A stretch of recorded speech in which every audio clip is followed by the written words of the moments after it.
All my life I had to be patient. Like Meek Millie, I was dream chasing. Finger to the law when I see haters. Oh, the feeling when you tell your niggas we made it. Ooh, baby. Ooh, baby. Ooh, baby. Ooh, baby. It's showtime like Kareem Lakers. I make a masterpiece, seem basic. No Meek Millie, but I'm dream chasing. Took the shortcut like Anita Baker. I want the bright lights that you see in Vegas. I need a big house with like 3 basements. Drop an M on the whip, think I'm speed racing. Don't know if it's the Transformer or the Green Ranger. My nigga Mac got the beat banging. Young nigga selling crack as a teenager. Had fiends playing baseball out here free basing. Had me showing off the rings like a Freemason. My mama gone, but I keep pacing. Trying to keep it all together like I need braces. Family calling when they need favors. When I was broke, they was acting like complete strangers. All my life I had to be patient. Like Meek Millie, I was dream chasing. Finger to the law when I see haters. Oh, the feeling when you tell your niggas we made it. Ooh, baby. Ooh, baby. Ooh, baby. Ooh, baby. Rest in peace, the Nippy was the street savior. Got my credit right now, I need acres. Gotta turn your dirty money into clean paper. Trying to own a franchise without a key player. I go through hoes like I weave laces. Tree blazers, let they mama noodles be flavored. Meat takers that be acting like the D sacred. You bust in, you would think they on their knees praying. Then I slide like a screensaver. When I'm done, make some scrambled eggs, cheese bacon. Then it's on to the next, I ain't a speed dater. Little bitch ain't gon' hear from me till weeks later. I don't see no things changing. Kids still dodging bullets like they seen Matrix. These young niggas really need saving, but OGs won't teach them that the street's dangerous. All my life I had to be patient. Like Meek Millie, I was dream chasing. Finger to the law when I see haters. Oh, the feeling when you tell your niggas we made it. Ooh, baby. Look, you're one of the best finishers in boxing. Like, I know you didn't finish Devin Haney, but you had him drown. I saved him. I should have knocked him. I just didn't have the conditioning. I think it still bothers you, huh? Yes, because I should have knocked him out in that 11th, man. I was playing around too much. Yeah. And I was like, ha ha. Like, bro. But next time, oh, that next time, buddy, you won't have a next time. I'm finishing you. You will never box again if we fight again, and you know that. And I have bowed to that. If we fight again, you will never box again. I promise you that. But look, Oscar Duarte is fighting on your. Oh yeah. I ain't gonna lie, I'm getting cooked.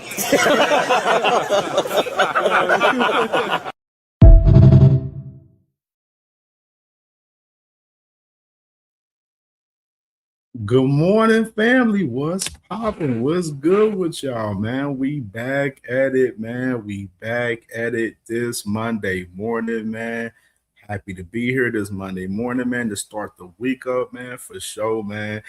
Had a crazy boxing week last week for us, the content, man, for sure, man. We went crazy all week, all 7 days. I wasn't going to go live yesterday. That's crazy for I was going to take the day off and just chill, you know what I mean, and not go live. But like I told y'all last night, I seen the boxing streets was dead.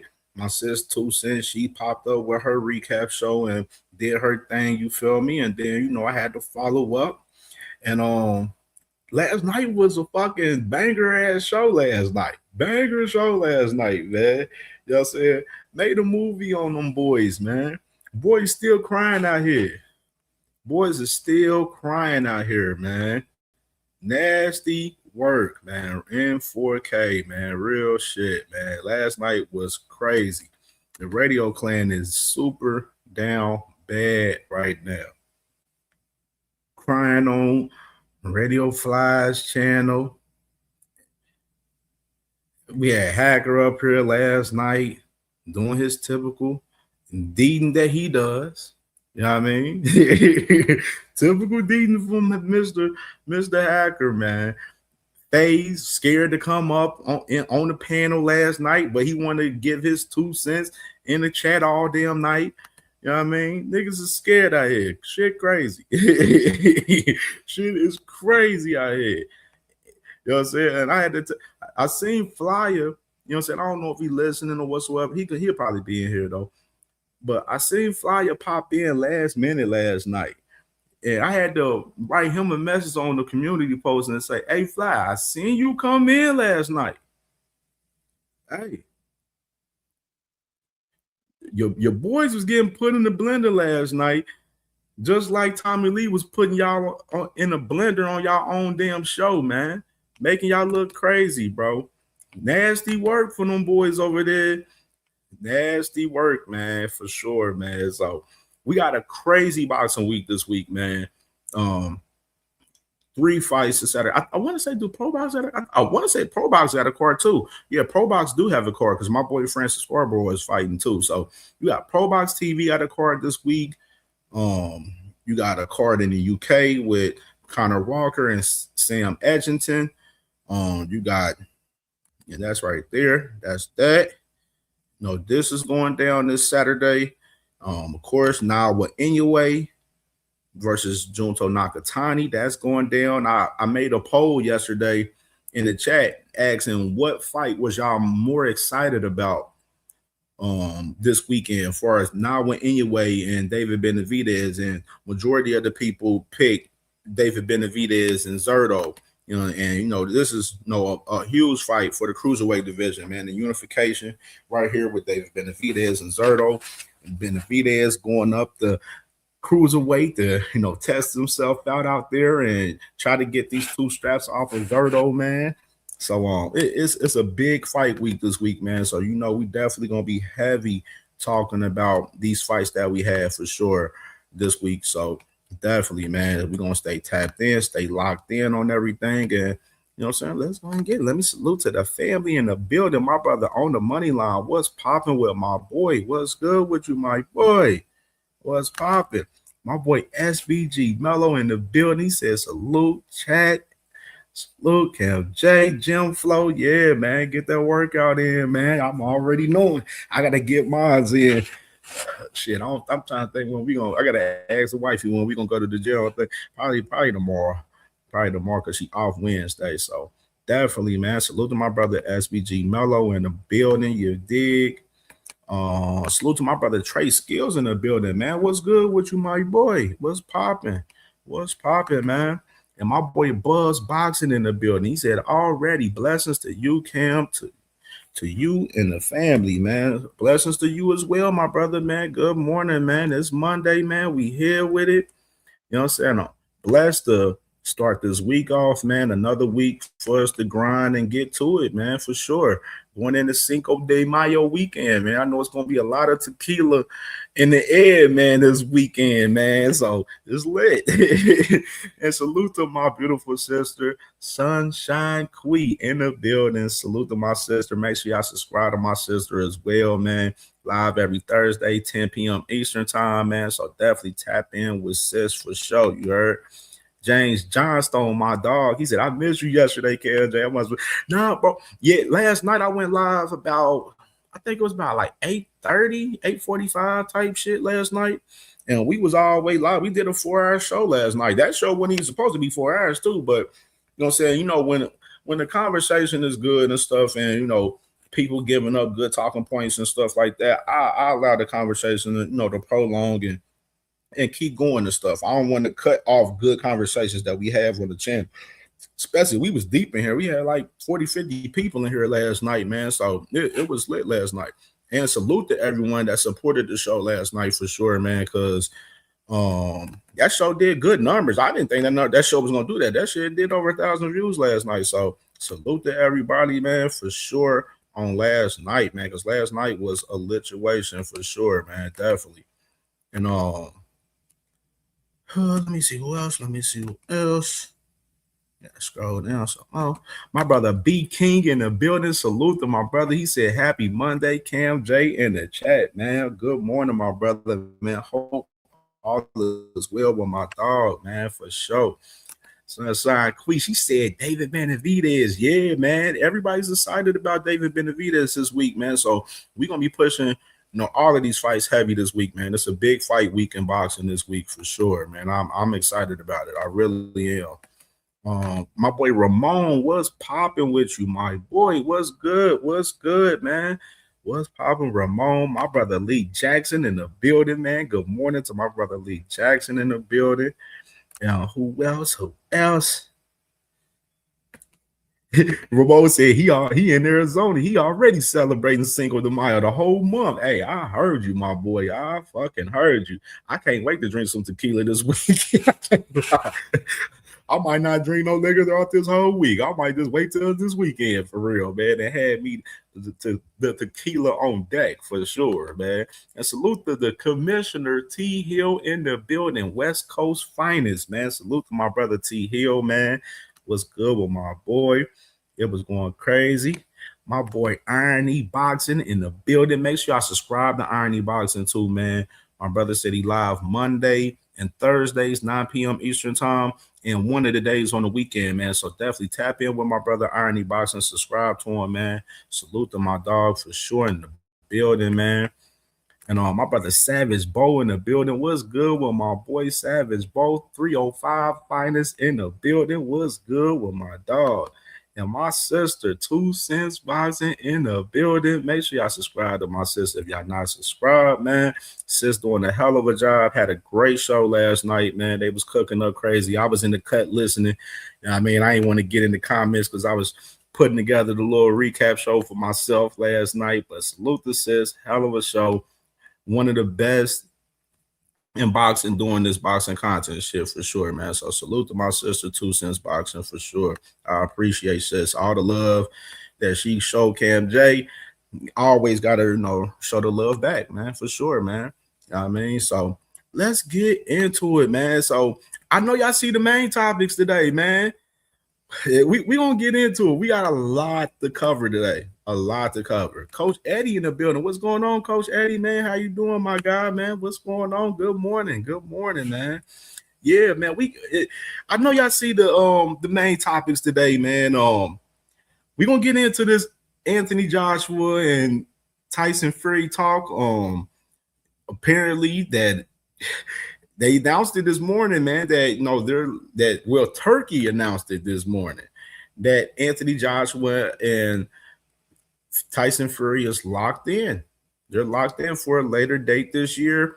Anthony Joshua, he has his tune-up that we already mentioned, July 25th, where he's fighting this guy Pringa. Not familiar with him, but we'll try to get we will get familiar with him. But Joshua has his tune-up July 25th, locked in Saudi Arabia. So you're going to see AJ back in action July 25th in Riyadh season. And we're going to get in heavy to that conversation because it didn't settle in on me what was going on 100% till I start moving around a little bit. This morning I'm seeing a few people online talk about the fight and stuff like that. So we're going to get in depth with that conversation for sure as far as them guys, man, as far as the main topic for sure. So let's go ahead and get into some of these small joints that we have right here. And we got Xander Zayas. He got a new interview, I believe it's with Fight Hub, I believe. I don't know if it's with Fight Hub or it's Fight Hype, either one. Xander Zayas got a new interview that we're going to react to today too, for sure, man. He was cooking up a little bit, so we definitely going to get to it, man. So let's get into these topics, man, because we got a lot to talk about. Oh, yeah, I forgot to tell y'all too.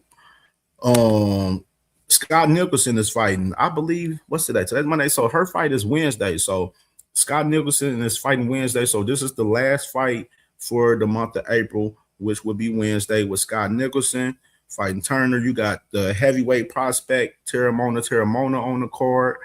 And we'll be tapped into this card Wednesday for sure too. So definitely a lot of boxing this week.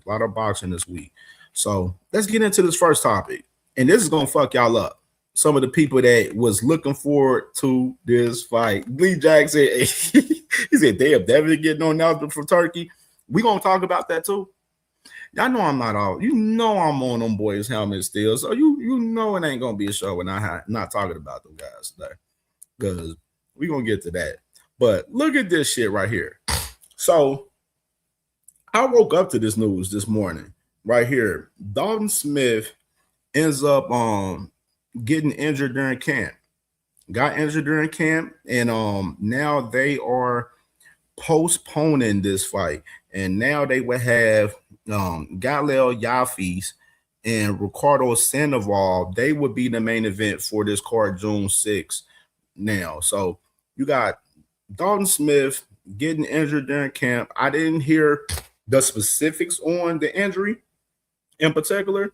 They didn't announce, what the injury was in particular, like they did with Big Baby Anderson, which we're gonna talk about him in a minute too.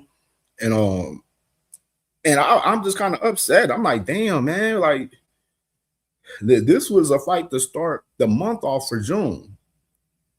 A big fight for the 140-pound division. You know what I'm saying? People was waiting, for this fight to happen to see, the winner, who would the winner fight after that. And this just sucks, man. It sucks, man. And I feel bad for Alberto Puello, because you got to think about what Alberto Puello went through.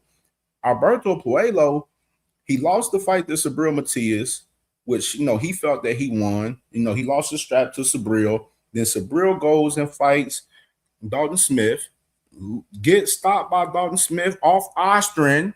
Let me add the context. Dalton Smith stopped Subriel Matias on Ostrin.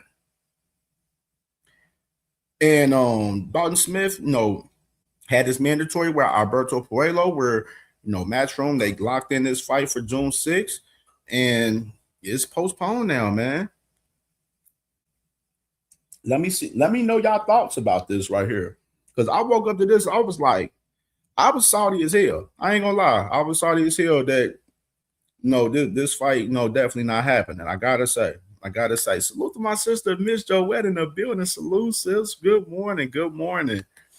Yeah, man. Yeah, Irony, man. I was looking forward to that fight, man, for sure, too, man. I'm just like Colin Smith, he ended up backing out of the fight with Morrell because he hurt his ribs during camp, man. So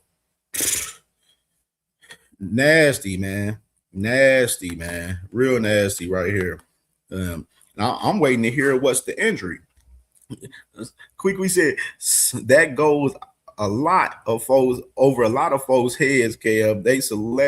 They have selective outrage. Absolutely. They definitely do. Sis, for sure, man. So this is crazy right here, man. Dalton Smith out on this fight June 6th, and we'll stay tuned when they make the announcement when they're going to reschedule this fight. So we'll definitely see what's popping next. And let's get to this next one right here. Now, we spoke about it last night about Big Baby Anderson, last couple of days, actually. But we didn't get to talk about it a little bit more in depth, But I mentioned to y'all Jared Anderson, he had to pull out of his fight with Solomon Decrease because he ended up tearing his biceps. You know what I'm saying? He has torn biceps right now. So tough on Jared Anderson, man, because it looked like he was in a great mental space, looking good in camp, looking sharp, great shape, getting himself together. And it took him a while to get back in a great headspace, you know what I mean? And he finally got back into this headspace, then boom, this injury, sets him back. So just praying for my dog, Big Baby Anderson. That's my Ohio guy. Praying for, his mental, praying for his health to get back healthy immediately so we can see him back in the ring and finally make his official debut with Queensberry, man. So definitely prayers out to my dog, Big Baby Anderson on that mode. And I'm real now, other than that, far as the man Solomon, you remember Tony Yoka, he had the situation with she had a situation with Lawrence Okoli where he's supposed to fight Lawrence Okoli, and that fight got postponed because of Lawrence Okoli popped 30. Now you got Tony Yoka. He's saying, shit, yo, I'm ready to step in against Solomon. We both got our fight canceled. Let's get it cracking. So, hey, man, I'm with that idea. You know what I'm saying? Solomon decrease. You know what I'm saying? I know he was working hard for the fight, getting ready and everything as well. Tony Yoka, I mentioned to y'all the other day that Tony Yoka, they were looking to put him on the Wild Wardley card, possibly. And, hey, Solomon Decrease is on that card. He was on that card originally. So, hey, I wouldn't mind seeing that, man. So don't be surprised you see Queensberry put that together with Solomon Decrease and Tony Yoka right there for sure as far as that heavyweight division. So salute to those guys. Let's get to this next topic. We got a lot of topics today.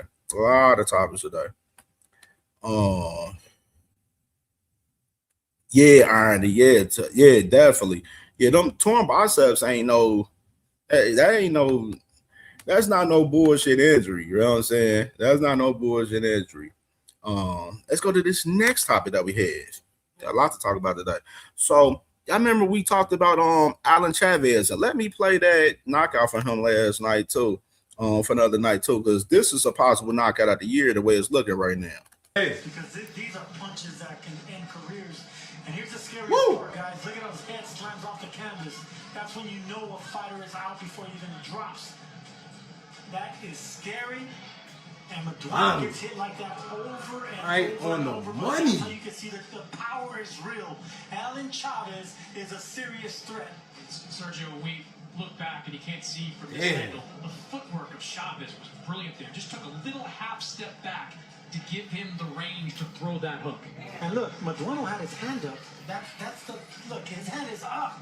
But the little tip of the chin, just inches, a game of inches is what boxing is. And Chavez took advantage of that. Well, that's something we've seen. Yeah, man, that knockout was crazy right there from Alan Chavez right there, man. Sick knockout on Miguel Madueno, a former Keyshawn Davis and a former Oscar Duarte. Oscar Duarte, he did stop Madueno. Now, Madueno fought Keyshawn before Oscar did. Keyshawn went all 12 rounds with him. He was in a banger with Madueno. You know what I'm saying? And Madueno went on. He fought Oscar Duarte. Oscar Duarte stopped him. And then, they had Madueno in this fight with Alan Chavez, the new signing for Matchroom Boxing. I think Alan Chavez is 22-0 and has like 18 knockouts. So definitely got some power, obviously, man, for sure. Within you seen in that clip right there. And right here, you got Eddie Hearn, man. He said that he was extremely pleased with the performance of Alan Chavez. And he said he possibly could be fighting on that Bam Rodriguez and Antonio Vargas card in Arizona, or the Diego Pacheco card that they're going to have in LA, or the Smith and Puello, which is that fight is off that we just already mentioned for us, that fight in particular. So, and they're going the WBO route with Alan Chavez. So, real interesting to see Alan Chavez in the 135 division. He's definitely a name to watch at 135 now that he's putting himself in the mix. I wonder what ranking he is. I'm pretty sure he's definitely ranked in the ranking. So let me check what ranking is he in 135. See how they got him ranked real quick. Let me scroll on my phone with it. So he's not ranked in the IBF. He's not ranked in the WBA. He is ranked 13 in the WBC. And then the WBO. Oh, he's number 2 in the WBO. Oh, man. Woo-wee.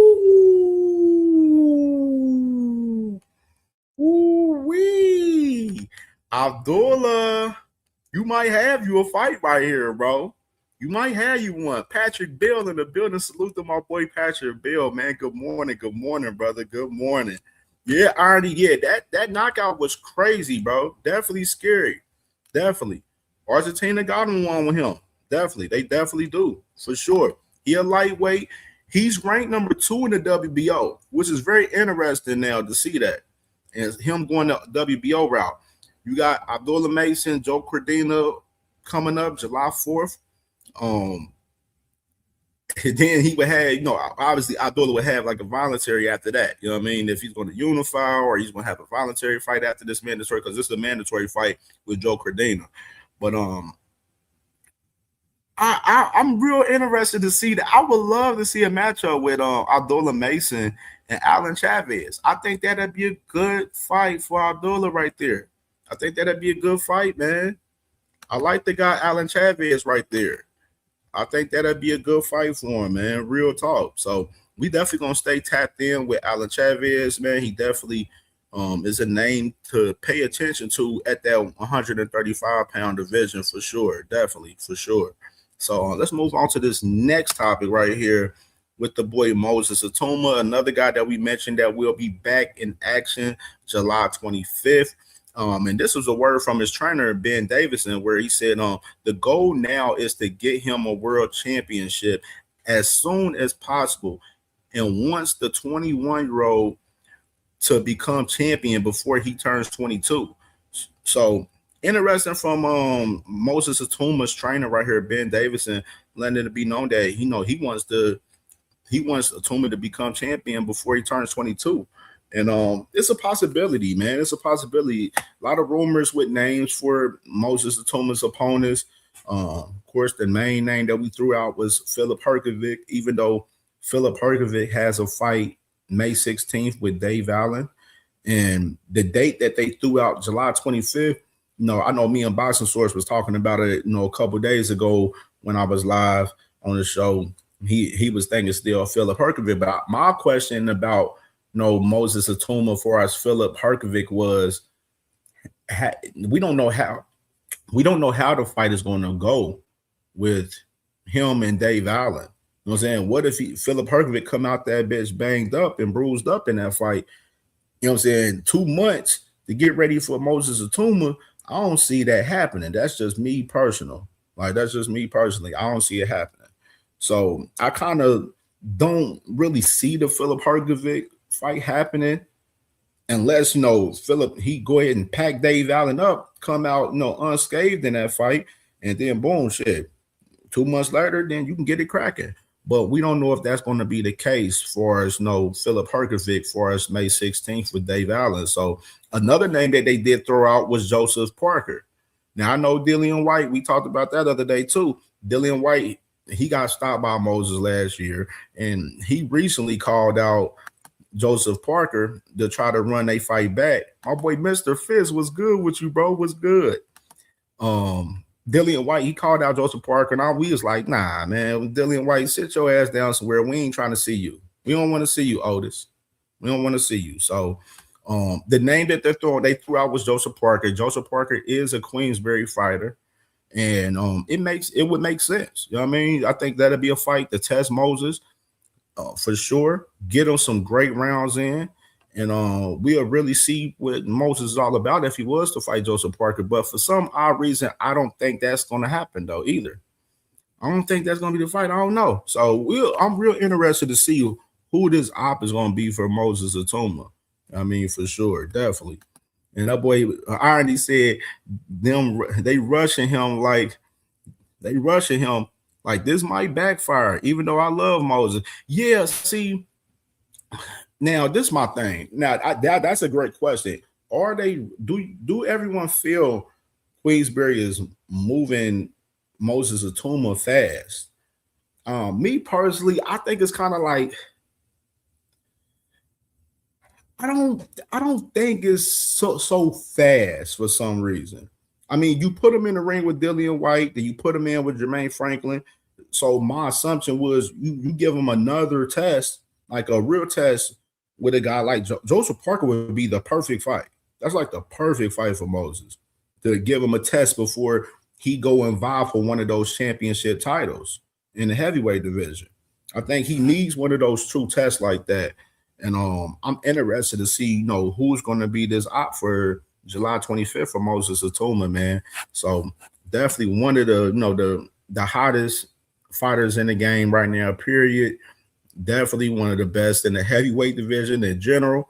So I think they kind of like on schedule with him a little bit. You know what I mean? That's why I said I believe you give him a tough test like a Joseph Parker, then we get to see, you know, where he measure at. You know what I mean? For sure. So salute to Moses Atuma, and we'll see what's happening with his op for July 25th. And this one right here, Mr. Bam Bam Rodriguez, man. So Bam Bam Rodriguez, he ended up signing a new deal with Matchroom, and it is reported for 3 years.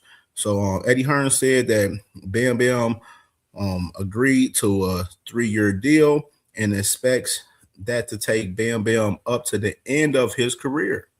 I mean, because I know Bam Bam, he's talked about it in interviews where he said he don't see him fight. He don't see himself fighting, you know, fucking 35, 40 years old type shit. You know what I mean? So he's expressed that he's not trying to, you know, fight when he's older and stuff. You know what I mean? So it real interesting in the perspective right there from Eddie saying that, you know, this deal should take him up to the end of his career.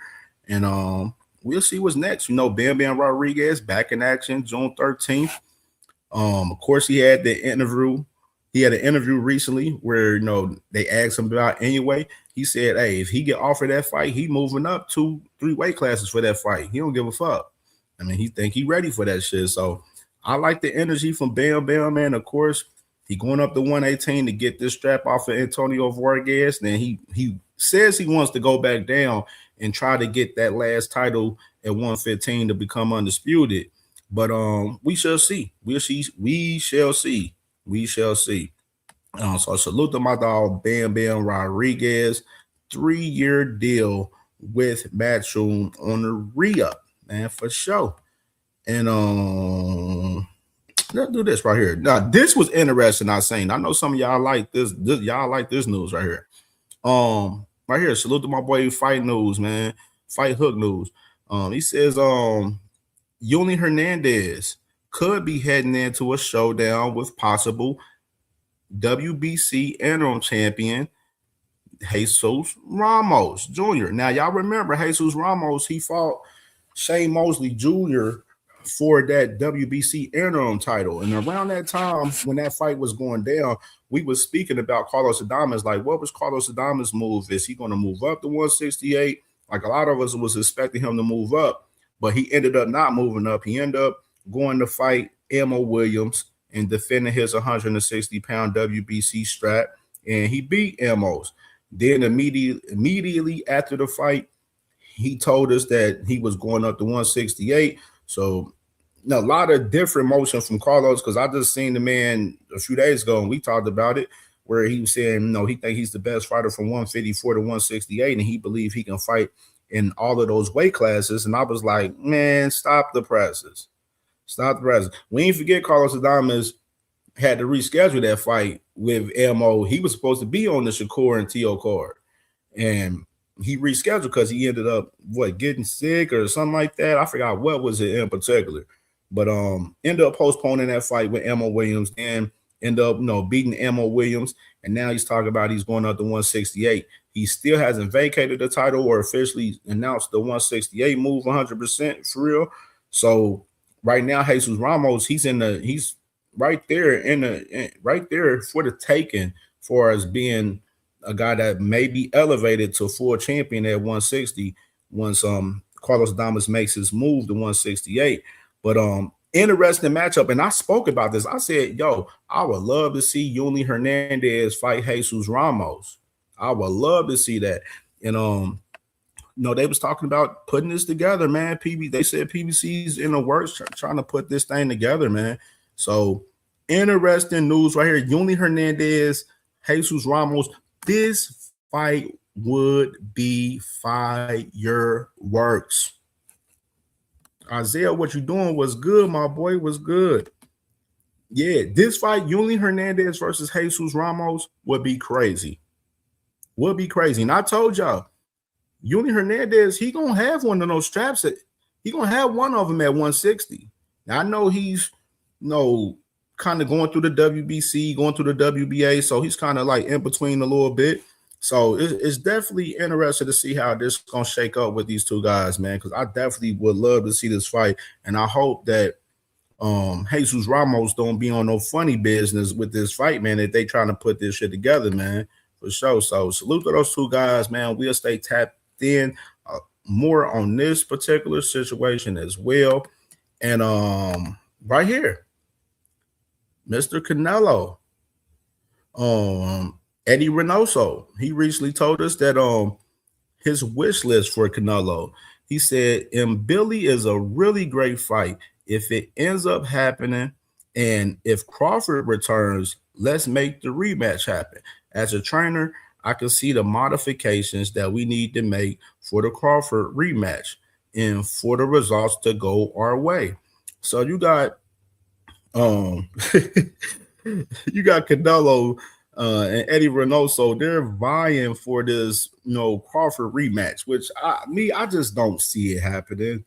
I just don't see it happen. I believe Bud Crawford has a chance of coming back? Yes. Definitely yes.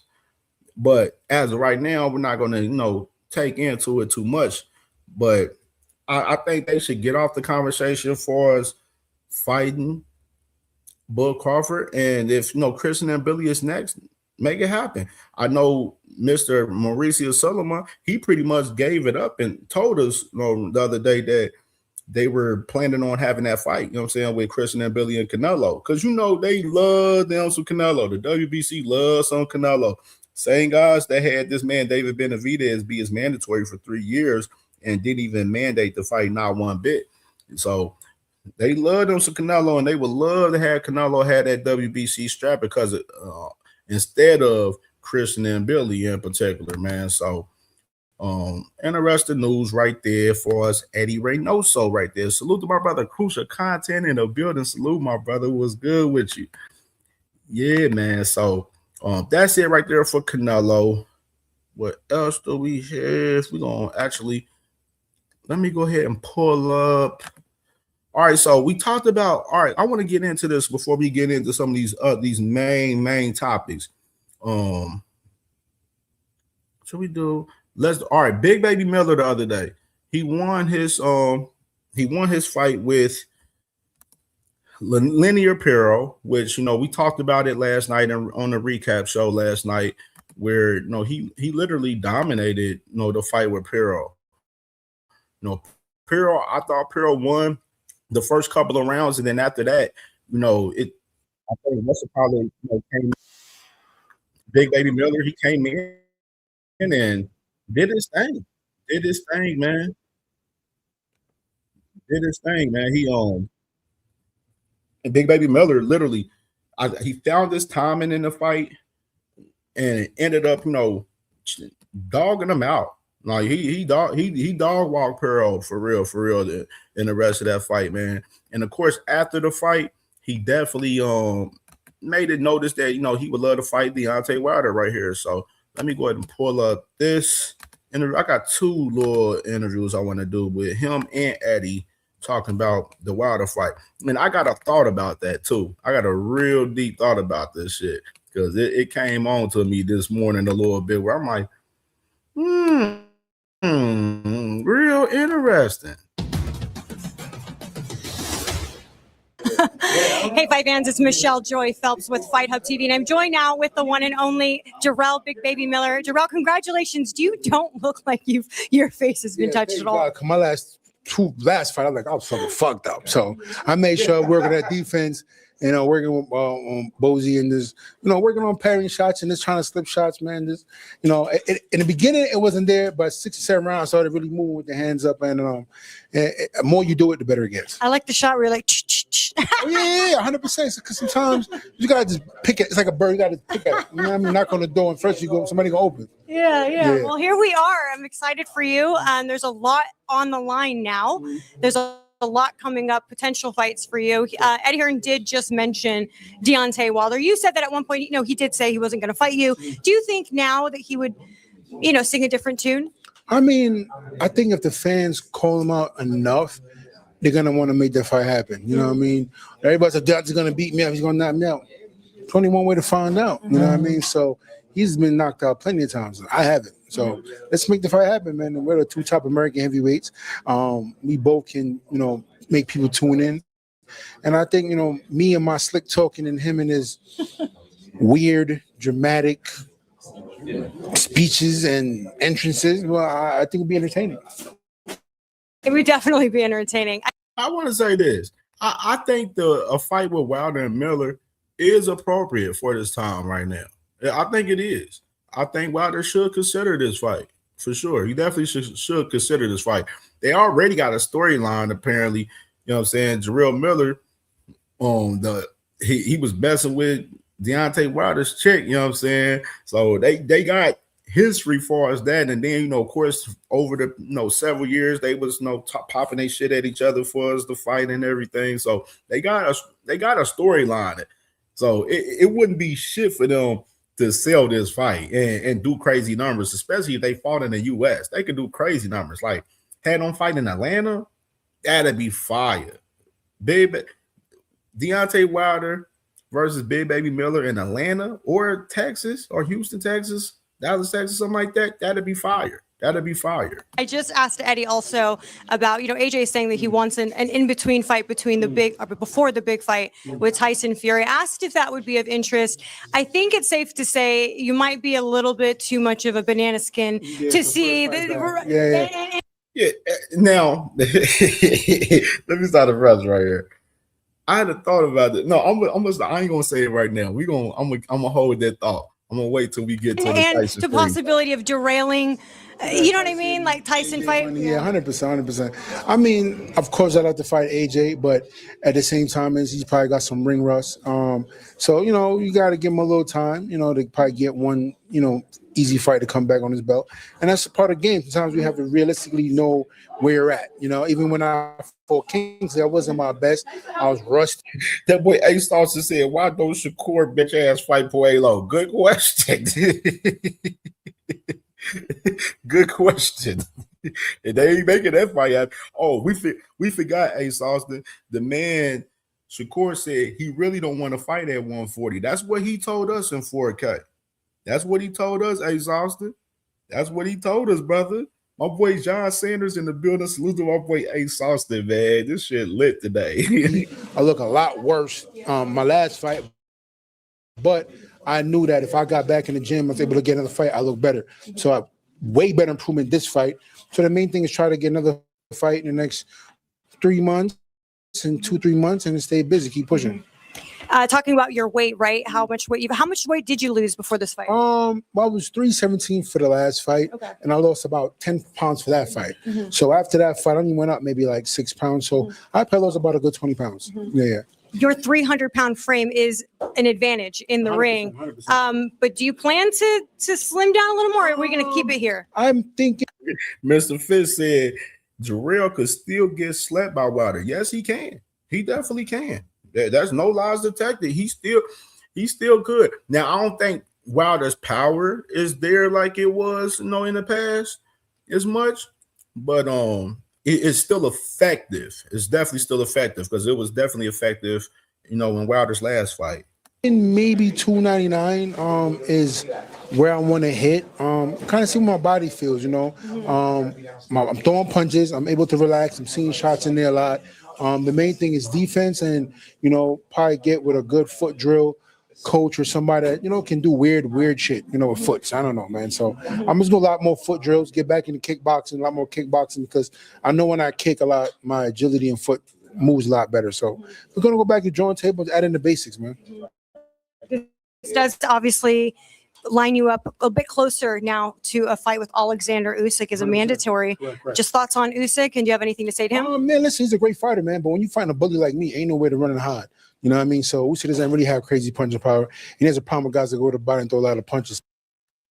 Usyk will beat the shit out of the Jarrell Miller. That's just my opinion out the gate thinking about that. Yes, that was a title eliminator. I think it was a WBA title eliminator, I believe. And I don't know. Usyk won't be fighting Big Baby Miller, so he can cancel that. So, with that performance, it's just a little glimpse of what I can do. You know what I mean? So the main thing is going to the drawing board back and it's work and be ready for anybody. I'm hoping Usyk will fight Rico's my guy. So I'm not gonna talk shit about Rico, but Rico is a kickboxer and not a boxer. So after this fight, I'm hoping Rico can clip his ass a little bit because I'm a kickboxer and we say kickboxers can't box. So I do want Rico to do well in that fight, but at the same time, I want Usyk to come back and I can spank him as well. Yep. So that was a WBA title eliminator the other night with Big Baby Miller and Leonard Aparo, which he ended up, winning by unanimous decision, winning pretty handily in that fight right there. And let me go ahead and play Mr. Eddie Hearn right here. Might be an ad up here. Oh, you found it. What a relief. Thanks, Gecko. Going to work hard to find you the right home insurance. So I'm here working hard for you too. Anything else down there? Miller can't Just mess with any of the top guys. It feels good to go. Like, Miller is a bona fide, I want to say this, Big Baby Miller is a bona fide gatekeeper. You know what I mean? Great gatekeeper. You know what I'm saying? I don't see no world title shot coming. You know what I'm saying? He might have, for the WBA, you never know. They fuck with Moses Atuma. You know, he's number one in the WBA. But obviously, it looks like they're moving Moses through the WBO as far as that title that Fabio Wardley has. You know what I mean? So, interesting perspective right here. Here go Eddie talking about this fight with Wilder and Miller right here. Hi fans, it's Michelle Joy Phelps with Fight Hub TV, and I'm joined now with Eddie Hearn. To Don Janelle, he said Miller might beat Dubois. Okay, that's interesting. That's interesting. Eddie, good win there for Big Baby. Just thoughts on that, and you mentioned Deontay Wilder as a possible fight. It was a great fight. I mean, slobber knocker, over 1,000 punches thrown. Big respect to both. And as I said, like to you the other day, Miller's a problem. Like, he's very durable. He's 305 pounds. They throw over 1,000 punches in there, and he's going to be a problem for any heavyweight. I just think the Deontay Wilder fight, with the build, the beef, with the two clashes of styles, I think that's forever. So we'd love, but Deontay would have to be up for that fight. But I think it's a really good one. Did I hear correctly in the ring that Big Baby just said that Deontay said that he's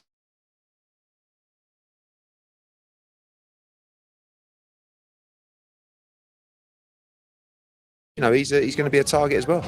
Big Baby, could he possibly be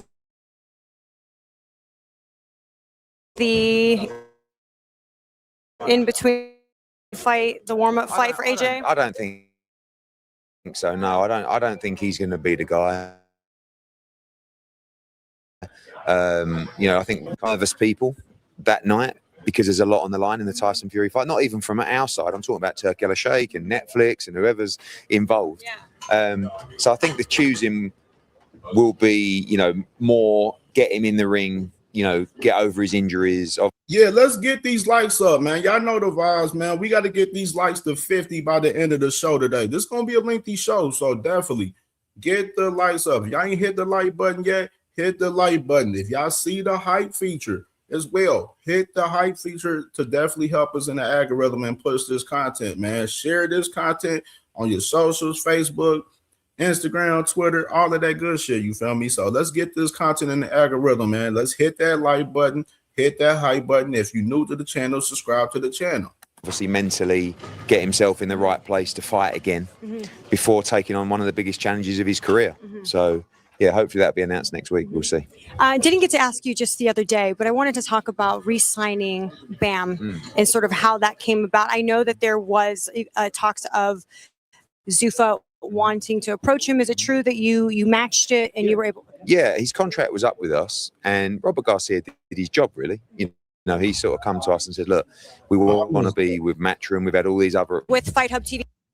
Hold on, we might, you might be right, Savage, but you might be right. We might need a quick little commercial break real quick. Get these likes up, man. Get the likes up. Let's get these likes to 50 by the end of this show. Let's get to 75 by the end of the show. Let's push even further. You know what I mean?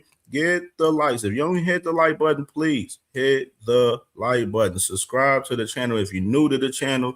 Donate to the channel, $CamJNetwork. super chats, super things, you know what I'm saying? Salute to my boy Jay Will, man. Earlier, he sent the $2 super chat earlier, man. Watching the show back from last night. Salute to Jay Will.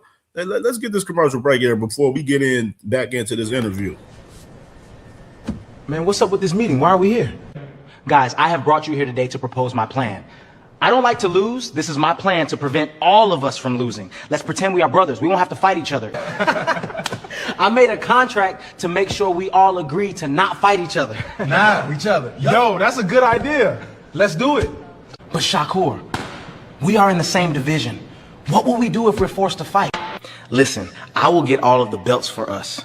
You tell everyone you don't care about the belts. That way, no one can force us to fight, brother. But Shakur, what if I outgrow my division and I have to move up to yours? Listen, little Ray Ray, when I move up, you move up. And come train at my gym so that we will never fight. What about us, Shakur? We are both champions at 140. Gary, tell him you want to fight me last. When the time comes, I will move divisions, little bro. Shakur, what about when you move up? I don't want to fight you, bro. Richardson, sign to Zuffa so that we won't fight. Before you sign, call me out so that it is not suspicious.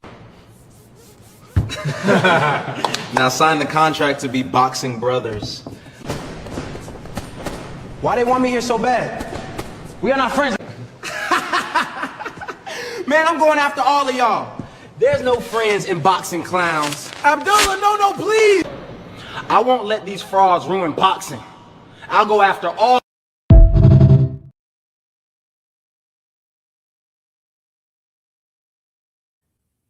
Yes, man. Let's get these lights up, man, for sure, right there, man.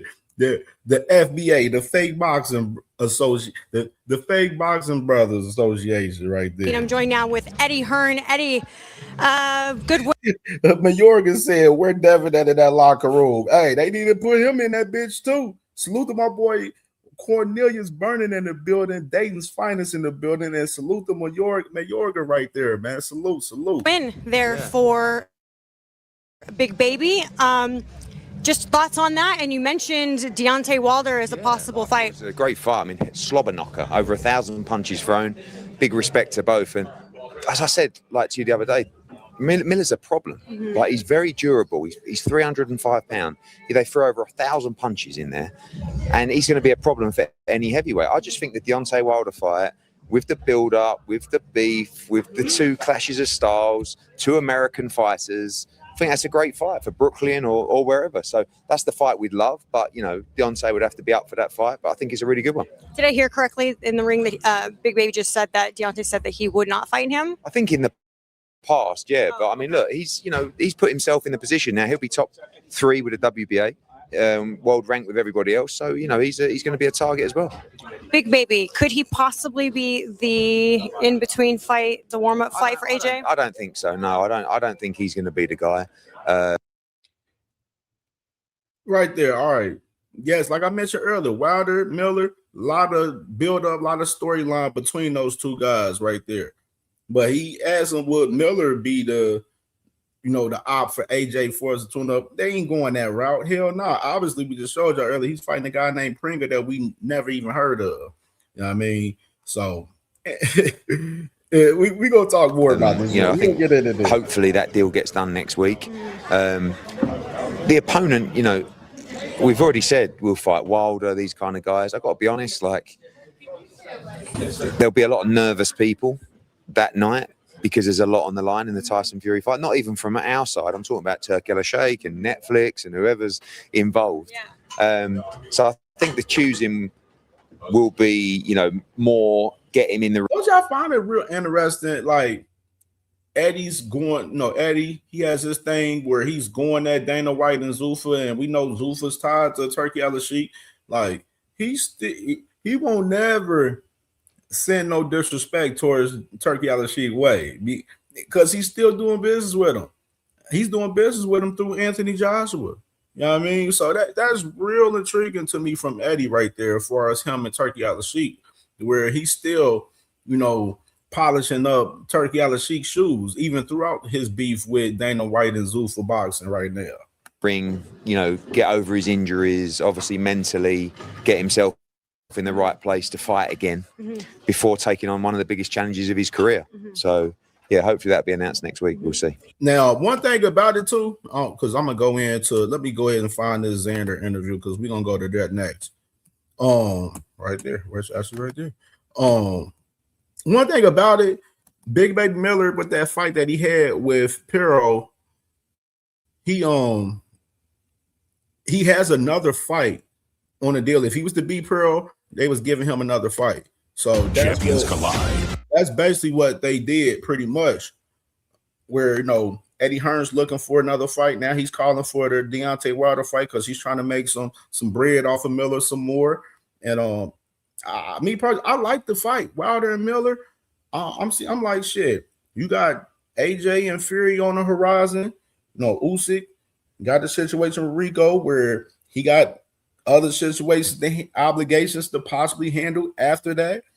With possibly the winner of Fabio Worley and Daniel Dubois, or the WBC, they putting pressure on Usyk. Well, not even the WBC per se. Ajit Cabiel and Queensberry, they're putting pressure on Alexander Usyk, basically saying, "Yo, after this Rico fight, if you don't fight us, you got to give up that strap." Like, you know what I'm saying? We've been the mandatory for a while, so we want that strap. Give us the opportunity to fight or give the title up right there. So a lot of pressure for us, Usyk, for us, the WBO and the WBC with Worley and Dubois and Ajit Cabiel right now, currently. So right now, I feel like Wilder and Miller, that fight makes 100% sense. You know what I mean? And I think Wilder should get to the table with him and make something happen. David Benavidez. It's Saturday. Mexican Warriors battle for the belts Cinco de Mayo weekend. Benavidez Cerdo plus Resendiz Munguia live on PBC pay-per-view.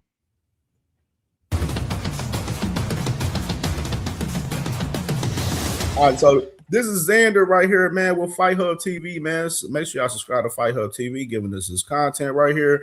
Xander popping big shit. Let's hear what he's talking about. Marcus Hayes with the Mighty Fight Hub TV here with my guy. You see him, the reigning, the defending WBO and WBA, junior middleweight champion of the world, Mr. Xander Zayas, live from Puerto Rico. What's going on, mi hermano? How you doing, bro? Marcus, how are you, man? I'm doing amazing. I'm excited for what's coming and just ready to show the world who's the best at 154. And there it is, right? I mean, we kicked everything off. We kicked the day off with that. Xander Zayas, Boots Ennis, June 27 in New York. How did that come about? I mean, I know that there has been other negotiations and things that were working. You guys kind of have both been saying, I want the best, I want the best. Things fell through on the Boots side with Virgil. Bam, here we are. Man, I feel like this was one of the easiest negotiations I've ever had in my entire career, to be honest. Like sometimes you wait a couple weeks, you wait like 2-3 weeks, still in the limbo, trying to figure out what guys wants to do. This one was pretty easy. Virgil fight fell through. They came to us. We said yes. They said yes. We had to, tweak a couple things, a couple pointers. And then within a week and a half, maybe 2 weeks, we already had a fight. So it was super, super easy. I'm excited for that because it wasn't a lot of back and forth. It wasn't a lot of fighting into what we wanted to do. Everybody accepted the terms, and here we are getting ready for our biggest fight. When I've been in this game for a while, man, and Just Do was good with my boy Just Do. Make sure y'all subscribe to Just Do if y'all not subscribed, man. My brother definitely putting in that work, active every day, man. Salute to my guy Just Do, man. It's so interesting when you see two guys at the sharpest points of their blades going up against each other, right? And this really looks. Though to Xander said the negotiations for the fight was the easiest negotiations he ever had. I mean, I told y'all that same deal that Virgil had on the table for Boots Ennis that the Zone put on the table, Xander basically had that same deal, and he took that same deal pretty much. You know what I mean? So, and you looking at the landscape of 154, everybody else, they moving, doing their thing, while Virgil, he got arbitration hearing coming up with Oscar De La Hoya and Golden Boy July 14th. which is it to me. I already told you, I don't think he's going to win this case with Golden Boy. He's not. You know what I'm saying? Because the case that Virgil was arguing was that their deal was up with the Zone, and they was able to keep him on contract with Golden Boy because they still had obligations with the Zone, and they read up they deal with the Zone. So therefore, I don't see Virgil getting out of this shit. So Virgil, like I mentioned before, Virgil need to go ahead and let go of the ego and the pride. I think he should be getting rid of Rick Mirrigan. Honestly, that's my personal opinion. But no, we seen Rick Mirrigan. He didn't try to hit Oscar up and try to work with him, and they did put something together. Oscar and Rick Mirrigan for us. I forgot who was the fight. They put together a fight together recent time, and I have to remember which one. But they obviously they're still working together, you know what I'm saying, a little bit for us, fights. But they got to get this shit together for us, Virgil. With because Virgil, he looking like he may be on the sideline the whole 2026, the way it's looking like. So I think they need to try to square shit away with Oscar, whatever fights you got left on the deal. Man, make that shit happen, and then get yourself freed up. It's like that type of a bout where you got yourself, though you're younger than Boots, right? A prodigy, has been a prodigy for years. Boots Ennis, a prodigy, been a prodigy for years. Two guys that are looking at each other and saying, one of you guys, one of us has to be eliminated. You're the belt holder. You're the multi-belt holder. What's your mindset going into this matchup versus? Man, same focus, same hungriness, same just wanting to take on the world, It's like my dad always tells me. He wakes me up with the same quote every single day. The world is yours. Now is for me to take it. Now is for me to take advantage of it. And come June 27th, I will do that one more time. There's nothing different. I have the same hungriness, the same focus, and just I have the ability, I have everything to take advantage of this fight, and I'm gonna do it come June 27th. When we talk about you and Boots, obviously you believe in your skills, but you haven't been living under a rock. Yeah. You watch boxing, you watch everybody, you watch the guys in and around your weight. My boy Opulent LDTV was good with my brother, man. It was good. You ain't, man, YouTube be tripping, man, with these notifications, dog. They really do, dog. Class, and I'm sure you've seen more than a handful of Boots in his fights. You've seen the disasters that he's made of some of his opponents in the recent future. We've seen him take guys' O's and just break them in half. Yourself, being as young as you are absolutely confident that you're going to be the one to knock Boots off. What is it about Boots, and what is it about what you've seen that says, hey, I'm the guy to do it? All the fighters that he has knocked out, all the fighters that he has fought in the last 10 fights where he actually started fighting big names, they're all tailor-made for him. They're all tailor-made for Jaron Boots Ennis. None of those fighters fight like me. None of those fighters have even the style or come close to the style that I bring to the table. I'm a boxer puncher. I know how to counter. I know how to use my speed. I know how to use my angles. I know how to use my jab. Most of these fighters, they just come forward fighters shorter than him, skinnier than him, smaller than him. You guys saw the press conference. There's no advantage here. We're both the same height. I'm a bit taller than him. Definitely bigger than him.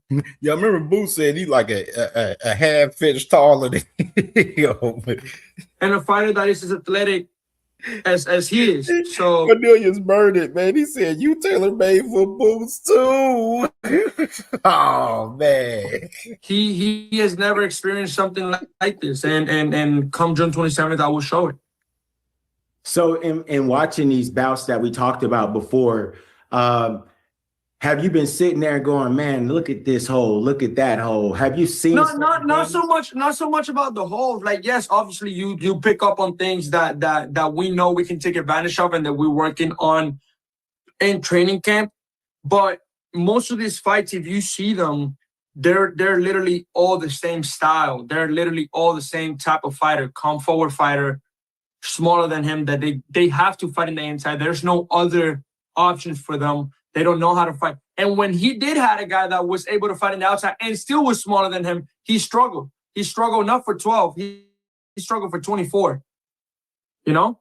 Talking about with Karen. Yes. So like this the thing too, and this is kind of going into the Scooter Davis conversation for us, you know, with people, because I've seen people out there throwing flag like, damn, Scooter ain't get the knockout of it. Bro, you're not going to be able to knock everybody out, bro. Because at the end of the day, it's about getting the dub. And with the first Karen fight, Karen didn't come to fight. He didn't come to fight. He was scared as hell in the first fight. Now, the second fight, he brought it a little bit more in that fight, where he actually fought in the second fight. And Karen is a solid fighter. He's a solid ass fighter, man. And of course, Karen right now, he's in a position where he may be fighting for an IBF title at 147 soon, because he's about to fight Patty Donovan coming up. I think it's May 15th, I believe. And the winner of that fight will fight the winner of Lewis Crocker and Leon Pyro. So he's in the whole IBF tournament right now. So read the context of that. I'm just saying, I feel like most of these guys, they are just tailor-made for. And on top of that, you're not caring though, Xander. Like you're not caring. I'm saying you your own guy. You know what I mean? Don't hang your hat off on what happened in that Karen fight on your fight with Boots. Because I'm telling you, Boots is a lot more stronger, a lot more powerful, and looks a lot more faster at 154 with the fight with Lima. And I forgot to mention, Usman Lima, I forgot to add that too. Usman Lima just fought this past Saturday, and he got a stoppage in the 9th round, by the way. Just to add context to Usman Lima, with people asking about him. For Giant Boots and his style. You know, I heard you say something that was very interesting, being an older dude like I am, right? You as a younger fighter have said on multiple occasions that basically you're looking to take Ennis to school, that you got more of a mental capacity than you feel like he does. Where does that come from, and what makes you feel that way? Because I wake up every day and I can look at myself in the mirror, and I don't need 10 people behind me telling me I'm the best. I know I'm the best. I live with that in my head. I go about my business with that in my head. He needs 10 people approval. He needs everybody to approve to him that he's the best. You know, even in the corner, when the corner is not comfortable, he doesn't look comfortable. When the corner gives him instruction, he don't pay attention to his corner. He's never focused. He needs 10 people telling him that he's the best, that he needs to do this, he needs to do that. When those 10 people run out of options or run out of answers. It's so easy to become a podcaster with Riverside. First, go to Riverside and open an account. When you're, I will always be there for him. I will always be there for him. You know, one of the things. All things was good with my boy. All things. Y'all heard my brother smash that like button. If y'all ain't hit that like button, please hit that like button, man. Hit the hype button as well, man. Let's hype this show up. Let's push this content in the algorithm. That has been wanted a lot, that I think fight fans will get in this fight, is they wanted to see offense coming back at Boots. They wanted to see a guy that can punch hard, somebody that's quick, somebody has footwork. And it seems like this is a perfect storm of all of that coming together. How do your attributes, you think, match up to his when you look at you and him? Man, I'm a natural 54 that throws volume punches, that throw hard punches. And he will have to think double before he does anything. They always do. Everybody comes in here, and before a fight, they talk about, I'm the 22, the 23-year-old young guy. When I hit him, and it's going to be a different story. And it's always the other way around. When I hit them, they change the whole game plan. So he's going to have a guy that is young, that has the mentality, and that throws a lot of punches back. So let's see how he does with that. You know what? You talked about it earlier, the press conference. What a press conference it was. That was one of the best press conferences I've seen in a couple years, man, as far as with the level of talent. And I got to say this again. I love Xander's confidence into this. I love his energy into this fight, for sure. I truly do. And with the things that were said back and forth, give me your impressions, Xander, from your meeting face-to-face with Boots.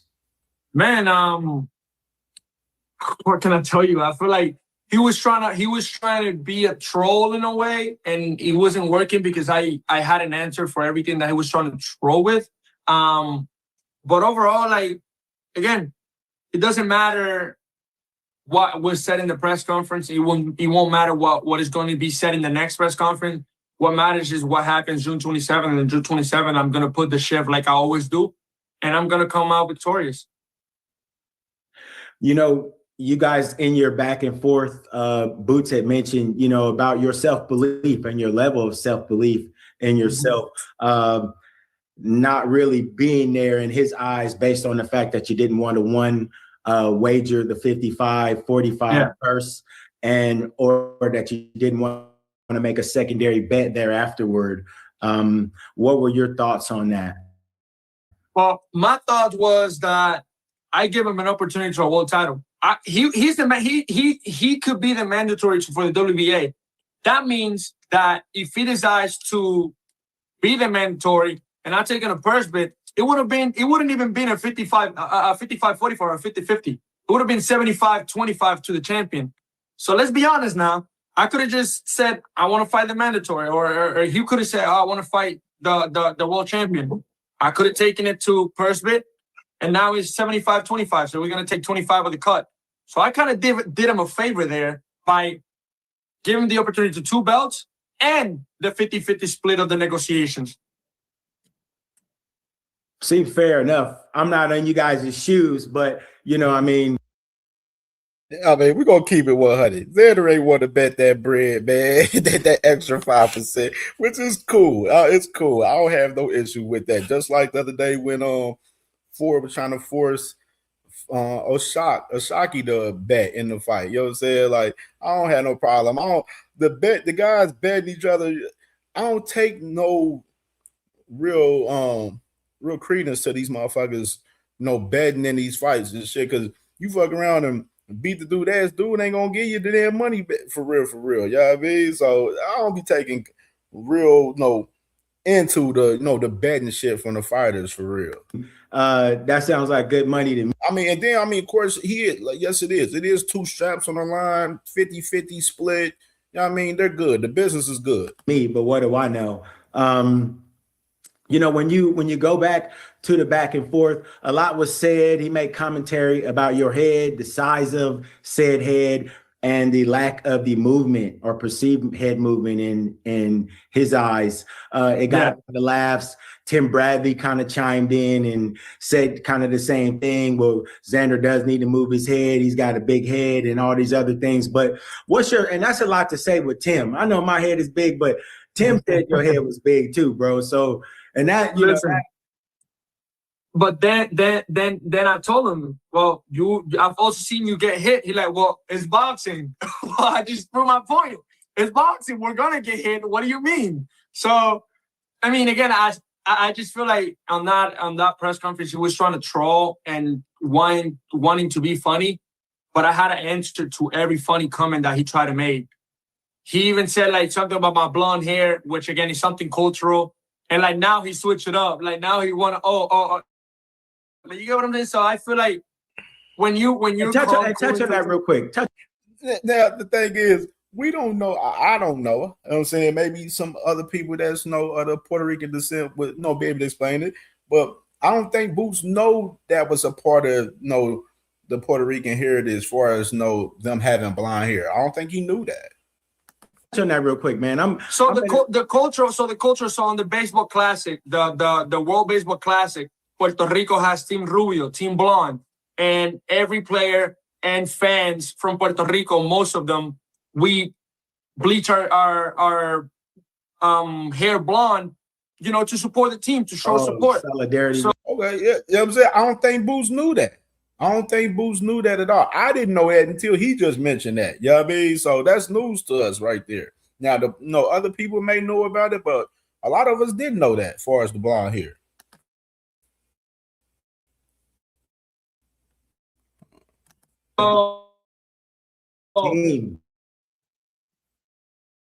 So it's kind of like cultural thing. It has become something now. He tried to bring it back. So again, when you're calm, cool, collected, you have an answer for everything, because you don't have to look for other people's approval. You don't have to look for other people to laugh about your comments. To be confident in who you are and what you can say. I was calm, cool, and collected. He needed 10 people laughing about what he.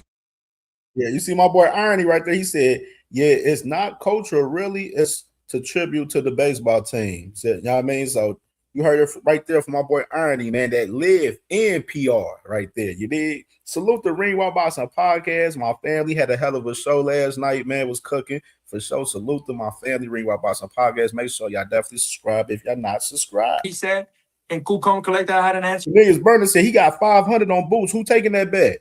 For everything he said. You know, I know that prize fighters are some of the most cerebral young men that anybody can approach or meet in their lives, especially in this time of your lives where you really are in the meat of your career. Not just cerebral, but you guys also break yourselves down like nobody else does. Mentally, physically, you analyze everything about yourself. I wonder if he said that you were slow. He said he thought that you were slow when you told him that he was going to be chasing shadows. He told you to go back and watch yourself. I want to ask you, how critically do you watch yourself, and how long have you done it? Man, I watch myself as soon as I get back to the hotel from a fight. The first thing we do, me and my dad, we always sit down, watch the fights. Man, my dad is my biggest critic. My dad will always criticize everything before he prizes me, because that's the way it should be. You need guys that are going to tell you what you're doing wrong rather than what you're doing right all the time. When you have guys telling you what you do right all the time, you'll never be able to change. You'll never be able to elevate. You'll never be able to keep growing as a person. And I have a great set of people in my circle that will always tell me what I'm doing wrong before they tell me what I'm doing right. So, to be honest, when it comes down to his comments and what he said, it doesn't matter. In there, June 27th, he will feel and he will understand why he will be chasing shadow. Now,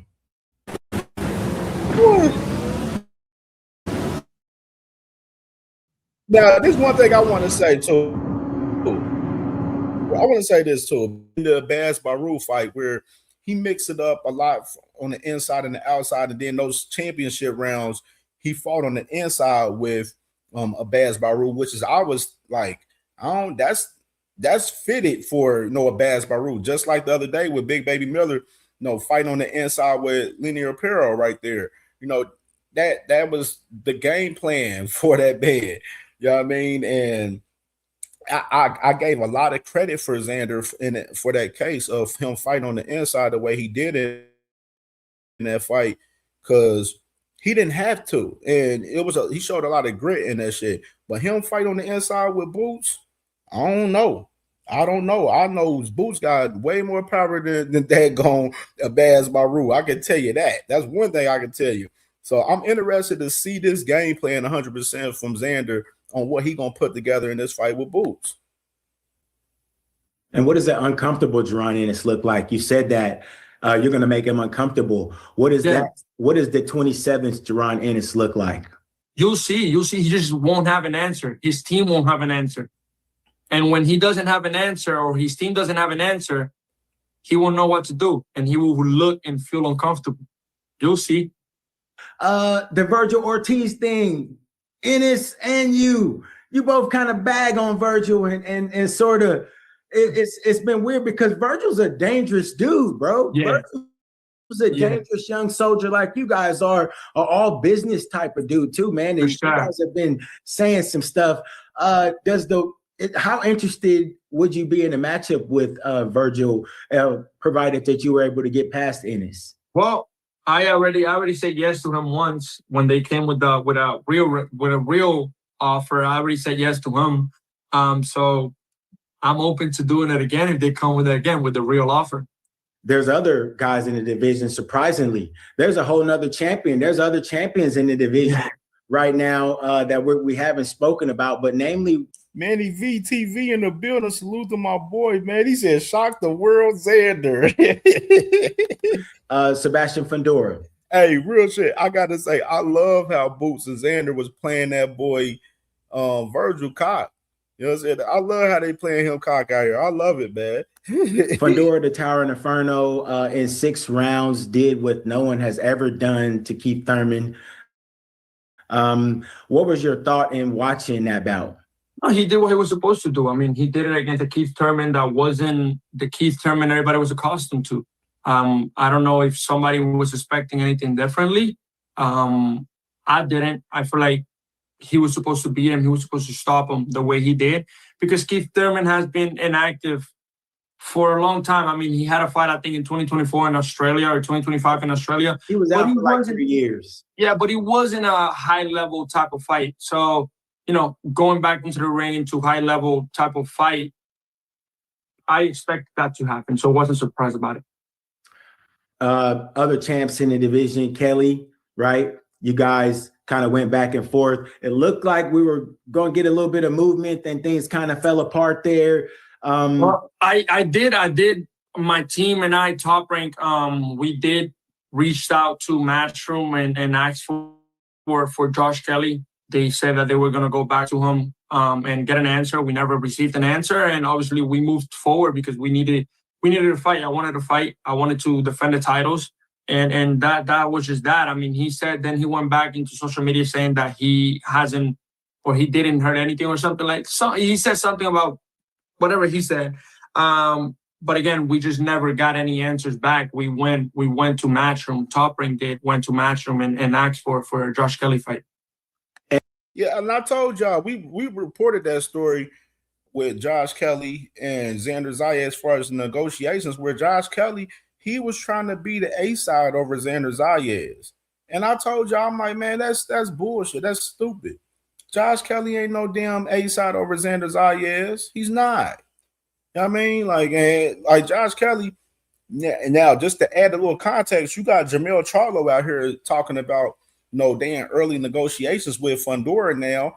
What happened to the negotiations with Fundora and Kelly? That's what I want to know, because Eddie Hearn was speaking about it a couple weeks ago about them getting in early negotiations with Fundora. Samson Ligowitz, Fundora's manager, pushing for the fight versus Josh Kelly for us the unification. And then those 4 guys, Xander, Boots, Fundora, Kelly, the winner of those 2 fights fight each other. That was the move. That was the move I was fucking with. I don't care for Jermell Charlo fighting Fundora. It's gonna be a fucking bloodbath. I don't want to see Jermell Charlo fight no Fundora, man. He gonna get cooked by that boy, man. You know what I'm saying? I just don't want to see it. It's worthless for me to see that at this point. I like Mel. 3 years coming off. Fuck around, get his ass whooped. Salute to my boy Trey Skills with the $2 banger and the super chat. He ain't say nothing. He just showing support to the channel, man. Salute to my boy Trey Skills, man. Salute, brother. Salute. So let's get back to this right here. And impressively enough, when you talk about moving forward, Top Rank did that this past March. Hey, John Sanders, stupid. He said Fedora the new legend killer. Bro. That's what it's looking like a little bit, and I don't like it. I want to see. This is my thing. The energy that I want to see from Fundora, that's why I'm starting to be a little weary of him a little bit. Is I want to see him at that Boots and Xander fighting and be like, yo, I want to fight the winner of this. I would love to see him, but I don't think Fundora's that type of guy. That's just me personally. Now, is he ducking those guys?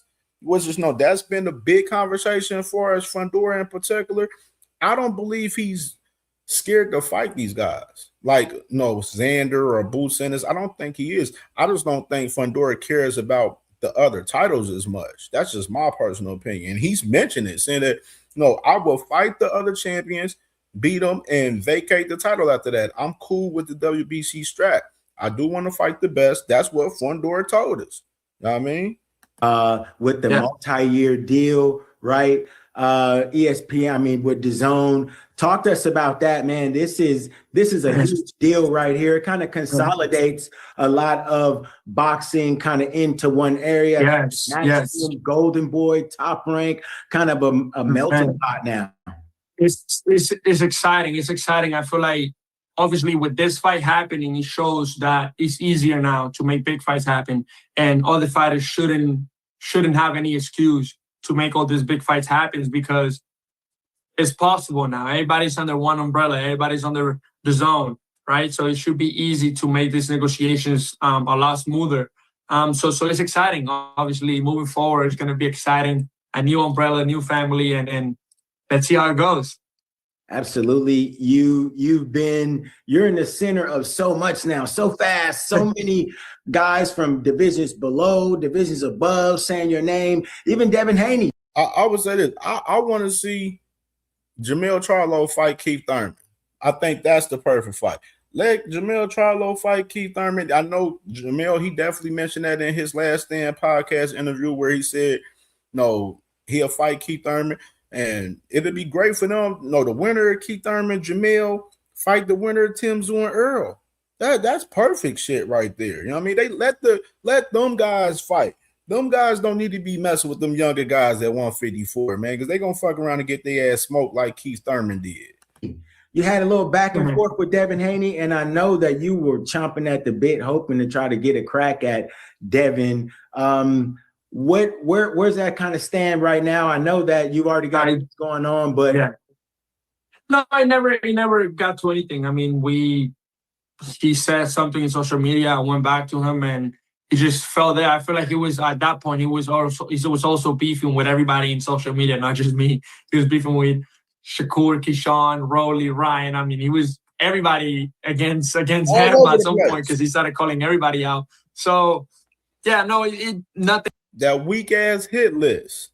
That's what that's about. That weak ass motherfucking hit list. Nothing happened there. Nothing happened there. Ribeye weak-ass steaks, hit drumsticks, list. Atlantic steak. They might as well take It's an that older hit list and throw it in the fucking trash at this point. Thanks to Restore. Throw that Prime fucking time hit list is in the trash. back. It serves no purpose. I didn't want to be bold You ain't even any fight none longer. of those guys right now.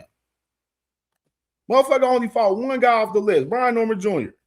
One guy off the list. The main enemy that they got, Ryan Garcia, they had him at the bottom of the fucking list. They ain't even put him number one in the list after he fucking fought fucking Barrios. I mean, that's why I say y'all guys be into that hit list shit from the Haneys getting manipulated. Y'all can do that shit, but the real ones see right through the bullshit. Well, definitely, man. We appreciate you so much spending time with us today, man, in camp. And it's going to be an exciting matchup. What do you have to say for all your fans that are ready to pull you through the victory in Puerto Rico? Man, tune in. Big Dre was good. Big Dre, salute, my brother, salute. Man, if you're in the city, if you're in New York or you're in the East Coast and you can take a flight. It's going to be a historical fight for boxing. I'm going to represent Puerto Rico. I'm going to show why I'm the best at 154. And June 27, it is. Ready to go, baby. You mentioned something about this fight, and the reason that you took this fight was legacy. You talked about legacy. You mentioned legacy. When we talk about Puerto Rico and we talk about legacy, you can't go without mentioning guys like Wilfredo Gomez, Wilfredo Benitez, Tito Trinidad, right? I mean, you got Miguel Cotto, you got Carlos Ortiz, even going way back. I mean, when now you hear these names, right? I know that you just recently connected with Tito Trinidad. Is that right? Yeah. I want you, number one, to tell me about that too. But when I talk about those aforementioned names, seriously, as a Puerto Rican boxer that is carrying the island, what's that feel like? Man, it's an honor. It's an honor for me to represent Puerto Rico. Xander is a great representation of Puerto Rico. Him and Amanda Serrano. Edgar Berlanga, he ain't representing Puerto Rico right. I just wanted to say that. Rico at the level that I'm doing it. Edgar Berlanga is not representing Puerto Rico right. But Xander and Amanda Serrano, they definitely are. To write history in my own way, in my own terms. I feel like it means a lot to me to be alone. Yeah, add Oscar Collazo to it. Like my boy Irony said, Oscar Collazo, they top guy at 105, you know what I mean? 108, that's where he conquering that right now. He another great representation of Puerto Rico. Alongside those great ones in the history book of Puerto Rico boxing, you know? So it's amazing. I'm glad that I'm part of it. I'm glad that I keep writing my name in that history book. And that boy Ramon says Xander is Benny Blanco from Bronx, Carlitos. Yeah, you spot on. and excited for what the future holds. And that meeting with Tito is a great guy, man. Tito, I have a good relationship with him. He's always very, very supportive of me, and he always shows me love. So it's amazing. Have you started to have? Is your relationship with him deep enough? Have you guys started to talk about boxing or maybe particular opponents? Like, has he given you any advice in regards to be honest, he always talks to me about when he was in camp for a different type of fights, different type of opponents. And, he was always getting ready. He was always listening and stuff. So he always tried to give me advice. But at the same time, he always told me, just be yourself. Just be you. Don't try to change for nobody. Just be who you are. People are going to love you for that. And that's what I try to do every single time, man. I just try to be Xander Zayas. Nothing else, nothing added, nothing deducted from it. And I feel like that's what makes me me. We talk about you, 23 years old. Boots naturally is older than you, but when we go back to a historical reference, Puerto Rico versus USA, I can think of a guy like Thomas Hearns, right? Thomas Hearns versus Benitez. Yep. 1983. That was a couple of days before you were born, my boy. But yeah, it happened. Two 24-year-olds, Hearns moving up to 54. A lot of similarities kind of between the two. Hearns naturally was able to edge it out at the Superdome. But when you think about historic matchups like that now have gone down into history, how much more significant does that make it when you think of things that have happened in the past? Man, it makes it a lot more significant. Obviously, going back in the day, Tito, Trinidad, Hopkins, obviously that was a big fight also. Saju to Cotto, mostly Cotto. Most of these fights, we're talking about historical fights. No evidence, my boy. Salute to my boy. No evidence. Gang, gang. It's been amazing. It's been a great history. So I'm glad that, again, I'll get to be on that history book one more time and keep writing history for the island. Man, for the folks that have ridden with you, it's crazy to look at you and be like, this dude's only 23 years old. That's crazy because it feels like you've been around forever. That's kind of the life of a fighter, right? We tend to think you guys are a lot older than you are, but what do you do that a normal 23-year-old does, bro? Like, man, to be honest, I think I'm a very normal person when it comes to stuff outside the ring. I like to hang out. Here in camp, we bought a lot of board games. We've been playing board games all week. I like playing video games. I like going to the beach. I'm gonna start fishing soon. So, little by little, you keep adding stuff that catch your interest and overall just make you a normal person. I never go about my day thinking, oh, I'm Xander Zayas, I deserve more. I'm just a regular person. I bleed like everybody will bleed. I'll cry like everybody will cry.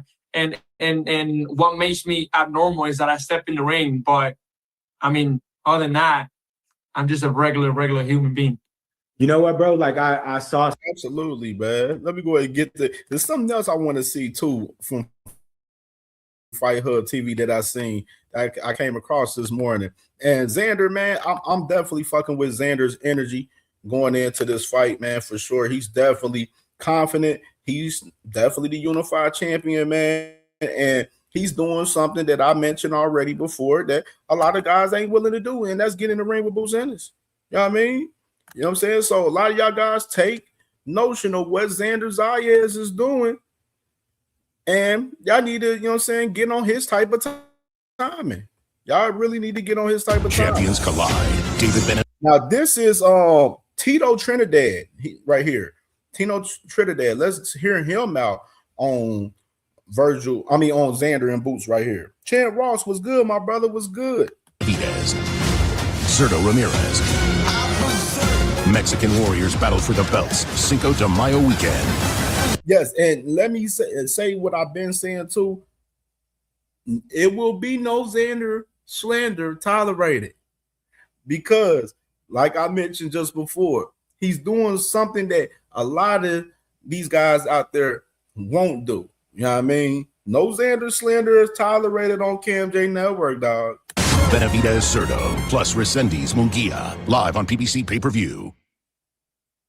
Tito, ¿qué piensas de Xander Zayas y Xander, no, primeramente puertorriqueño, es boricua como yo, y aparte que ser boricua, y con mucho orgullo lo digo, es el campeón fuerte, el campeón que tiene mucha fortaleza, mucha condición física, y sé que con su experiencia, que ya llegó a ser campeón, ya tuvo la primera defensa, otra primera defensa. Sé que voy a él y todas las cosas, Puerto Rico y todos los fanáticos están con él siempre. I asked Robert Garcia. He said all the fans in Puerto Rico was behind him. Are you against Crawford? And he told me that you would beat Crawford. Que le preguntó a Robert García si le podrías ganar a Crawford y él dijo que tú le podrías ganar a Crawford. No, yo en los pesos welter, 154 también, yo iba a mí. Con todo respeto, Crawford, Tito, Trinidad. Tito, yeah, Robert Garcia was in a recent interview and they asked him about, a fight with Crawford and Tito Trinidad, and Robert Garcia said Tito Trinidad would beat Bud Crawford. And no lies detected. I think Tito beats Bud too.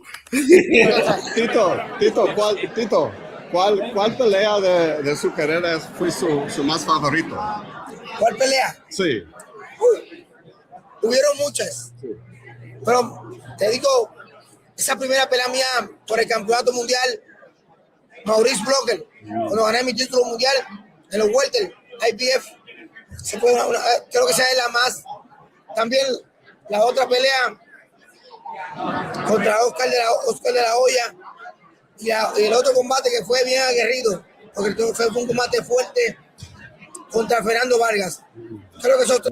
He said, some of his significant fights, Maurice Blocker, Oscar De La Hoya, Fernando Vargas, right there. He mentioned those with some of his significant fights right there. Los combates fueron un combate muy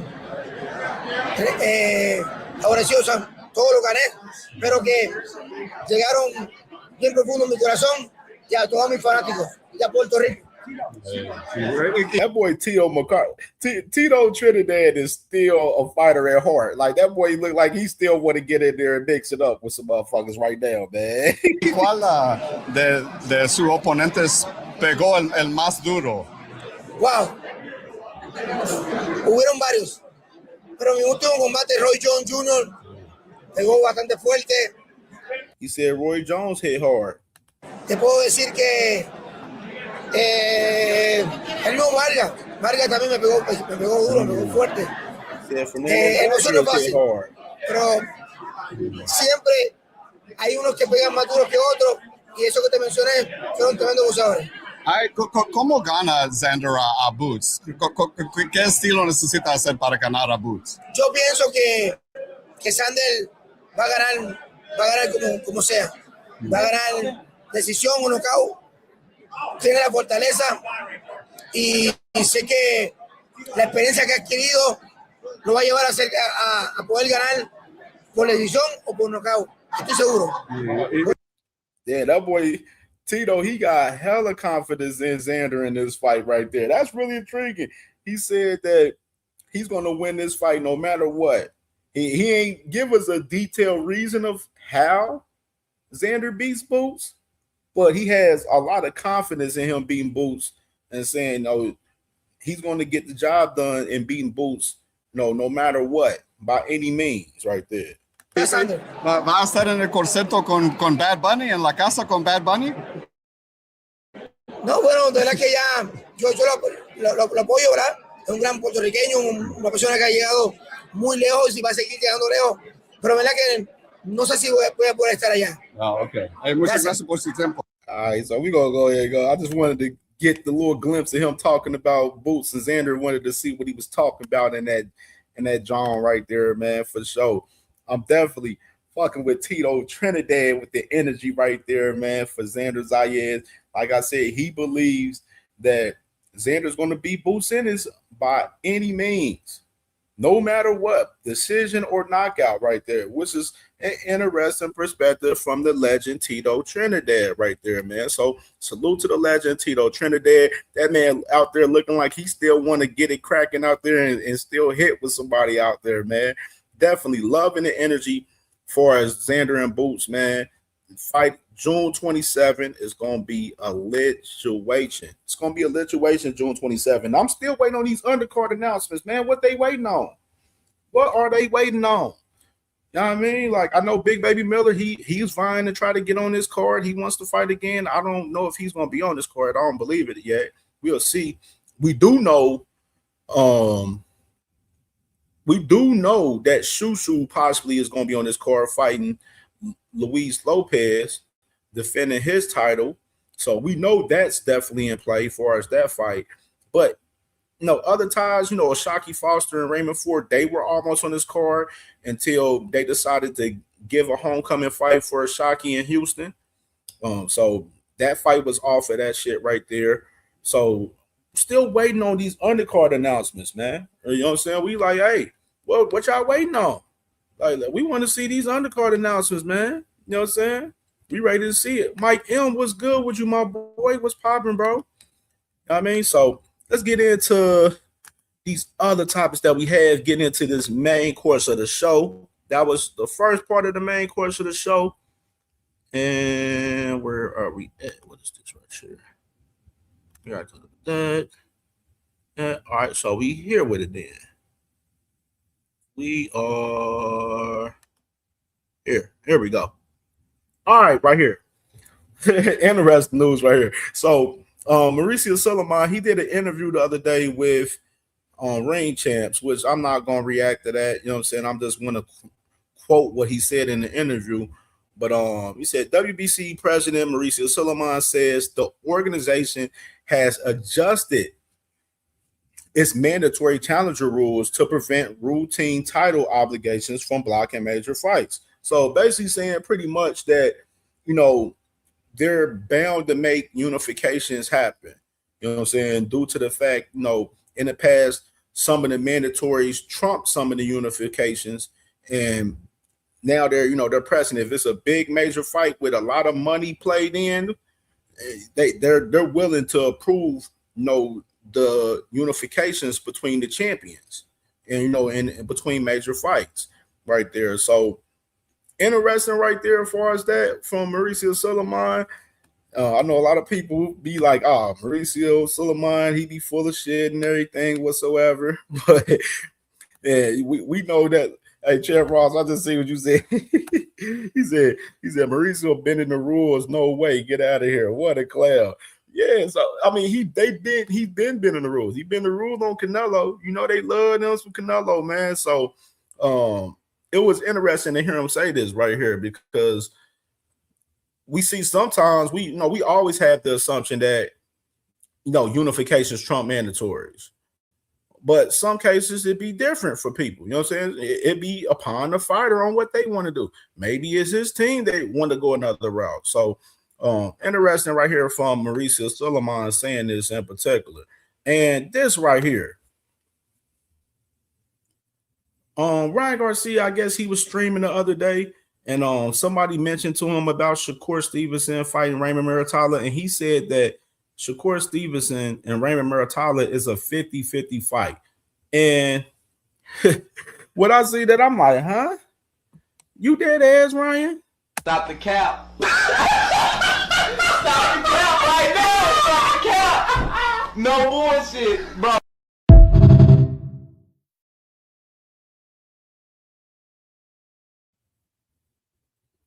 Shakur Stevenson and Raymond Maritala is not a 50-50 fight. And I want to be on record saying it right damn now. This isn't no 50-50 fight.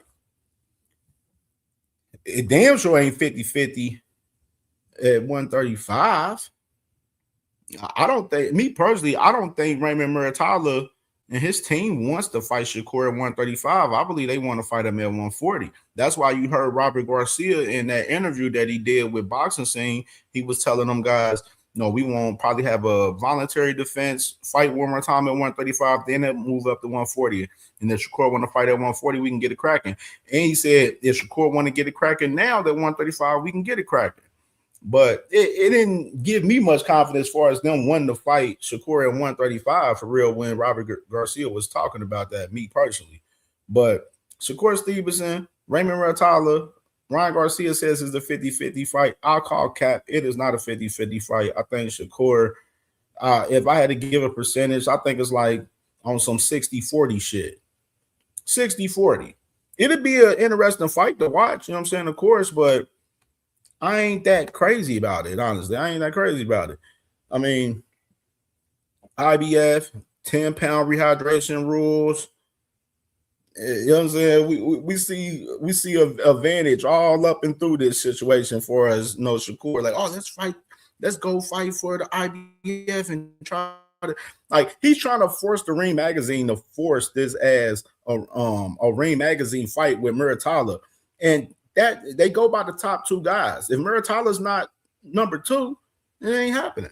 But that's another reason why I don't take credence into this Ring Magazine shit, like for us the rankings and shit, because the rankings is fugazi as hell to me. You know what I mean? So Shakur Stevenson, Raymond Muratalla, not a 50-50 fight in my opinion. Not a 50-50 fight. Now, speaking of Shakur Stevenson, since we're on the topic of him, of course, we got Ashaki Foster, Raymond Ford on the way, May 30th. And let's go ahead and play back Ashaki Foster, Raymond Ford from their press conference right here. We're not even from the press conference. Let's play back a shot on what he said after the press conference and his interview to lay the foundation into this conversation right here. Eric Craft, you said, KJ, you feel shocked? Hell no. She's talking about Shock and Shakur 50-50. I don't think Shock and Shakur is 50-50. I think it's like 55-45 Shakur. But Shakur, we're going to talk about it. I'm going to get into it. I'm about to talk about it. Hold on. We're going to talk. Run this up. He said he wanted me to fight his son. He said, give my son an opportunity, and then I'll fight you. Or he said, if you don't, I won't fight you. So, we looked at our options, and then it was a lot of people, a lot of interest in this fight. Yeah. So, to make the storyline great, might as well beat up the son, then, go see the pops. Yeah.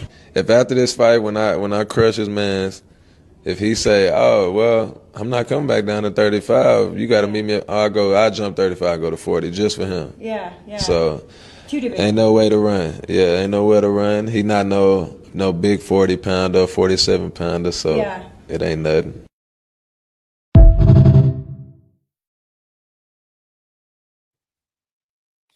You heard that boy Shock right there, man. He said, hey, if he don't want to fight me at 135, hey, and he want to fight at 140, hey, we'll go up to 140. He's basically putting it upon Shakur, basically like, yo, ain't nowhere to run or hide. You know what I mean? You said this. This what you told us, Shakur. You was talking to Raymond Ford. You was like, hey, it's all good, Sav, because he won't get an opportunity with me until he fights you. That WBC shit don't move me. That's what Shakur Stevenson said to us. He told us Ashaki Foster won't get an opportunity to fight me until he fights you. So, as a man, as a real one, Shakur, if you are a real one, we want to see you fight Ashaki and be a man of your word. Make your words match your actions, finally. Make your words match your actions.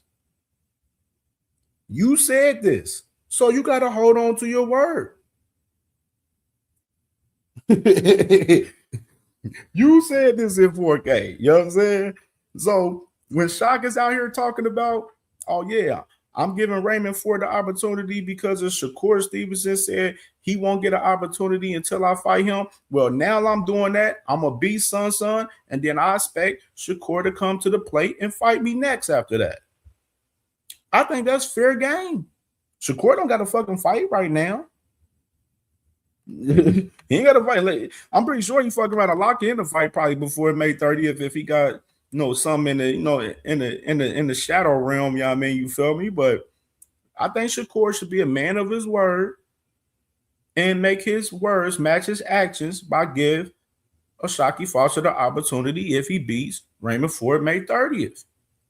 And we talked about that, man. Shock up on this man Ford right now with the mental war game right now. Like he's up 2-0 from the first face-off that they did in Arizona a few weeks ago until the press conference the other day. Shock kicking Ray Ford ass as far as the mental game. But hey, like I said, Shakur, got to give him that opportunity since you said this, brother. You know what I mean? And like I said earlier, I believe that Shakur would be Shock. I think it's like a 55-45 type fight, but it's something to that he put Raymond Ford ahead of O'Shaquie. And then even further, we heard that interview that O'Shaquie did with Najee from Cigar Talk where he mentioned, he's like, yo, the sparring session, I ran him out the gym.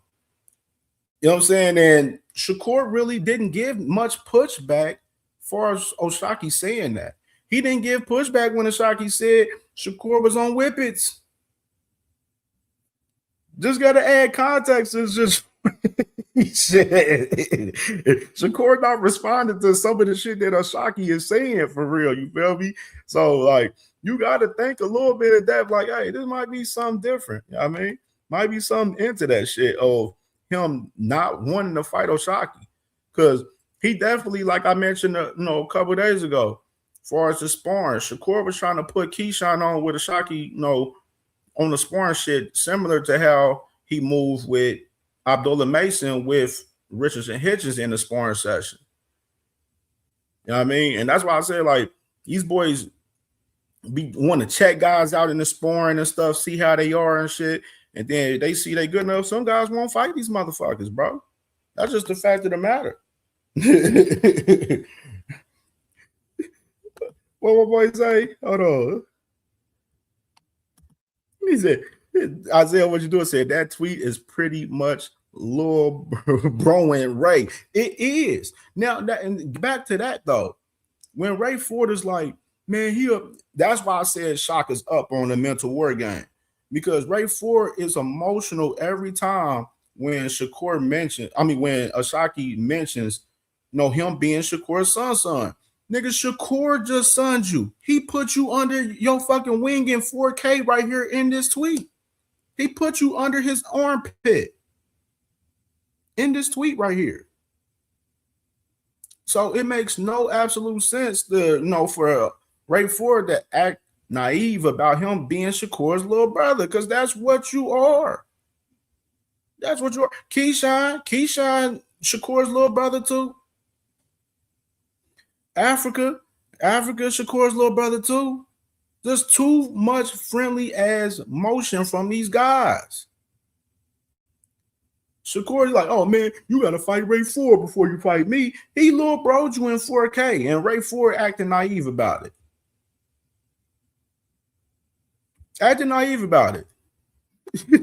It's really hilarious to see this shit like play out the way it is. That's why I say you got Ray Stevenson, his Shakur cousin and shit as Ray Ford coach. Like, are we reading the room properly here?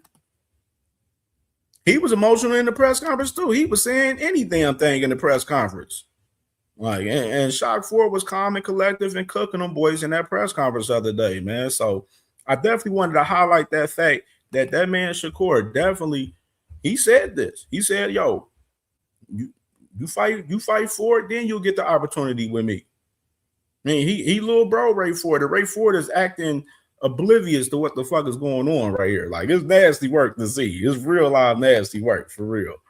So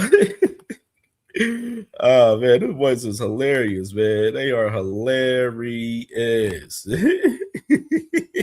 Displaying some sweetness, definitely opulent for sure, bro. For sure. So let's get to this next one right here, man. So we can get to open up this panel. Ryan Garcia, man, reveals a backup plan for us to fight with Conor Benn. He said that the Conor Benn fight don't fall through, he wants to run it back with Rolly Romero. And hey, that's what I'm talking about right here. This is what I'm talking about right here. This the energy that I like to see. And you know, I've been on Ryan ass. I said, yo, you ain't fighting Devin. You need to be fighting Rolly. You need to be getting your damn lick back with fucking Rolly. Rolly's not fighting Devin now. Rolly's available. Conor, he over there with Zuffa. We don't know how that shit gonna play out 100%. And I know Radio Hacker last night, he was like, oh, you hear Eddie, man? He said that Ryan Garcia and Conor Benn was done ages ago. Well, it don't look like it's done to me. Especially when Oscar De La Hoya, we seen him. He was like, how the fuck Conor Benn going to fight Ryan Garcia when he's just signed to Zuffa and he's going to be fighting for a fucking Zuffa trophy pretty much? How the Zuffa don't recognize the sanctioned bodies? How the fuck that's going to work? That's why I'm starting to believe that this Ryan Garcia Conor Benn fight might not happen. It's looking like it might not happen. You know what I mean? And I want my boy Rolly. I want to see Rolly and Ryan get it cracking. And since Devin don't want to fight either one of them, since Devin Haney don't want to fight Ryan Garcia or Rolly Romero, we need to see Ryan and Rolly mix it up. Run that shit back. Marquis, was good with you, my boy? Was popping, bro? Was good? Salute. Yeah, we need to see them boys run that shit back. Let's see Ryan Garcia 100% locked in, doing this thing on the fight with Rolly. Let's see it. Because he got to right that wrong with Rolly. You know, Ryan, he's a guy that goes out and he tries to fight, the big fights in general. But right here, Rolly, let's get it cracking. You know what I'm saying? I think he should just say, if I was Ryan, I'd say fuck Conor Benn. If the WBC ain't mandated 100%, like, which is yes, Conor Benn is the mandatory, but like I said, it's iffy on that end. If Conor Benn is going to be allowed to really fight Ryan Garcia, it's going to be upon Turki Al-Sheikh, because Turki Al-Sheikh is putting up the money for the fight with Ryan Garcia on a Ring magazine card, valuing Ryan Garcia over Debbie Cakes. This is what it all comes down to, man. So yes, I think Ryan need to keep that energy and be like, yo, I ain't fighting Conor Benn, I ain't fighting Devin ass. Let me go ahead and get Rolly, that's how it's supposed to be. Go and get your leg back with that motherfucker Rolly. That's what I want to see, man. So definitely let's see this shit play out. We're gonna see more on how this situation play out right here. And briefly right here, Eddie Hearn mentions as well that there are ongoing talks for Bivol and Benavidez right now. Said that that's a fight that we're discussing with Luis de Cuba. So you got Eddie Hearn and Luis de Cuba's over there at PBC. They're talking about a fight with Bivol and Benavidez possibly, if they can get through the two fights that they have. Of course, David Benavidez, he's fighting this Saturday, May 2nd. Then you got Bivol back fighting Michael Eifert May 30th in Russia. So both of these guys are fighting in the same month. Interesting. And that leaves Mr. Beterbiev out again if this is in the works. You know what I'm saying? That leaves him out of the work, out of the whole play as far as the trilogy with Bivol once again. Which is now, I'm starting to believe we're not going to see the trilogy with Bivol and Beterbiev. We're not going to see that trilogy.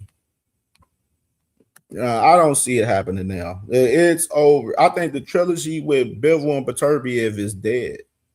It's dead now.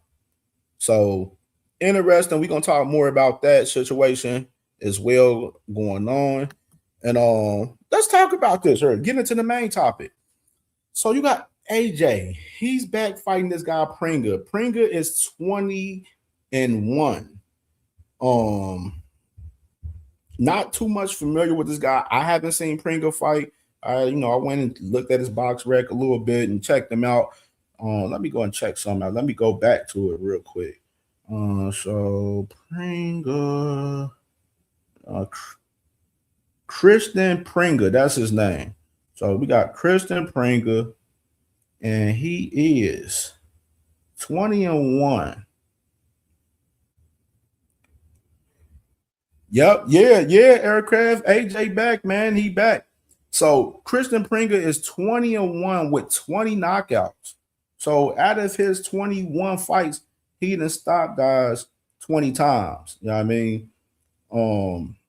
His last fight, he just fought in February in 2026. He beat this guy Joe Jones. He beat this guy Joe Jones. That was 16-14-1. He stopped him in the first round in an 8-round fight.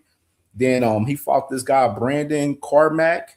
That was 9-8-2. He stopped him in the first round in an 8-round fight. Then that was in 2025. He fought 3 times in 2025 and got knockouts in 2025 with guys with bad records. Guys with bad records, man. So this is I ain't saying this is it looked like to me is a layup. Because this guy, he hasn't really fought any tough competition. He hasn't fought anybody that has an undefeated record on his resume besides, I want to say 1, 2, 3, 4, 5.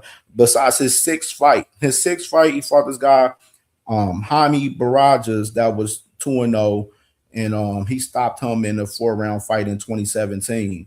So, yes, he's been active. He fought 3 times this past year. He fought in February this year, but the opposition that he's fighting isn't good opposition. It isn't good opposition. So we got to be honest with ourselves with it. So this is a fight for, AJ to dominate, look good, and cook Pringle. You know what I'm saying? It's a safe fight for him in particular. But, you can't play boxing. You never know. You know what I'm saying? We didn't think Andy Ruiz was going to beat Anthony Joshua that time, and he did. You feel me? Even though Anthony Joshua came back and packed him up in a rematch. But this is interesting right here, man, to see how, this shit plays out right here. So you got Anthony Joshua back in action versus Christian Pringle, July 25th in Riyadh out there in Saudi Arabia, man. So interested to see how this undercard builds for this fight. And go ahead and top off the bigger news. Mr. Turkey Al-Sheikh tweets early this morning, says, to my friends in Great Britain, it's happening. It's signed. Speaking about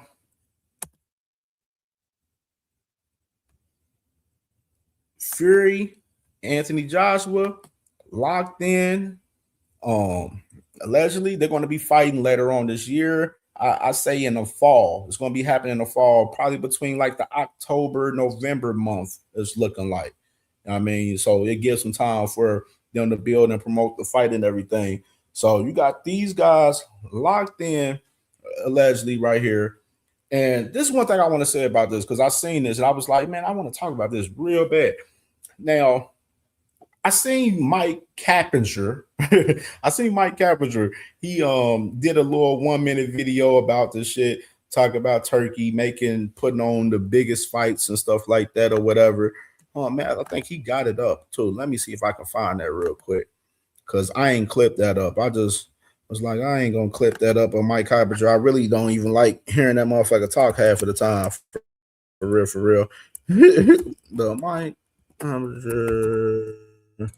Let me see if I can find it real quick, because I did see it earlier on. I seen it earlier today. Let me see where it's at. Let me see. Let me type in AJ versus Fury. See, it's right there. All right, let me go and play it. Let me share the scrizzy.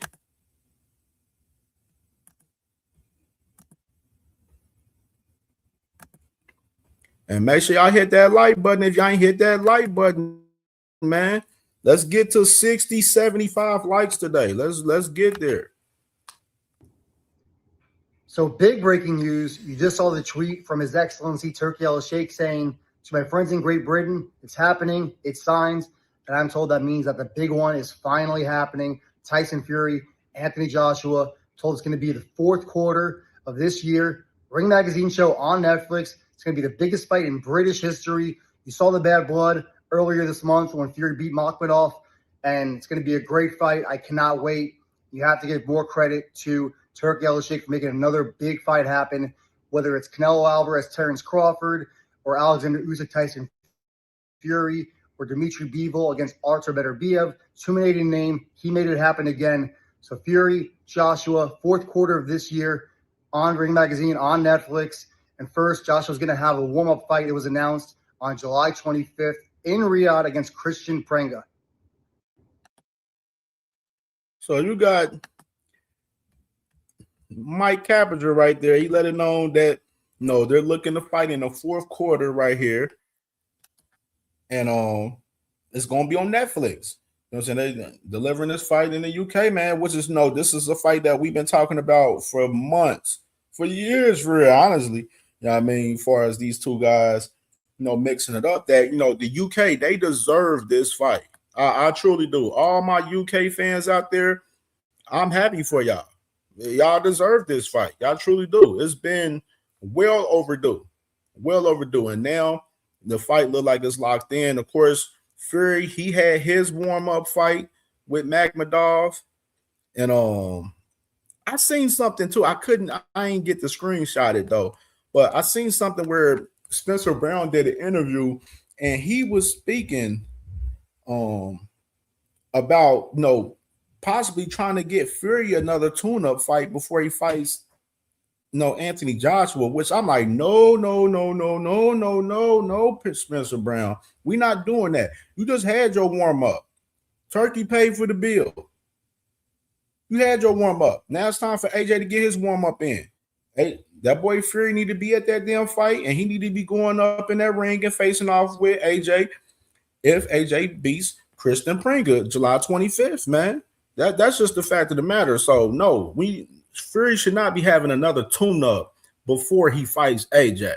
I think that's bullshit. And salute to my brother Curtis Robinson with the $5 banger in the super chat. He said, I hope you get your super chat on the other side. Channel King. Salute to my brother, man. Curtis Rob in the building. Salute to family for sure. And yes, man. So, and another thing too. This was another little thing that I seen too today earlier, as far as these two guys, as far as Anthony Joshua in particular. I seen some fans out there, they was, pressing upon Wilder and AJ, as far as, they looked at the interview that Eddie Hearn did during, it was after the Boots press conference where he was talking about, oh yeah, we fought Wilder. Yeah, that'd be a great tune-up. I think AJ stops him in 3. So that got a lot of Wilder fans triggered saying that shit in particular. You know what I mean? Where, they like, shit, let's make it happen then. Let's see it and shit. You know what I mean? So you got a lot of the Wilder fan base, they was pushing for the fight to happen. And I told y'all that AJ not fighting Wilder on a comeback, bro. He's not doing that. I told y'all that wasn't happening. You know what I mean? And which is, we already see in 4K that's definitely not happening. You know what I'm saying? Obviously, because of the man is fighting Christian Prenga now. So, with that being said, I was like, I understand why the Wilder fans would be frustrated in that sense, because AJ, he was popping his shit, talking about Wilder ain't that good. And then you got Eddie Hearn saying it. And then now, the interesting part about it, though, is now, after Big Baby Miller, he just won that fight with Pirro the other night. Now you got Eddie Hearn pushing the Wilder and Big Baby Miller fight. He's pushing Wilder away from Joshua because they was trying to make the Tyson Fury fight, which is understandable in particular. But like I said, if y'all thought Wilder was sweet like that, then y'all should have go ahead and take him for July 25th. But I told y'all they weren't going to do that. They weren't going to do that. They're going to take a softer touch because they want to go in 100% ready for Tyson Fury when they go into this fight in the fourth quarter, man. So definitely, I would definitely say that man is definitely,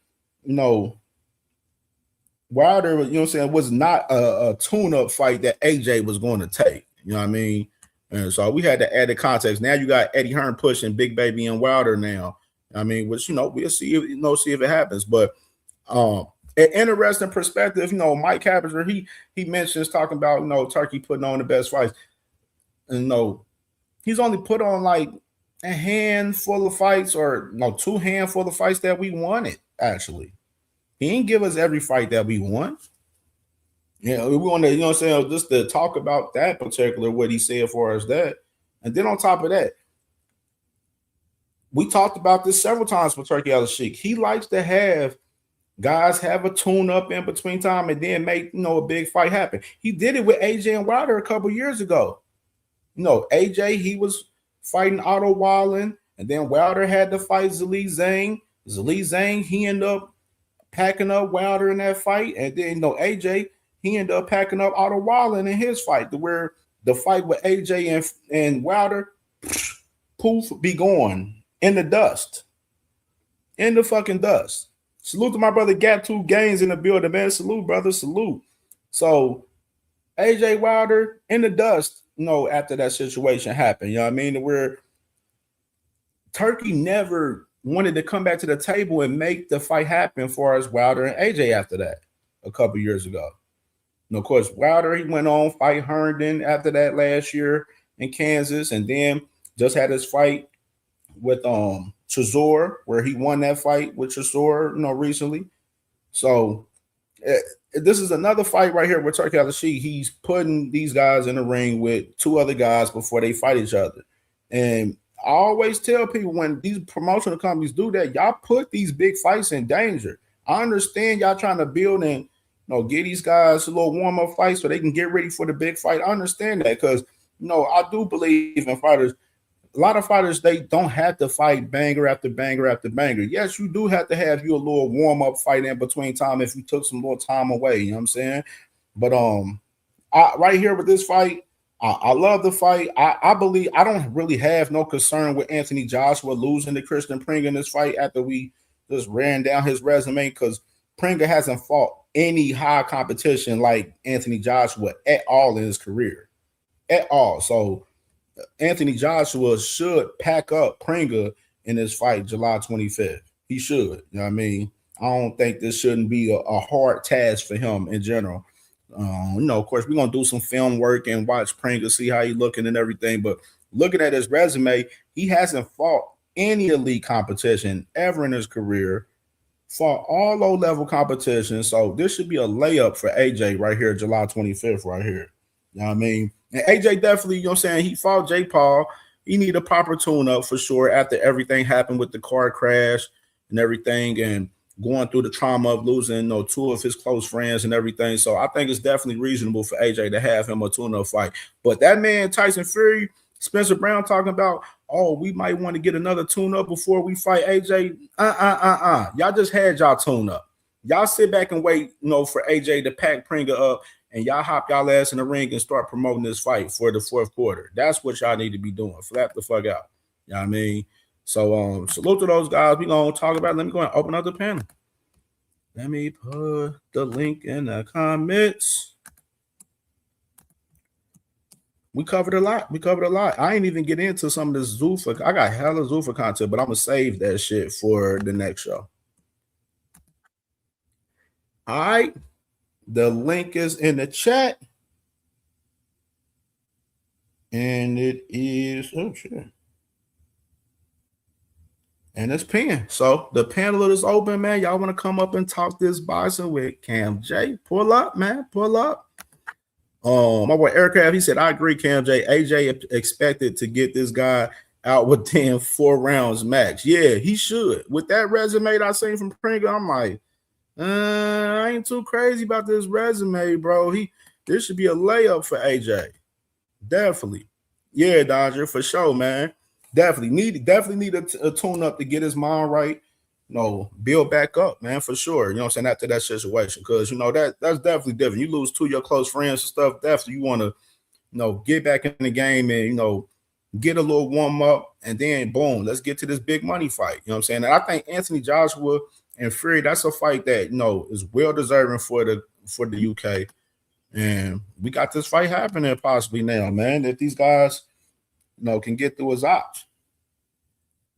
Now, Fury with the Magmadal fight, it was a cool performance. Wasn't nothing too crazy in my opinion. I wasn't that crazy about Fury in that fight in particular. He won the fight, pretty much damn near every round for real. You know what I'm saying? Almost pitched a shutout, but didn't get to stop the guy. Magmadov was trying to wrestle more than damn fight for real.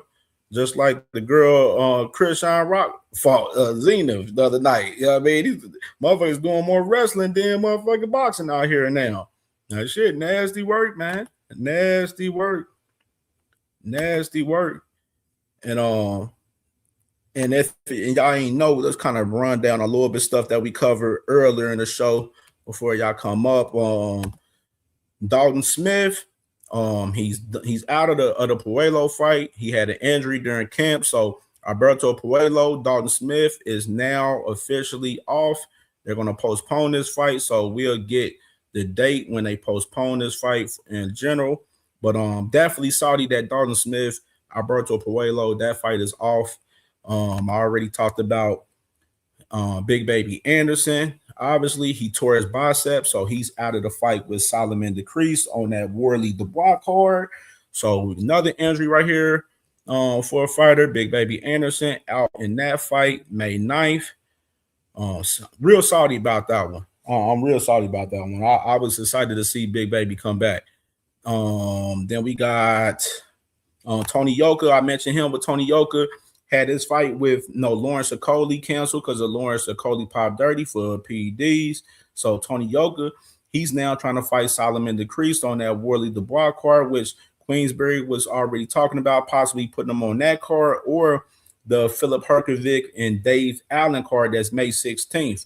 So we're going to stay close to see if Tony Yoka does get his wish by fighting Solomon Decrease, since both of those guys ops not fighting him. Then you talked about this as well with Alan Chavez, possibly going to be on the Bam Bam Rodriguez card June 13th. Of course, he had that highlight knockout over Miguel Medueno the other night, which is possible knockout of the year.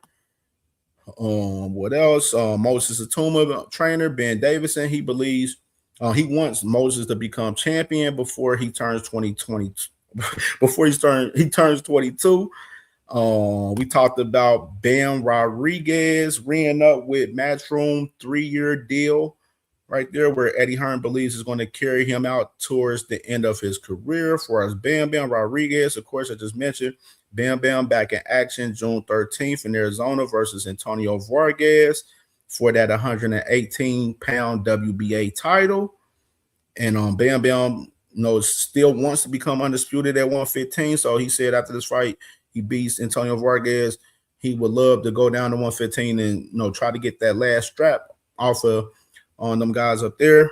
And what else? What otherwise possible? Yuli Hernandez, Jesus Ramos Jr. may be on the horizon at 160, especially if they elevate Jesus Ramos as the full champion. And currently he's the WBC interim 160 champion, behind Carlos Adames having the regular title in general. Of course, Carlos Adames in recent time, he mentioned that he may be moving up to 168. So that may be room for Ramos to become the full champion, where we get this fight with Yuli Hernandez and Jesus Ramos, possibly. Both guys PBC. Definitely can see this fight happening for sure. Yuli Hernandez, highly ranked in the WBA and the WBC. So definitely would love to see this fight between these two guys. Of course, Eddie Reynoso talking about Canelo fighting M. Billy, most likely, which is, we already said that fight looked like that's in the works with from Mauricio Suleiman. A couple of days ago, he mentioned that Canelo's fighting for a world championship, which all of us went ahead and assumed that it got to be Christian and Billy because the other guys are busy or Ozzy Iglesias, he just fought. So we know it ain't Ozzy Iglesias. Canelo, he was supposed to be the guy to fight for that IBF strap with Ozzy Iglesias, but he turned it down. And he turned down Hamza Shiraz as well for the WBO, where we got Hamza Shiraz fighting Alan Bejic May 23rd on the Usyk and Rico card. Of course, Diego Pacheco was another guy that turned down Hamza Shiraz too. He was another guy that turned down. And Diego Pacheco is going to be back in action in July in Los Angeles. And I told y'all before, my brother Albert Bell from Toledo, Ohio, he would be on that card fighting Andy Cruz, most likely as the co-main event to Diego Pacheco in July. Just waiting on that date to be announced. We also talked about Mauricio Suleiman, basically talking about, they adjusted, far as the mandatory challenger, far as, them trying to put on unifications and stuff. They're trying to, put on the unifications, make the big money fights happen before, allowing these guys to fight their mandatories, which is, the mandatory obligation for fighters. They're supposed to fight one mandatory a year. We talked about Ryan Garcia, talking about Shakur Stevenson, thinking that him and Muratalla is a 50-50 fight, which I call cap. Call super cap on it. This is not a 50-50 fight. It's like a 60-40 fight to me right there. And then, of course, talking about Ashaki, putting that pressure on Shakur and trying to make him be a man of his word and make him match his actions with his words right here. As far as, telling Ray Ford, he won't get an opportunity with me until he fights you. Well, Shakur, the man Ashaki is fighting Ford now. He beats Ford. We want to see you stand on business and hold up on your word right there. Talked about Ryan Garcia, basically saying shit. He'll run it back with Rolly if the Conor Ben fight don't fall through. You know what I mean? Which is something that we've been like, we want to. You ain't fighting Devin. We want to see you fight Rolly. Go get your motherfucking leg back. As much as we want Devin to get his leg back with you, we want to see you get your leg back with Rolly too. Because you put on a shitty performance and you gave us excuses for the fight, which is the excuses was bullshit. Pure bullshit. You know what I mean? So we're not accepting the bullshit. So we need to see Ryan run that shit with Rolly. And it's a unification at 147. You know what I mean? Devin don't want to fight you, Ryan, or fucking Rolly. So shit, let's see you get it cracking with the man Rolly instead if you ain't fighting Conor Ben. And of course, Bevil Benavidez, early talks with these two guys, which I said, to me right now, it looks like the trilogy is off. It looked like the trilogy with Beterbiev is not happening. It's not happening. You know what I mean? You know what I'm saying? It's not happening. Blaze was good, brother, was good. Then, of course, with the main one, you know what I'm saying? AJ back in action versus Pringa, July 25th in Riyadh season. And, of course, the man Turkey Al-Sheikh said that the fight is signed, sealed, and delivered for as AJ and Fury right there for us the fourth quarter. So, interesting. Real interesting, man. The link is open if y'all want to pull up, man. The link is open. The link is open real quick. As a matter of fact, let me take a little.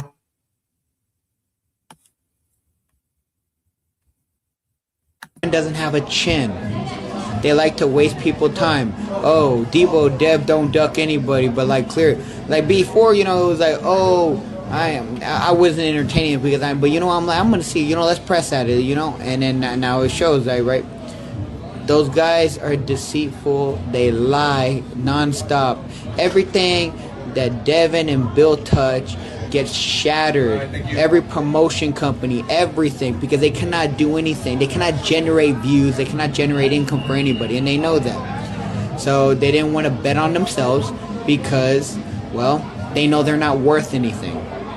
I never want to hear them call me out again or bring me up or any of that stuff. It's dead. There's no ifs, ands, buts about it. It's dead. It's done. We're putting up all the money. What more does he want? We're putting. It's a 50-50 split. We're putting up all the money. Bet on yourself. You're Devin Haney Promotions, right? That's how it works, right? We told them, all right, go sell your 50% to the zone, or go sell your 50% to the. Nobody wanted to put up the money because they know there was no money because Devin can't sell. That's what it is.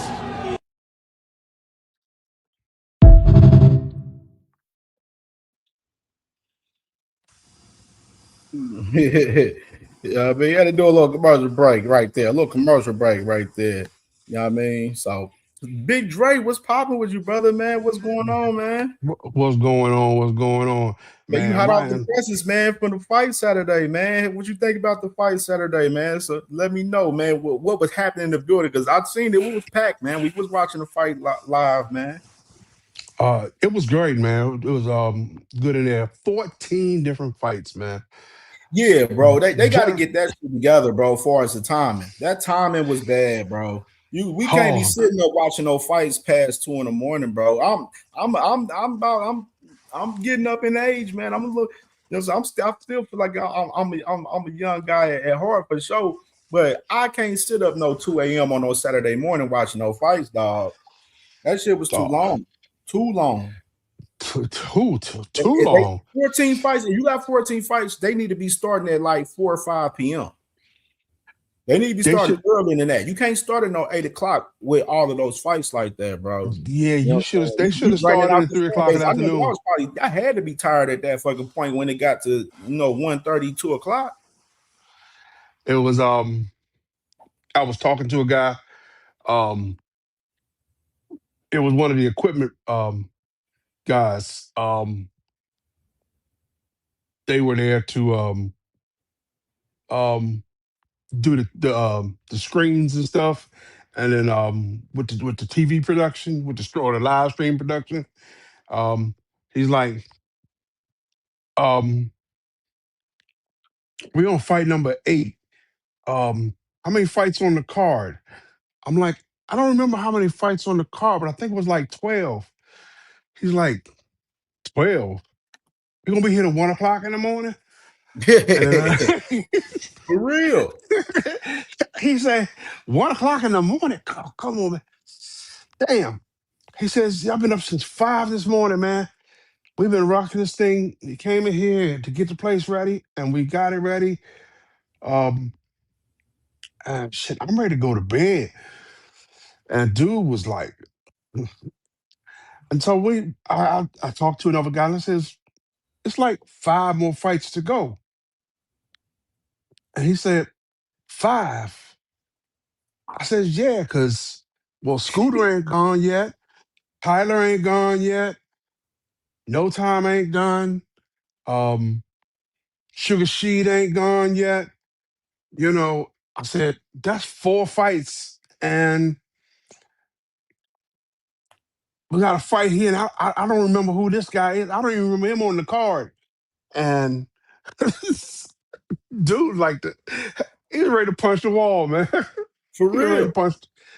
But yeah, it was a real shit show. It was a clusterfuck, man. Both the weigh-in and the fights started late. I got What you stuck in think was the traffic. issue? What you think the issue was with that, right? As far as Jetta Promotions on that. Jetta Promotions has normally got their stuff together. They normally start on time. They normally end around 12:30. Yeah. But he had 14 fights. I mean, now you running 10 fights, it's cool. Everything. And like I said, he's normally running, about 10 fights. This was his first time in the Hilton in Baltimore. And they had some logistical hiccups. Like at the weigh-in was supposed to start at 1:30. I got stuck in traffic for 2 hours. Damn. And this ain't got nothing to do with the promotion company, but I left the house. I was running about 10 minutes late for the time I had planned to leave. So I jump on the road. Google say it's gonna be 48 minutes. Cool. I hit the road, and by the time I got actually on the highway, it went from 48 minutes to 58 minutes. Um, okay, cool. That's not a problem. I mean, there's something going on up here. Traffic started to slow down. It took me 2 hours to get there. I was a little bit hot. So I get there, I find where they having the weigh-in at, and they got fighters that ain't showed up yet. I mean, I'm I'm 2 hours late, and they got fighters who they still looking for fighters to get their packets so they can get, you know, go through all of the Get right on registration the way. process. And then once everybody got there for the registration, they were doing good. They getting, everybody got registered and rolled through the registration process, see the doctors, um, and they started to weigh in. It was 4:30. I was like, oh, and I thought I was late with getting there at 3:30. Right. So, um, yeah, it was an hour or so. It was like 4:30 before they got started with the weigh-in. Um, the doors were supposed to open up for the fight Saturday night at 5:30. Um, I rolled up about 5:15. Figure, okay, it'll probably be a little bit of line at wheel call so I can get my media badge. And they said wheel call not ready. They wasn't let nobody up the steps. Next thing I know, they still got fighters going to the bathroom for the pre-fight urinalysis. I'm like, oh, it was there was it was a logistical nightmare. And then once they opened the doors and finally got started, it was a little bit after 7 o'clock, about an hour, 15 minutes late. Um, but once they got rolling, things were rolling. They didn't have that long wait between bouts because they knew that they were running late. So they made sure people were in place at the beginning of the fight beforehand. So once Facts. it got rolling, it was rolling. They there was there were several little hiccups. They didn't have a quiet room for interviews. They didn't have someplace set up. Normally we did them like when we do them at Live Hotel. They go out in the hallway. There's a hallway uh, outside of the arena area where um, people do usually conduct interviews and talk to the fighters. Um, Not necessarily a Yeah. quiet area, but it's not the immense noise of the ring and the DJ, and you can hear what's going on. Um, so we were trying to conduct interviews in the hallway, um, where actually it's the back kitchen area, the freight elevator, outside of the ballroom where the fights were being held. But Yeah.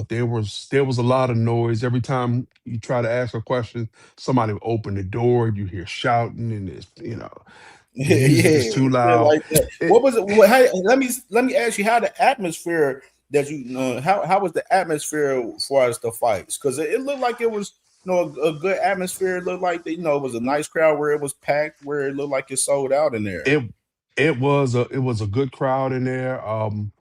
Uh by the time they rolled up about the fifth or sixth fight, the room was full. So um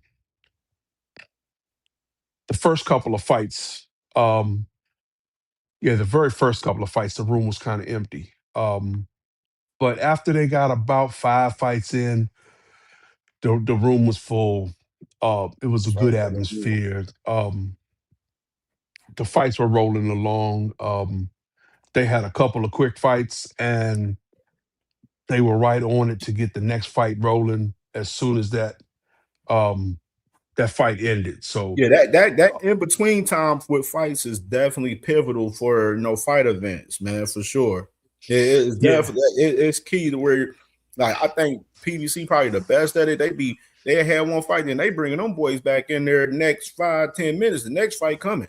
You know what I mean? So yeah. Even that's if a you major even if you have platform a doing short that. fight, even if you have a short fight, like we had 2 fights ending the first round, and as soon as they were out of the ring, boom, boom, they bringing the next set of fighters in.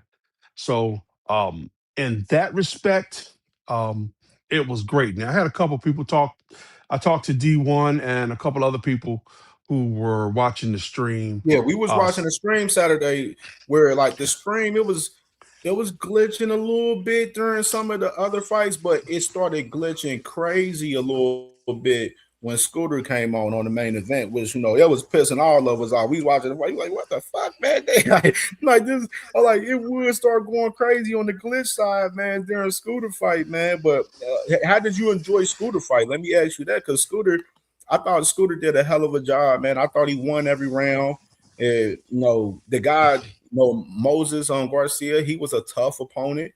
He was definitely, a tough guy that was durable and he definitely hit Scooter with some shots, but I don't think I didn't think the shots was effective on Scooter. You know what I'm saying? Scooter, was blocking a lot of the punches that he was throwing too. And the guy Moses was fighting in spurts. Like he was like he'll let Scooter get off hella shots, then boom, he'll pop off with a 5, 6, 7 punch combination. You know what I'm saying? As far as headshots, he wasn't even really going to the body. Scooter, I remember I seen your clip that you posted from your interview with Scooter after the fight, where Scooter mentioned like, I'm a 12-round fighter. Like this fight showed me that I can fight 12 rounds, and of course, it's boxing. I'm going to get hit. You know what I'm saying?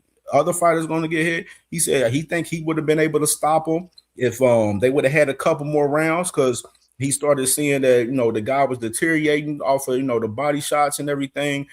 Going into that 7th, 8th round, man. So what you think about the performance from Scooter? Oh, Scooter's performance was A plus, man. I'm gonna give him an A plus on his performance because he definitely was he was doing his thing. He was going to the body, he was going to the head. He controlled distance pretty much. Um, the guy Moises Garcia, Bam Bam, um, gave me or reminded me a little bit of a pit bull. Um, he was taking everything that Scooter was throwing at him, and being there live. And I wish I had battery. I had 2 phones that started at 100%. But by the Yeah, end of the by the end of the night, man, I was done. My batteries were done. yeah, bro. That So shit being there that long, hell yeah. so Hell yeah, being that damn long shit. got a lot of footage that I couldn't use because of different reasons, but and a lot of footage I'm gonna have to go back through and check out. But I sucked down a lot of battery that night. And um being there, and if you heard the commercial where I said, feel the thunder of the leather, man, they were throwing some thunder, man. Um and you can Yeah, hear man. those. Sugar She performance too, man. I thought Sugar She was he looked good in this performance, man. I was hoping he would have got dude out of there, but dude was similar to Garcia, very durable and tough as well. Oh yeah, he was definitely a tough one. And he took some punches, boy, I thought his knees buckled twice, but he didn't fold. So Right, um right. and he was able to get on his toes and get out the way, um, catch his breath and keep going. Um the guy that no time Turner, the guy he fought, Yeah. um, he took one to the side of the head. that should have took him out of there the first time. I'm gonna get a man extra marks for Hart because he definitely showed heart. He got up time and time again until the ref stopped it. Again, it was a first rounder, but um, he continued to get up, and he took some serious punishment. Um,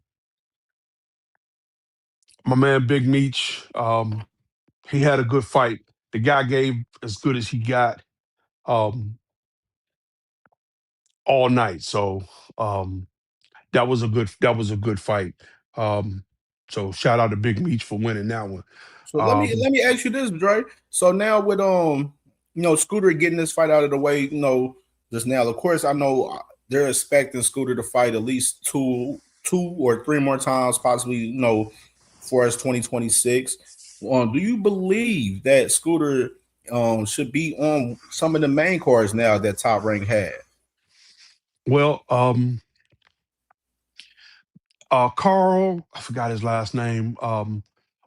The VP of Top Rank was at the fight, and he was interacting, and he was talking to different people, but he was definitely there, and he moved Carl to. Moretti. Yeah, he moved to ringside for the Scooter fight, um, and he spent a couple minutes with Scooter as he came out the ring, and then he grabbed him again um, about a minute or two after the little interview session we had with Scooter after the fight. Yeah. But Scooter says that Carl told him he liked what was going on. He was genuinely impressed at what he saw, um, and that they looking forward to moving him, to stepping him up in the near future. So we're probably going to see him on one or two more Jetta cards before the end of the year. Jetta should have. Man, Big Dre, that's what I want to hear. So Jetta will probably Abdullah make. They need to put Scooter on July 4th in Cleveland. Get him put him on that card with Abdullah Mason and Joe Cordina, man. That's what they need to do, man. People want to see Scooter Davis out there, you know what I'm saying? That, they want to see him, man, on the main course with Top Rank now. You know what I'm saying? Especially after they've been seeing him what he's been doing, over his last, few fights. You know what I mean? So, he's been body shotting. Ooh, boy, he's been body shotting people hard. I've been to his last 4 fights, I believe it is.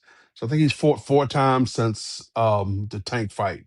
So I was at the tank when he was on the Tank card, and I think he's been on 3 other cards.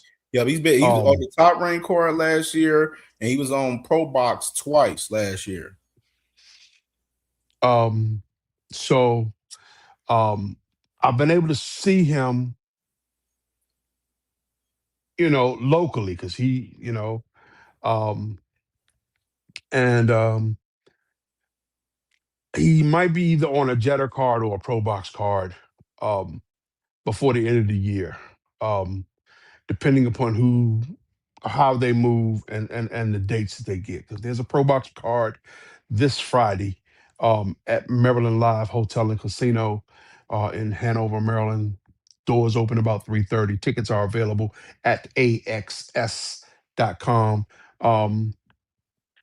Featuring my boy Francis Scarborough. He on the card. That's my guy. Oh yeah, that's my guy. I fuck with Frankie Scarborough. He's in the franchise, man. Co-main event, and the Soldier Cobra Breedy is the main event. So I was supposed to be doing commercials for those today. Actually, I was supposed to have been doing them yesterday, so I can get them out to the fighters, put them on their own. It's tired, man, from Saturday night, man. Come on, man. Shit, when you leave the arena and get to your car, and the timestamp on your parking ticket say 305. You're like, damn. For real. I slept all day yesterday, man. I was supposed to be getting up Hey, I don't blame you, bro. I don't blame you and at all, man. Yeah, that's and why I right. was chilling for the most part because we was up watching the fights late. I watched Saturday night. I watched probably about 4 or 5. I watched about like No. Man, I be doing all-nighters, man. Pulling catering jobs and still got to get up. Big drop, Dre. We need them drops ASAP like Rocky player. Thomas Hill, you don't count, man. You know, because you the unofficial mayor of YouTube boxing. You on everybody's show from 6 in the morning to midnight every day. You know, I done heard your voice at 3 o'clock in the morning with or 2 o'clock in the morning with uh with 2 Cents After Dark. I've heard you, and we've had conversations on BVO channel when he was just getting started at 1, 2 in the morning, East Coast time, because we know you're a West Coast guy, you know, and so you be running them 24-hour marathons on a regular.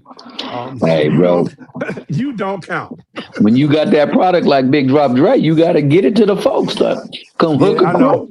Come hook a crook. When you got home at 3 o'clock in the morning, you should have told her, you should have kissed the miss and say, hey, I know I was gone for a while. Just give me a couple of more minutes. I'm about to push this fire out for these folks.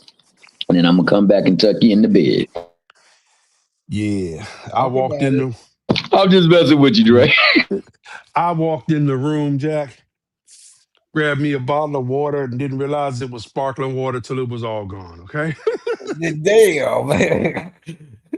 Yeah, let me get my boy T Hill, man. T Hill, man, what you think about AJ, man? AJ Fury, you know, they looking like they finally locked in, man, from what Turkey Al-Sheikh said this morning.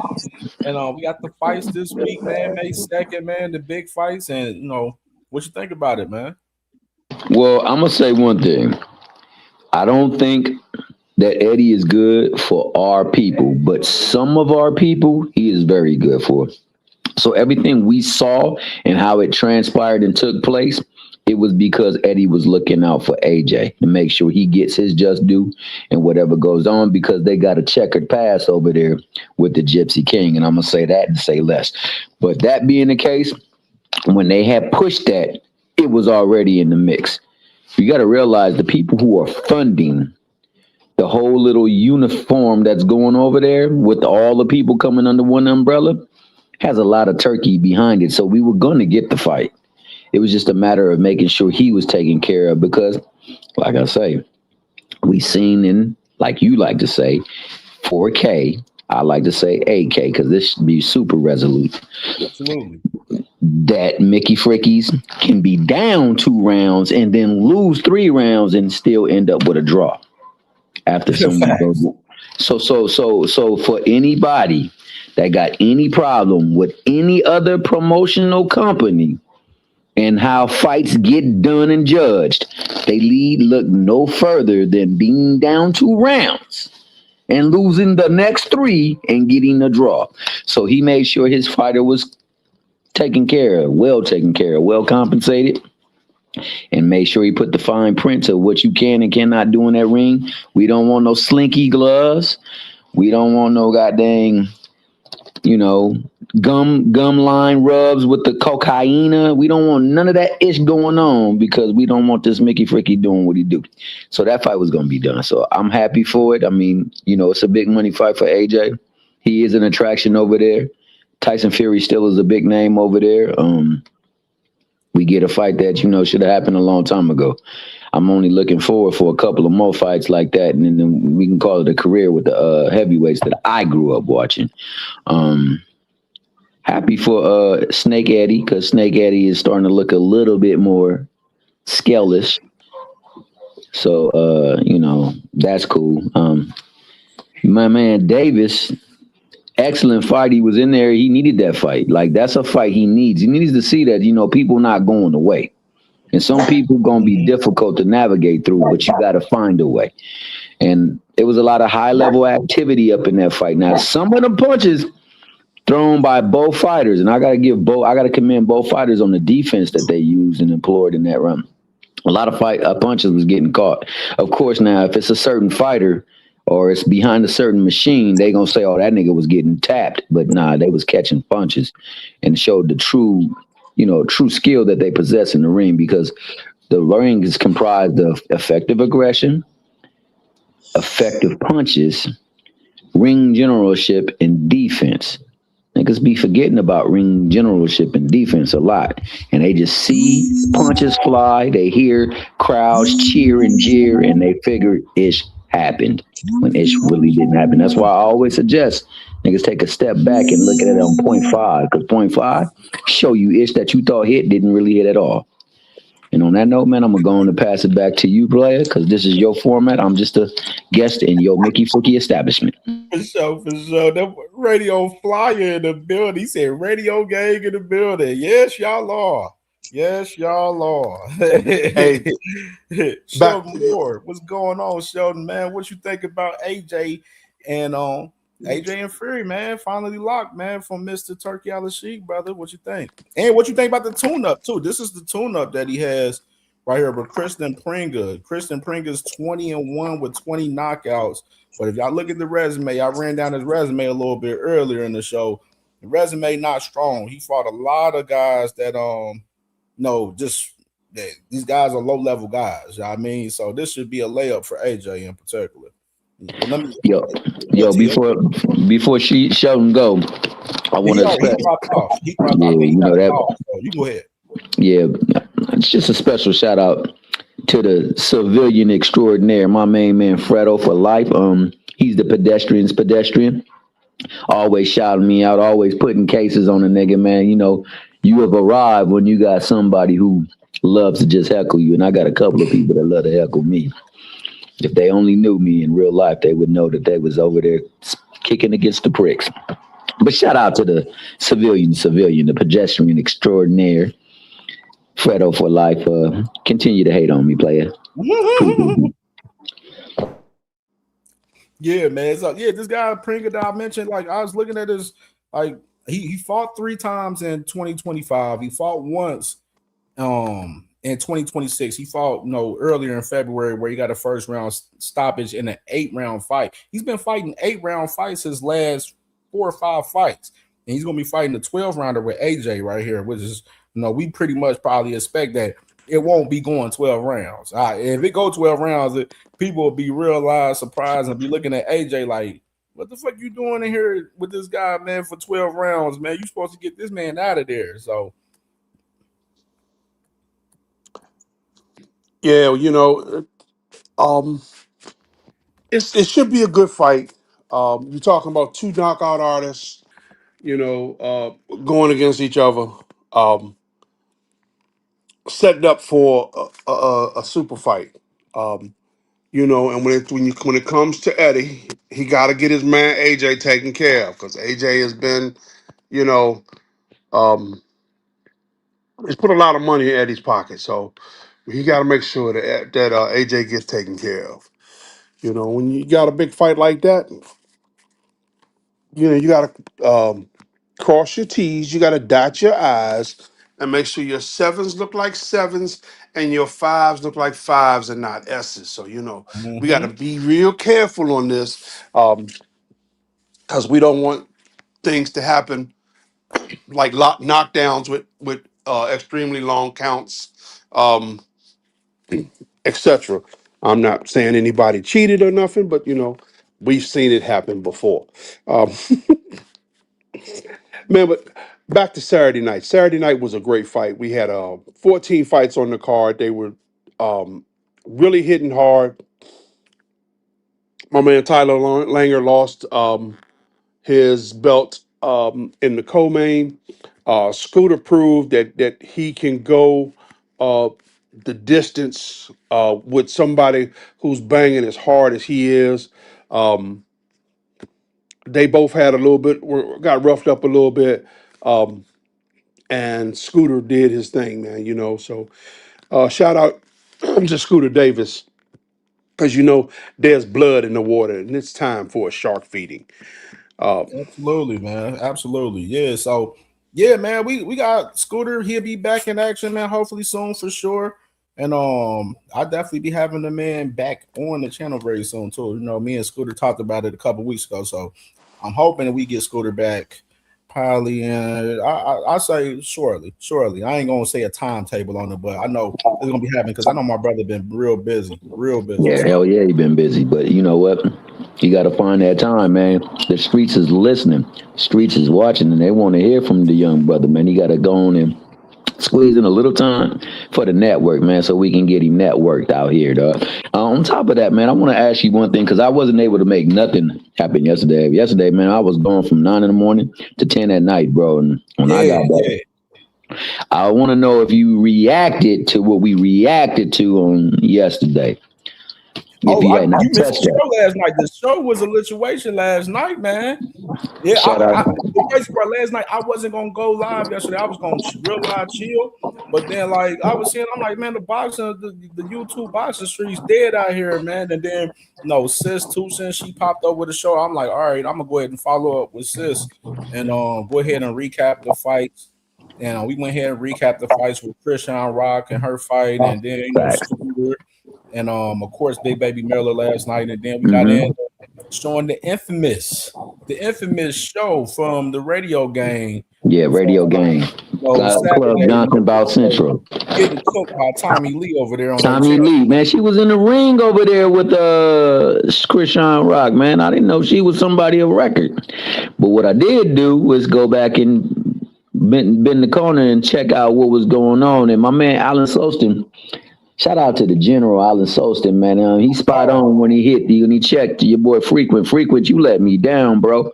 You let all them dudes talk to that woman crazy like that, bro. That wasn't even a good look. Now, when your girl was up there doing what she do and rightfully putting herself out there to get some of that back, you was over there putting on a front talking about, we got to respect the queen and all this other. How come y'all didn't respect the queen the other day, man? Why'd y'all treat that woman like that, man? That's not cool. I don't care if she a switch hitter or not, bro. She's still a woman. That's a fact. That's a fact. You were men up there. A lot of people, they had a bad taste in their mouth hearing that shit they was on over there, man. That shit was that. I like that. She was putting them boys in a blender. In a blender, nigga, making she was Ninja Bullet. Them boys. She was trying to talk boxing with them boys. While that's what she came up to talk. To get personal with her. You know what I mean? That shit was some sucker activity. She even prefaced before she went left. Lord, I came up here to talk boxing, but if y'all want to get freaky with it, we can get freaky with it. But she said it about 5 times. And Frequent, man, you my guy, dog. The mother niggas not so much, but you my guy. Dog, you also older than most of them ninjas. You should have nipped that ish in the bud, player. You don't never let no man go back and forth with no women, nor disrespect them like that, man. Put them niggas in the back. Put their ass on timeout until they can get it together. You hold the conversation with her. You go out there and defend the points that she was going against you with, man. Don't let them come over there and do that to that woman, man. That's the second time that I seen a couple of them people up there go at women before. The other one was with our good sister, 2 Cents, and she not disrespectful. So let's tighten up on that, player. For real. Yeah, try that shit on the boxing scholar. He will stop you in your tracks and put you in place real quick. So I've seen that happen too many times. Somebody said something that was just a little bit out of pocket, and he cut that shit short, shut it down real fast. So we need to respect our queens and make sure that when they're on our platforms that they get the respect that they deserve. Because we ain't nobody without them, and regardless of however they come off, we need to make sure that they get the full respect, especially if they come up to talk boxing. Absolutely. And I got a breaking news. Mr. Xander Zayas has just signed a multi-year contract with Top Rank. So he just re-signed a multi-year extension with Top Rank. So breaking news, Xander Zayas re-signed a multi-year extension with Top Rank Boxing. Shout out to Xander. Irony, man. What's good, brother? Man, what's poppin', brother? What's up, Cam? God bless you. T Hill, Big Dre, how y'all doing? We doing good, man. We doing good. When did you say that it was Albert Bell versus Andy Cruz? Where did you say that was at? It's Diego Pacheco's fighting in LA in July. And from Albert personally told me that they were going to be fighting on his undercard, him and Andy Cruz. So you'll see Albert Bell versus Andy Cruz in July in Los Angeles on the Diego Pacheco card. Now they haven't announced Pacheco's op yet, but we'll see soon. I'm pretty sure we'll hear about it soon and the date for July for that event as well. Now that's at 35, right? Yes. Speaking of Pacheco, I'm not a big fan. What do you think about him with Buddy McGirt? It's an interesting move. It's really interesting. Yeah. I actually like it. I like it because Buddy McGirt, he this of course got a rich history in boxing, of course, and recently training Frank Martin and stuff and everything. So it's an interesting move for him, and I want to see how they mix it up together. He could make some noise if he can add some layers to his game, in my opinion. I just see him fight the same fight over and over again against Sajo, against McCombie, and against so-called Nelson. In my opinion, and he had trouble against Sajo and Nelson. So I don't know. He may be. Do you think? Something tells me he should have stayed with Benavidez. Do you agree? I think that I didn't see a problem with what they had going on. Honestly, I mean, I think it was more so on Pacheco than the training that he was getting from Senior. Yeah, I mean, Rayo Valenzuela had a pretty nasty fallout with Benavidez, but from Pacheco's standpoint, I'm thinking maybe he understands. Listen, there's a chance that me and this guy meets down the line, so I don't want him knowing everything about me. Yeah. So I get it from that standpoint. Man, Fury AJ, all these freaking tune-ups, bro, got me nervous. I seen some people talk about. They said, "Do we really care about Fury and AJ at this point?" I seen some of the fans on Twitter, talking about it currently right now. I think it's a big fight for, the UK. So I think it's reasonable for them to make it happen. Now, the tune-up for AJ, I think it was reasonable due to the fact everything happened with him, the car crash, and losing his two close friends and everything. So I think it was reasonable. Fury, he got his tune-up, and this was always Turkey Al-Sheik's plan. Turkey Al-Sheik in an interview months ago, he said that he wants to get Fury and AJ a tune-up and then match them up. He said this months ago, and that's what he's doing. Fury just had his tune-up with Magmadov. Now AJ's getting his tune-up July 25th. So AJ, I don't see him losing the Pringle, so I don't have no issue with it. So I just feel like at this point it's like, hey, let's make this fight happen. You know what I'm saying? Get this shit out of the way. And you know what I mean? And let's see these guys get in the ring and mix it up. The UK deserves that fight. They've been for years. It is now or never. I think we can all agree on that. It is now or never for that fight. But I mean, from AJ, I get it because there's no way you can go from Jake Paul all the way to Fury. Like you need something in between, right? So I get it for AJ, especially with, like you said, the accident and everything. But Fury, like getting one more fight, like what are we doing, man? Who is that gonna be against? The winner of Wardley Dubois? Like I don't know, man. I just want to see. That's why I said Spencer Brown. He was full of shit when he said talking about, oh, we may want to get a tune-up before. Like AJ's getting like you just had your tune-up. You fought Magmadov, you won. Now you sit back in the weight and the balance, get ready for AJ. You know what I'm saying? Like it's that simple. Looked like Magmadov was on the take, bro. I ain't gonna lie. He didn't look like he was there to fight. But I'm gonna say this. What you said was pertinent. It probably flew over a lot of people's head. It's what your boy Turkey has funded for, and he gets what he pays for. It's like if you throw on an event and you play some vendors to do something, they can't just freelance and do what they want to do. They doing what you tell them to do because you're putting the money up for it. So yeah, it's gonna happen the way that he wants. That's why I said all of this It's been like theatrics, man. You got to realize that in the mix with them is WWE, and WWE has stood the test of time. So whatever their people say, they're gonna listen to because they know it's proven to be effective and it's proven to endure. So they've been advised by the people over in WWE how to sell this ish. If you didn't see WWE and all up in the stuff, they last event where they did this stuff for the Fury and whatnot fight, it looked just like a WWE promotions, man. They got their foot hand in hand because they're trying to topple the whole sport.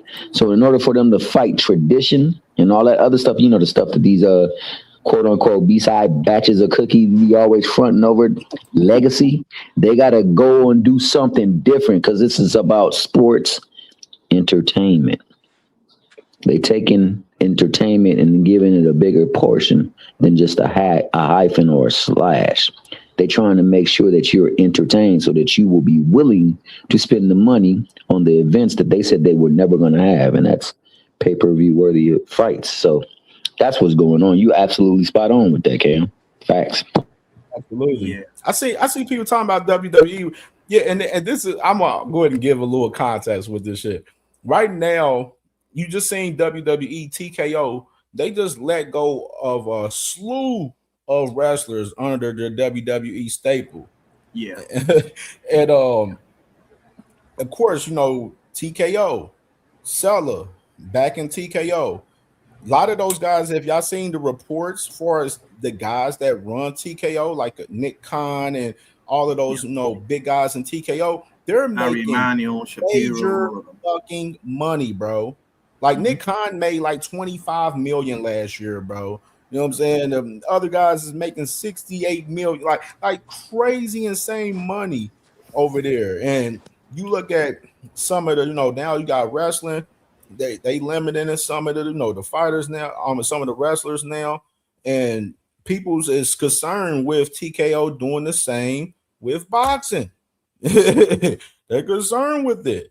You know what I mean? So, a lot of people have been talking about WrestleMania hasn't been the same. You know what I mean? Since, it's been under those guys' reign. That's true. It's never been the same. The ring looks like a freaking NASCAR track. Yo, and just think about the acronym TKO. Like, they're telling you basically with everything what they plan on doing. The technical knockout means we ain't even have to put in the work to knock you out, but they just gonna tap out. They gonna concede and whatever, man. They try and do things to get people to concede over to their way of doing. So, man, people got to be worried about it, man, because they got a lot of resources at it. But the fact that they're making that much money, wonder how the pay scale gonna be on the fighters and what they're gonna get, man. Because right now they probably throwing bread at them just to get people to come over, just so they could shift the access of power. Because that's what this is all about, the access of power. And the thing with TKO, bro, is that they make it more about the brand than the fighter. So they're stripping the leverage that the fighter had 10 years ago, like a Conor McGregor or Ronda or the usual suspects. Like back in the day, they had to play ball with those dudes because they had the pay-per-view model. Now they have this model started, I think, with ESPN. Now it's with Paramount, where you just got to put X amount of fights and they're getting that check. So they don't need that superstar as much as they need them.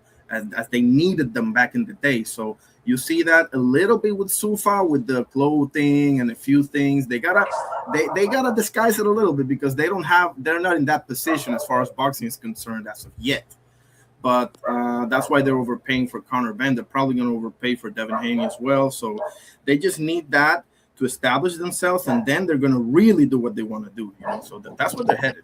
And also, Iron, just to put a little bit of more specs on that Conor Benn situation, it wasn't just for one fight. They had already had that deal out. They just made it you know how they be having ceremony weigh-ins? They had a ceremony signing, dog. The Mickey Freakies had that already ironed out, so it was going to be spaced. It was still overpayment because he don't deserve none of that money like that, but it wasn't just for one fight, but they made it look like that, so people would be like, hey, well, I'll go over there, man. They getting our bread like that. Exactly. Oh, man, they front-loading the market so that when you as you look out at the landscape of things, and you say, well, damn, they paying ninjas this and ninjas that, and this ninja got this one, and next thing you know, you're trying to figure out, well, wait a minute, how do I get some of this money? And you go over there, and they will talk pretty and shine the light in your face and bring you into that room to smell like roses. But you got to read the fine print, because somewhere in that fine print, they got some extensions in there, and they got some Bob. I think they got some Bob Arum type contracts that will put you into Yes. automatic extensions. Once you achieve this level, or once you achieve that level, and or X number of wins will give you an automatic extension where you are locked into something that may not be as lucrative down the road. And and with them trying to redo the Muhammad Ali Act, so that they can operate like that here in America, and be um, manager, trainer, promoter, everything all in one, where you strip where everything that happens at the fight inside the ring is controlled by them. You wear a uniform. Um, you come in. You are void of outside sponsorship. You not wearing this. You can't wear that. Your name, your image, and your likeness pretty much belongs to them. So yeah, you can go out and do all the commercials you want to while you out away from the ring. But as soon as you go out there and do that Tide commercial, um, unfortunately, that Tide logo can't go on your trunks. So they don't associate you, the boxer, with the product. It puts that separation in there. You can go out there and do that Gatorade commercial or the Powerade commercial, and get paid by Coca-Cola. Um, but that logo can't go on your shorts. You can't Yeah. associate yourself with that product in the ring. Um, and uh, that puts a demarcation point on your sponsorship, because uh, all eyes is on me when I'm in that ring.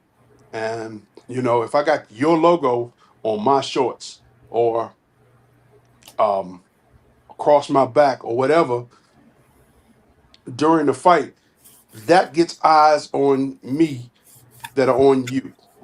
Hey, Big Drop Ray, let me ask you a Yes, sir. question, because you've been watching a lot of boxing, man. You've been watching it for a long time. Who's the greatest promoter of all time? Great question. Damn. Oh man. Well, I will say recent time. I won't say all time, because there's some time that you was not alive to see some of these people promote. Because the first $1 million fight, the card took place way back in the 30s or the 20s. So that dude was great in his own right. But in recent time, in your memory, that who's the greatest promoter of all time? I want to say something about after that question is answered. For sure. I'm in my time. I know he's a crook, but he was a great promoter. Say less. I know what you're talking about. And he Cleveland's had finest. he had the wildest hair. And he said, only in America. Only in America, right? Only in America. Right. All right, Iron, I'm gonna let you go after he finished. And his name is Don King. Yeah. Don King, the man. Don King Promotions, right? Don King, some of the greatest cards we ever saw, back to back. I'm talking about like freaking, who was it? Like UCLA Bruins, dog. They was putting out bangers back to back. Go ahead, Irony. I wanted to say something to what Big Dre was saying about the contracts, and you're absolutely spot on. And the best example that I can think of is from the UFC standpoint is Jorge Masvidal. Like if any of you watch the UFC, you remember Jorge Masvidal's run when he beat Darren Till, and then the 4-second knee heard around the world against Ben Askren, right? So, and he got that extension, and he was still being paid the same thing, even though he was the big star. So that was to me like oh man, that was an eye opener because Jorge Masvidal had a lot of problems with Dana White because of that. I'm like, listen, we agreed to this before I became a big star, bro. I deserve more, and what do you know? Right. So Dana White is a big dude though, bro. He rubs shoulders and grease elbows with some heavy hitters, bro. That's how he can slap the dog snot out of his wife and nobody bat an eye. But hey, Big Drop Dre, I'm glad you said that because to my record, that is the greatest promoter I've ever seen. And he did do some dastardly things, but I'll tell you one thing, as much as he was in front of the camera, as much as he was pushing the push behind these fights, because he really promoted. Like, he ain't these Mickey Frickies that's just in the back of the scenes pulling strings. He was out there promoting too. Nobody ever came to see that nigga fight. Nobody ever came to see him put on a promotion fight. They came to see the people who he put in the ring to fight. It's always been about them. But yet these people are the people that get the bread. They're not going to see Don King promotion. Now, Don King was very vocal in promoting his cards, but they weren't going to see him. They was going to see the product.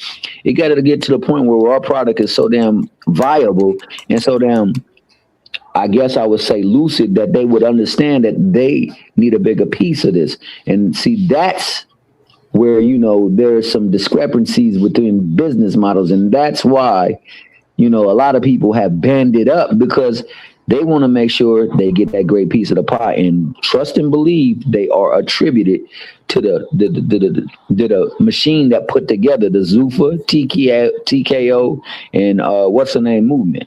But go ahead, Big Drop. My bad. Well, I'm gonna start here. Yo, if y'all ain't hit the like button yet, please hit that like button. We need y'all. We have 40 likes. Let's get the 50 likes. Hit that like button like it owe you money. No, Big Drop. You gotta go on and sell it like you be selling them Jetter promotions, man. Sell them niggas on the like button, dog, because it shouldn't be that hard to back out and hit the damn like button and come right back. You don't miss but a second. But go on and give them that Big Drop Dre like button promotion. Hit that like button. Hit that like button like it owes you money. It don't cost you nothing, not one single dime. Just hit the like button, hit the subscribe button, and hit that bell for you can turn on your notifications. This is the CamJNetwork, so hit that like button. I got a question, guys. What is Kid Austin and Lucas Body? We put some together, Big Dre. We put some together. Say again? What you say, Ernie? What is Lucas Body and Kid Austin doing? Are they fighting each other or what?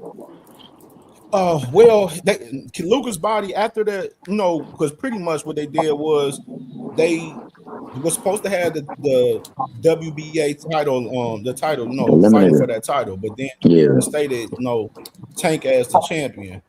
And Lucas Body, after he knew he wasn't fighting for the title, his team basically said, "Fuck Kid Austin. We don't even care to fight him now." So we got Kid Austin and Auntie Schofield out here fishing for a fight out here now. They talking about they gonna petition to try to fight Tank for that WBA strap. Y'all been the number one guy for a hot ass minute now. Y'all ain't never tried to do so. So what leaves us to believe y'all gonna try it now? You know what I mean? So I don't be believing what they be talking about. But right now, Kid Austin, he was talking about Gary Russell Jr. and shit, and yes, I heard that. They capped. So Kid but Austin, he's getting that reputation, bro. Some low level competition, and then we'll see next. Kid Austin, they should be pushing to fight Abdullah. That's what the fuck they need to be doing. But they outpricing themselves. They don't want that fight, bro. $2.5 million to we want $10 million now for the Abdullah Mason fight. Fuck y'all. Y'all ain't worth. Y'all barely worth. So y'all can move around and go ahead and fight a bum over there with Golden Boy. Yeah, I think Auntie Skull has went out there and stuck his foot in his mouth, and it got his shoe stuck. Cause they talked about this $5 million 5-year or 5-fight deal or whatever the hell it is, where they were supposed to get all of this money and make all these fights, and then they talked about fighting Abdullah for first it was $1 million, and then yesterday's price saying today's price. So today's price is $10 million. Now wait a minute, how we go from 1 to 10? Pricing themselves out, yeah. You know, And if there's what have you done to make yourself worth that amount of money? What have you done nothing. um, to make anybody want to pay you that much money? You haven't earned a belt yet. Um, you haven't had 30 fights. You aren't the most exciting fighter out there, no matter what your dad says. Right. But there's a bigger problem, in my opinion. You know, the big ass elefante with Kid Austin is he's getting that reputation. If there's one reputation you don't want in boxing, is pulling out of fights. That's the one thing that you don't want in boxing, because who's gonna do business with you, bro? So this is the problem. This is the problem, though, right here. And I want Big Dre to elaborate. I know he knows a lot more on this too. But here's the problem with him. Like, he's at the point of no return. Like, he's all the way up the charts, right? So he's gonna have to start fighting people that are people. It ain't no longer cakewalks. It ain't no longer people that you should be walking over.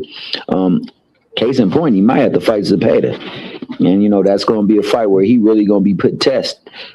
Abdullah, he don't want to fight because he sparred him, and like I said, Abdullah had him not come out for the second round. I told people a long time ago I got privy to the information because I'm real good with his cousin. His cousin was there, saw this, so I know what took place. But I'm gonna say this: another problem with him is his pops. His pops is the biggest problem because there were people. And I want Big Dre to chime in on this because he was there that day. I came in late. There were people who placed a lot of emphasis on his career and tried to assist him and help him, and they ran off on him, Mickey Frickies. And they have that type of mentality. They didn't deserve a fight with Shakur. They weren't even ranked in the top 15 in his sanctioning body. Yet he popped his top, got the fight. Shakur obliged. I got to shout him out for that because that's what I feel like you should do to silence the lambs. He did, and that Mickey Freaky started planting drugs and kidnapping kids and putting cream on his ass to try to set him up and all types of stuff. Eventually found his ass faking an injury in a hotel hospital.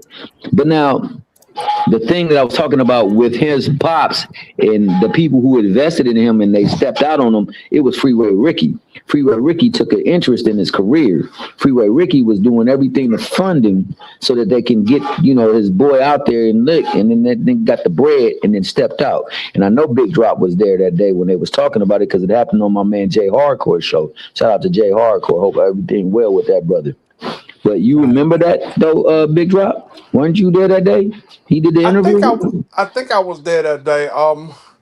But when you get to the point that you are put in that position, you need to do everything you can. I think all of that stuff with the passports, the drugs in the car, the tow truck driver, the bad meat, the lady with the cream. I mean, none of that stuff, whether it was true or not, should have been nowhere near the public. Nowhere near the public. If somebody broke in your house and stole half the house, that should not have come out of his mouth. It should not have come. The public should, if it had came from a news organization instead of his pops, it may have been a little bit credible.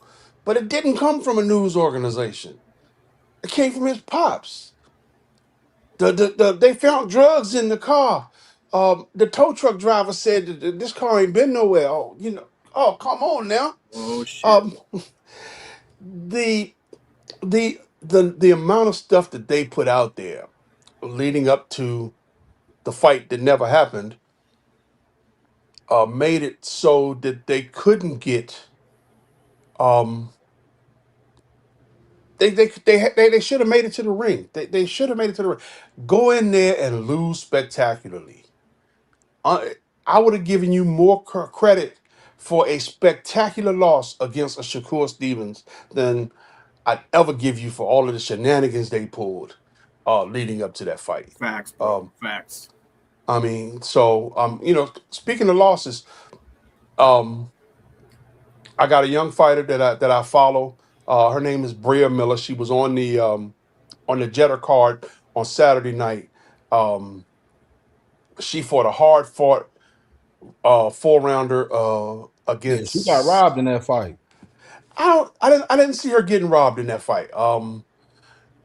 Being there, being ringside, and knowing Bria the way I know Bria, I've seen her fight 4 times now. She showed some hesitancy.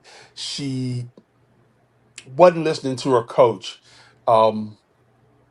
and she didn't box. She didn't continue to box. She wanted to get in there and fight too close, but she stayed. She was too far out of range, trying to box out of range, and then she went from too far to too close.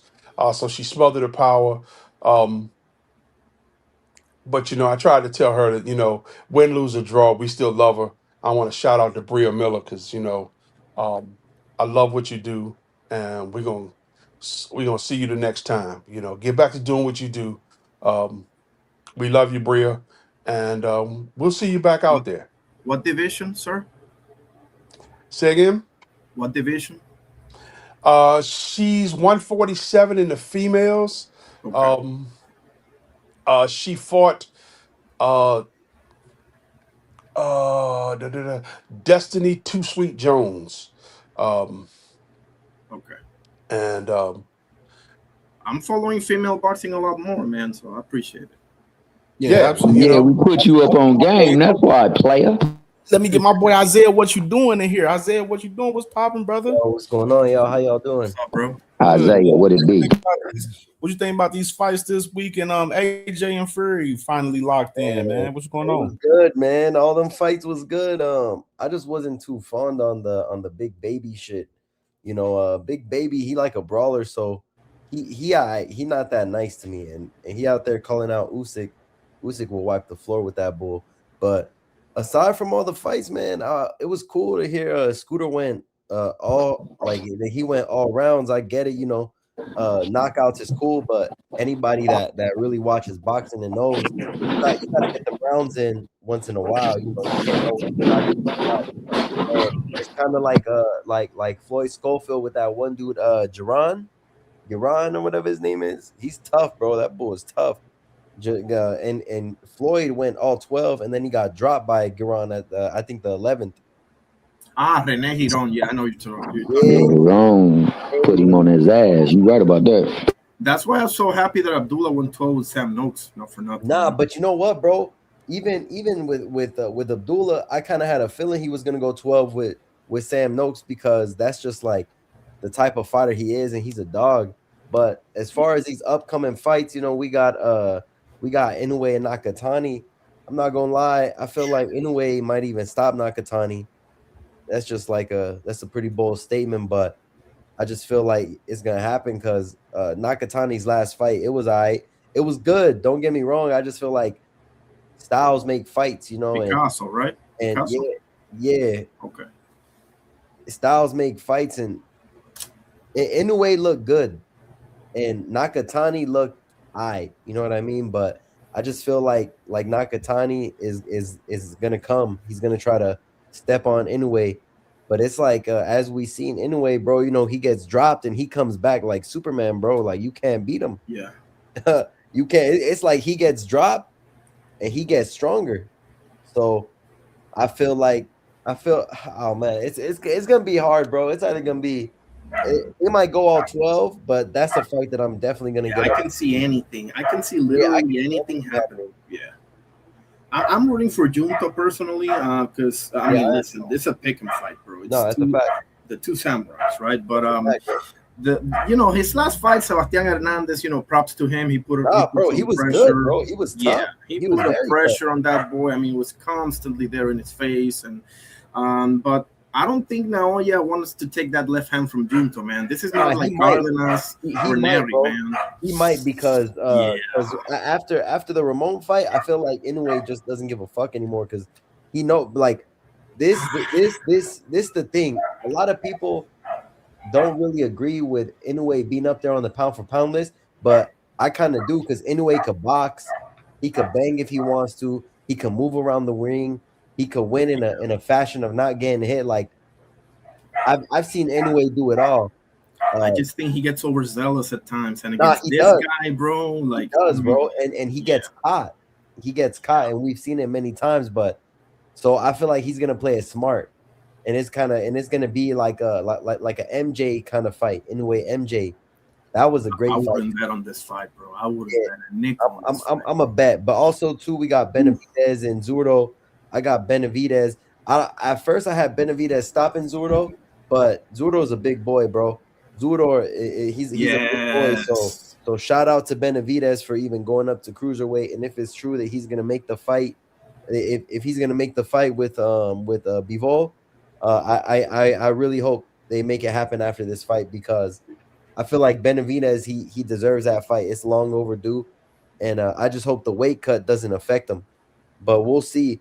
And I think who else is fighting on that Benavidez undercard? Resendiz Munguia, Duarte Fierro. I'm not really sold on Munguia, bro. After he popped dirty, for hanging out with Canelo.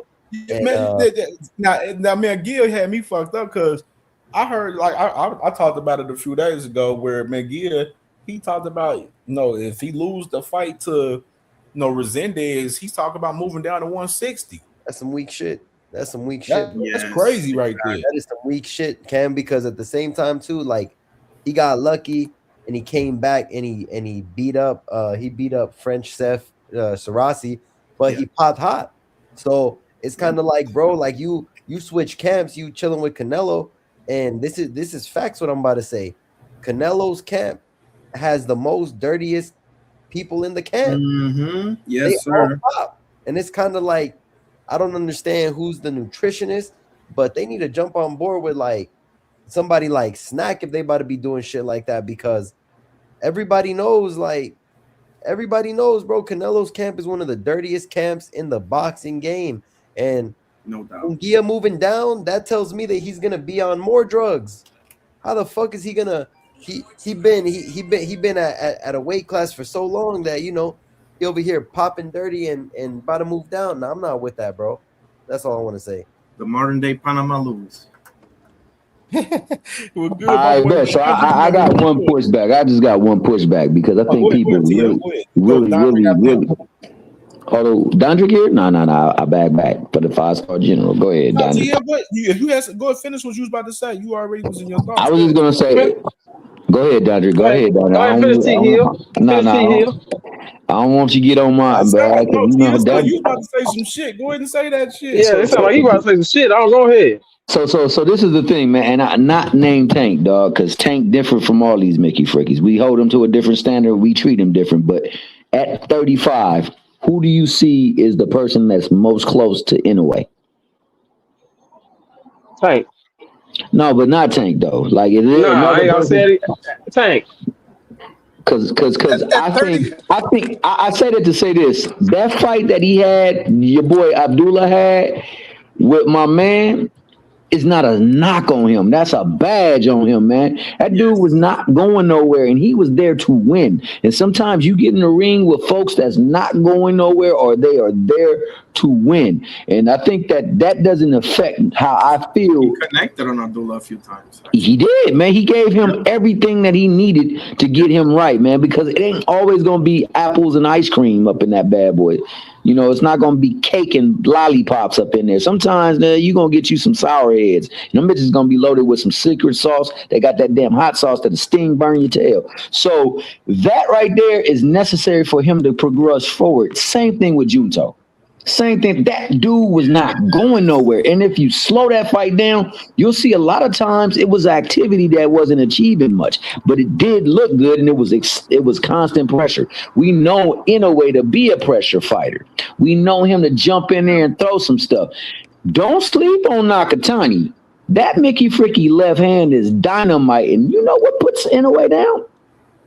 Yep. The left hand. It's a shortcut. So I don't know if it's gonna be easy work like everybody seems to think after that fight for anyway. I think Nakatani coming in there, he understands that this Mickey Fricky is Godzilla over there.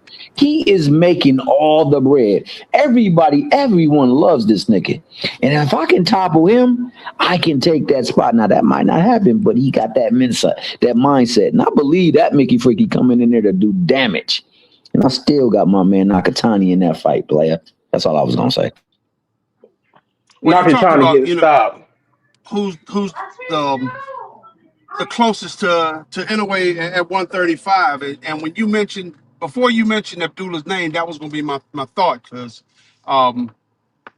Abdullah's got the mentality that he's gonna persevere regardless. Take 2 knockdowns and just come back and just demolish Choke that ish off and then demolish him. Like you said, shook it off and demolished him. That's special character right there, bro. Like that boy, he young, but he got what it takes. He got the substance that it takes to be great, dog. So I just like that fight with my man didn't veer me off of him. That fight didn't do that to me for Nakatani. That dude just was tough and he was not going nowhere that day. Exactly. Dondre now was good, brother. Was popping. Yeah. First of all, anyway, gonna stop Nakatani, big lanky ass. That man getting stopped. I don't want to hear all that getting hit with the left shit. That nigga gonna hit with so many rights, he gonna be begging for a left. All right, I'm just fucking with y'all. But nah, that's a 50-50 fight because it's different because Nakatani got all the size.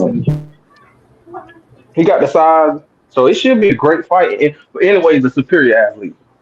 It's not even close. I'll give you that one. For sure. That's a fact. Everything that you said right there was a fact, man. I cannot dispute that at all. Anyway, he is a special talent, man. He's got Twitch. He's got Twitch. And Inoue had his test of fire. You know what you were saying earlier, T-Hill, about Nakatani and about Abdullah. Inoue had that with Donaire, the first one. Remember that? Like, he got hurt in that fight. Not dropped, but he got hurt and, pushed through it, man. So every fighter needs that. That's what people keep missing. Every fighter needs that guy that ain't going nowhere, that is going to just keep on coming, man, and that is coming to win. So that's a blessing in disguise, man. I'm with you 100%, man. Hey, that fight right there. Now, granted, if that would have been a younger Nonito, it would have been lights out for that Mickey Fricky. But that fight, he still would have got to stop. Oh, he still got to stop. That fight showed me that your boy Nonito, Naoya is something else, man. Because he definitely fought with a broken orbital bone and everything. That man came back and he was putting that body work on him. It was a good fight, man. It was a really good fight, man. It showed me a lot about your boy anyway. Just to illustrate that, even Floyd had it with Castillo 1. Like, every single fighter needs that. That's important. Like nobody escapes that, to be honest with you. Now, either you lose that fight or you just pull yourself up and you win that fight. It might be ugly, but you still win it, or you might get a draw. It's a lot of fights that happen like that. And I don't think you're a real fighter until you get into a fight with somebody you like, God damn, get this motherfucker off me, bro. Ain't nothing you could do but fight him to get him off you. And the only way to do that and to find that out is in a fight. You can't do this, you can't find that out in the gym. You have to find that out in the fight, Yeah, that's got to be something for all the marbles, because until you are actually tested, because being tested in the gym don't count, because you can always tell your coach, okay, hold on, I need a minute. Mm-hmm. But you see, when you're in the fight, and it's for all the marbles, you can't say, hold on, I need a minute. You gotta be there, and you gotta fight through it. You gotta make sure you make it to the end, because the other guy is there to whip your ass just as much as you there to whip his. So showing that type of fortitude when you're in the ring is where it counts. Listen, I gotta hop off, so before I go, I'm gonna give one more shout out to for this coming Friday night.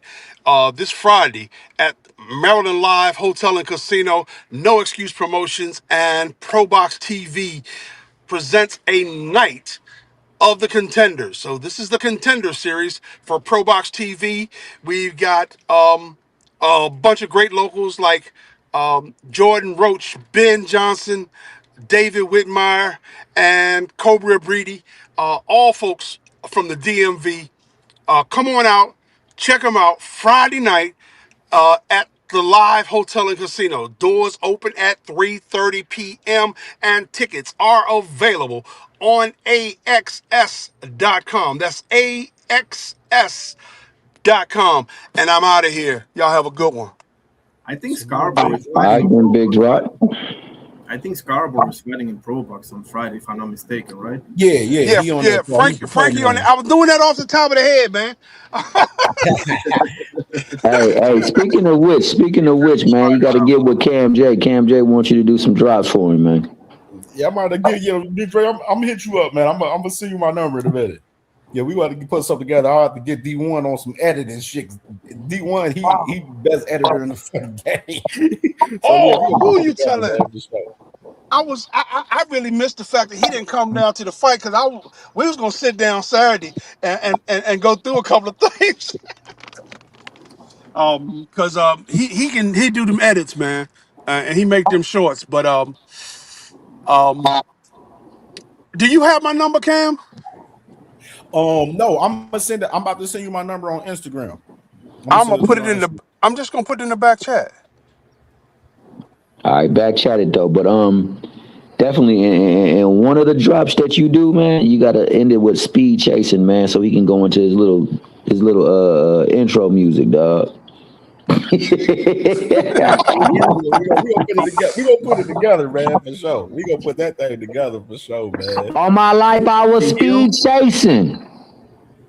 T-Hill, I've been thinking my boy Darius Warren. He just said he just started his podcast talking basketball, and he'll be covering more sports in the future. Would love for everybody to subscribe and help me grow my platform. So everyone, please subscribe to my brother Darius Warren if y'all ain't done so. My brother's starting up his channel, man, talking sports, talking basketball, starting off. So if y'all into basketball, man, subscribe to my brother Darius Warren, man. Show him that love and that support, man. For Men and women, I ain't doing a motherfucker. I ain't doing nothing, nigga. I ain't following no goddamn body. Now I'm following. I told you that's the jingle, dog. I told you, man. You don't want that Mickey Fricky on your tail. I just subscribed. T-Hill, I've been thinking about your question, man, about who's closer to Inoue in 35, and I'm thinking Albert Bell, bro. That's what I'm thinking. Hey, I like that, Albert. I like to see him get more active, man. Stylistically, hey, Cam. Oh, my bad. Okay, put us to a wet paper bag, nigga. We ain't gonna do that. Hey. I say Albert Bell personally. Okay, stylistically. Hey, Cam, is your boy Albert Bell on that all Cleveland guard too?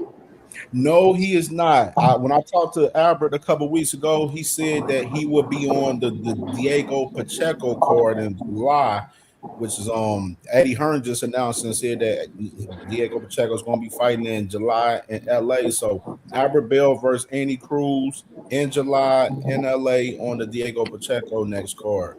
Oh, that's what's up. All right, then. All right, Cam. My number's in the back chat. I got it now. I'm about to text you now. Yeah, send me a text. That way I can lock you in. Bet. Yeah, man. All right, then, big drop, Dre. So, Dondrick, it's on you, Playboy.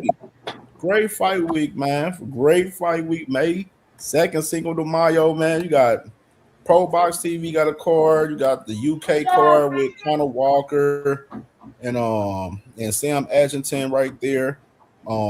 Salute to my brother Bruce Gas in the building too. Make sure y'all subscribe to Bruce Gas if y'all not subscribed. Boxing trivia tomorrow at 8 p.m. Eastern time, man. I'll be in the building for that. Tap in. Bruce Gas is a great brother. That boy is a wealth of knowledge. Knowledge. Legend on YouTube, on boxing for sure, man. David Benavidez, Nakatani, man. It's a lit week. This is a big week in boxing right here, man. So, Dondrick, man, how you feeling about the David Benavidez and Zerto fight? I think it's an interesting fight because that size is Zerto a big one, bro. I didn't know he was that big, bro. I looked at him. Then I went back and looked. I'm like, this nigga kind of big. Big as hell, bro. Yes. Bigger than the mother. That card is lit though. That whole card is lit. So I'm looking forward to watching that whole card. Cause it's nonstop action from the get go. Like you ain't gonna see no boring fights on that card. And the Inouye card has got a lot of good fights on it. Like so, it's like man, there's some good boxing going on. I'm glad we got a little break in the middle so I can take me a nap before the goddamn Benavidez card come. Shut up! Shut up, nigga. God damn. Don Drake be himself. I told you that nigga don't take it easy on nobody. Nobody. Shut your little ass up. D1 in the building, my brother, man. What's going on, my brother D1, man? What's going on, bro? D1, how you doing, sir? What's up with you, Iron? What up, Cam? Thomas, Don, brother. How you feeling this morning, man? It's afternoon now. Nah, Big Dre said he missed you up there, man. He wanted to link up with you, man. No doubt, no doubt. I was sick as hell. I couldn't go to the fight, bro. But you know, I had a little bit of other pressing issues that had to be taken care of when they needed to be taken care of. You know what I'm saying? Say less. Say less. I Say took less. care of it. Say less. What's up, bro? Yo, I got a question, Cam. This Benavidez Zerto joint, is it on the zone? Do I get it included in my fucking premium package or what? I believe so. I believe so because they got it on. They got it on Amazon Prime and the Zone because you know it's Probably PBC Golden Boy. So it'll be on the Zone. Yep, it'll be on the Zone. They got it on both on Amazon Prime and the Zone. I can't even hear him. You can't hear? Back out and come back in. Nah, StreamYard. Yeah, StreamYard ass, bro. I'll click when I get home to the computer, bro. Much love, bro. Appreciate All right, then D1. Let me give you my take because I gotta go now. Yeah, go ahead. Man, give us your take then, player, so you can go now. Zurdo, bro. Zurdo. Depends which Zurdo shows up because. Okay, so which Zurdo needs to show up to make it a good fight? Because I don't see that Zurdo ever in the ring. The one that kicked Chris Billam-Smith's ass. That Zurdo is the one that needs to show up. Yeah, I just seen the clip from that the other day. Yeah, that was a that was a virtuoso performance by Zurdo, bro. He beat the shit out of that boy, man. Like he if that Zurdo shows up, Zurdo is huge. I still can't believe that boy fought at 75, to be honest with you. Now, if the Zurdo that fought Dortico shows up, Benavidez is probably going to Anthony Yard him, to be honest with you. But because Zurdo is pretty inconsistent, man. He's got the size, he's got the volume punching, he's got a few things to his game that is interesting, but he's inconsistent, bro. So if Zurdo takes it as seriously as I hope that he is, this fight is gonna be a hell of a fight, man. Because this is 25 pounds that David is jumping, bro, and he's going straight to the fire.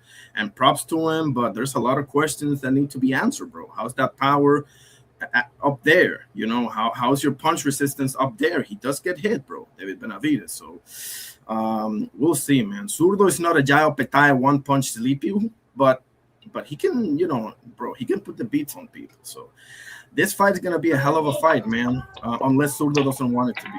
So at the end of the day, I got Benavidez winning a majority decision. I think Benavidez has gone a long way. His craftiness, his boxing IQ, and everything. But Zurdo, bro, this should be a hell of a fight. So I stay with Benavidez. I think it's gonna be like a majority decision, super close fight. It's going 12, though. I'd be shocked if there's a stoppage. I'll tell you that one. I'll be kind of shocked. I think I got another kind of plan on it because I think this is probably going to be Benavidez's best weight class. I'm not even going to lie to you. I think he's walking around in the offseason about 230. I think he's just as big as Zurdo, not as big, but I think he's big. Like he's a safely can make 200 pounds, easy. I think he's on weight already, so it's like I think this is going to be his best weight class. So we could see a transition of his power because he might not be as drained. Because I think he's been drained at these other weight classes. Interesting. I think he's really a heavyweight with that doesn't have the punching power. That's my thought process. You know what I'm saying? So he ain't dumb enough to go up to heavyweight yet until he can build that power. You know what I'm saying? That's just what I think. It ain't for sure, but that's what I think of Benavidez. Do you see a stoppage here? I could see. See, the thing is, I could see a stoppage, but both of these dudes is combo punches. So it's like if one of them hits the other one in the middle of the exchange, I can see one of them getting clipped, and I definitely see a knockdown in this fight. Yeah, I'm with you. Because Zerto punches in between punches too. He's a boxer. I don't think people watch a lot of Zerto. Zerto's a good boxer. Yes. Like, when he wants to be, yes. Would you agree? Yeah, when he wants to. Exactly. Like when he wants to be, he's a good boxer. So this is going to be a fight that people are going to be like, oh, this is more technical than I think it's going to be. It's going to be way more technical, but it's going to be still going to action packed. But I got something I've been wanting to get off my chest. B-Ball and Better need to move their big asses up, bro. Y'all motherfuckers can't stay at 175 your whole goddamn career. I don't give a fuck. Move y'all big ass up the cruiserweight and let them younger niggas have that weight class. Because y'all already, I know for a fact Better Beef is struggling to make 75. So I don't know why he won't move his big ass up. And I don't know why B-Ball won't take this challenge and move his ass up because he said he'd do it. So everybody's like, everybody else got to move up, but nobody tells them two motherfuckers to do it. So that's just my thing that started pissing me off. I'm thinking about like, y'all been at the same weight class your whole career. Y'all can't go up one? Man, talk about it. And right here, what you think about this with Eddie, man? Eddie said that he said that Bivol and Benavidez is in some like little early negotiations right now. Let me put it up right here. Yeah, here we go. Yeah, they said they in some early negotiations right here, man. Bivol fighting May 30th, fighting his mandatory in the IBF, and Michael Eifert, and of course, DB fighting this Saturday. Talking about him and Louis the Cubas, they already in early talks about this fight possibly not. Now I said earlier in the show, come on, we're not getting that Bivol and Beterbiev trilogy. I don't see it happening now. I don't see it unless it's that cruiserweight. Facts. Because I honestly I've been looking at Beterbiev, and I do personal training on the side. I do a little everything. I'm going to school. I do everything. I'm looking at my dad's a bodybuilder. Me and him look at boxers, and we can tell if you're gonna gas out by what you look like. Better Beef is too fucking cut. And that's because he has to stay close to his fight weight too long. That's why he has so much definition on his body. He doesn't have a lot of body fat. He needs to move up because that fat it helps you with your gas tank. People don't understand. You need to be a little soft. And he's not soft at all. Same thing with Caleb Plant. Caleb Plant cut like a bag of dope.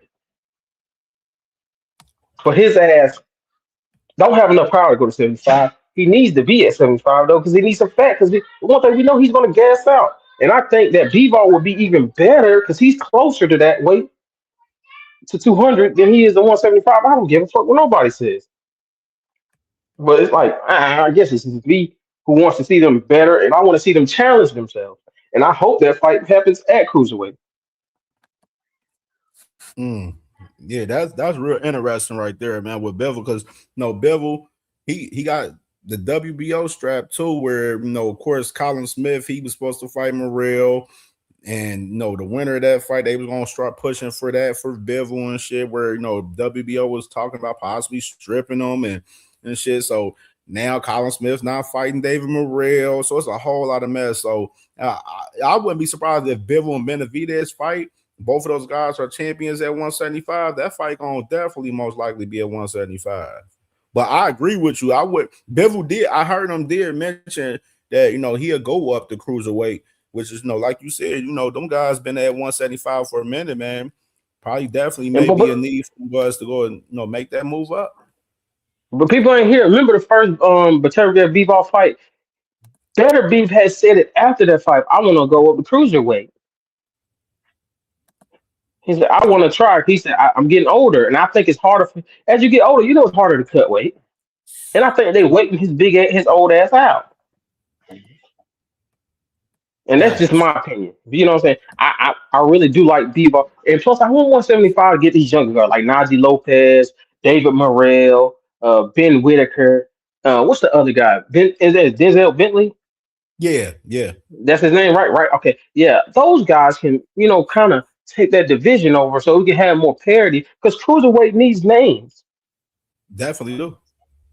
So if they move up there, that's an automatic injection of guys. Even if they were to have to go get the other belts. Ja overtime and dropped his belt. Chris beat on Smith is over there on Zuffa. So hey, you gotta combat Zuffa somehow. So why don't you have those two guys so you can make your cruiserweight just as interesting as Zuffa's cruiserweight? Because right now Facts. Zuffa has the better cruiserweight division. So that's just my opinion. Hey man, shout out to my man Cash Crypto, man, the cryptologist. He up in the chat just chilling, man. Hey, that brother shared a video with me yesterday, had me thinking about some things. Shout out also to Bubs, the promoter. When we got Coach Eddie up here, I'm gonna go back to the mute button. Coach Eddie, I'll what's be back. going on? I gotta take a call. I'll be back. I got a call. I'll be right back. Coach Eddie, what's going on, man? What you think about AJ Fury finally being locked in, man, in these fights this upcoming week? The AJ Fury thing, man, is a long time coming. I wish they just go straight into the fight, man. These dudes too old for tune-ups, man. You know what I'm saying? I mean, AJ fighting some dude, some 21 and old guy with 20 knockouts or something like that. I went and looked at the guy. The guy ain't been fighting nobody but tomato cans. That's why the record look like that. You know what I'm saying? I mean, some super cans, not just regular cans like these, like the cans that got all kind of dents in them, and expired cans and all kind of cans. So I don't understand why would you even do that, man? Why even take a chance on getting clipped by some guy, man? Just go into it, man. I don't know what's wrong with AJ, man. That dude got the wrong people around him. He needs some soul brothers around him. What he needs. He needs some soul brothers around him. I don't know what's wrong with the dude, man. They go ahead and take the fight, man. You already got losses. It ain't like you undefeated in there. You already lost already. What you trying to protect, man? Go out there and get it on. Fury didn't look good his last fight. They tried to dress it up, man. Fury didn't look good. You know what I'm saying? So I don't understand it. So it is what it is on that, man. He really should have fought Wilder, to be honest. Eddie Hearn said Wilder was a tune-up, so why not fight Wilder then?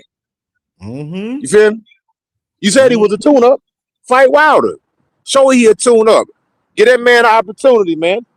I don't understand, man. I'm about to pack that dude up. I gotta pack AJ up, man. I used to be a fan, man, but I had to pack this dude up, man.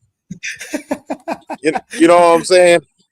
Yeah, Eddie. I said it earlier in the show, Coach Eddie, where I was like, that man Eddie said that, AJ Wilder would be a tune-up. They'd get Wilder out of there in 3 rounds and stuff, but Eddie obviously wasn't pushing for that. They wanted a lighter touch for the tune-up for him. Crazy. It was real crazy. Crazy shit. Fact, like even with the Zerto joint, you know what I mean? I'm sitting there thinking about that fight. It should be. I think it's gonna be interesting, man. I don't think that Benavidez is gonna go out there and knock this dude out, man. You know what I mean? Because sometimes when you go up in weight like that, man, you don't be the same. He putting on a lot of extra weight. He fighting a bigger guy, you know what I mean? So this guy been used to taking them sturdier punches, and like David is an accumulation guy. He's not like a one-punch shot, one knockout guy anyway. So is he gonna be able to keep that same gas tank moving up to 200 pounds? Not to mention when he wears in that 200 pounds, he's probably gonna rehydrate to like 210, 215. So he's really gonna be essentially a heavyweight when he gets in the ring.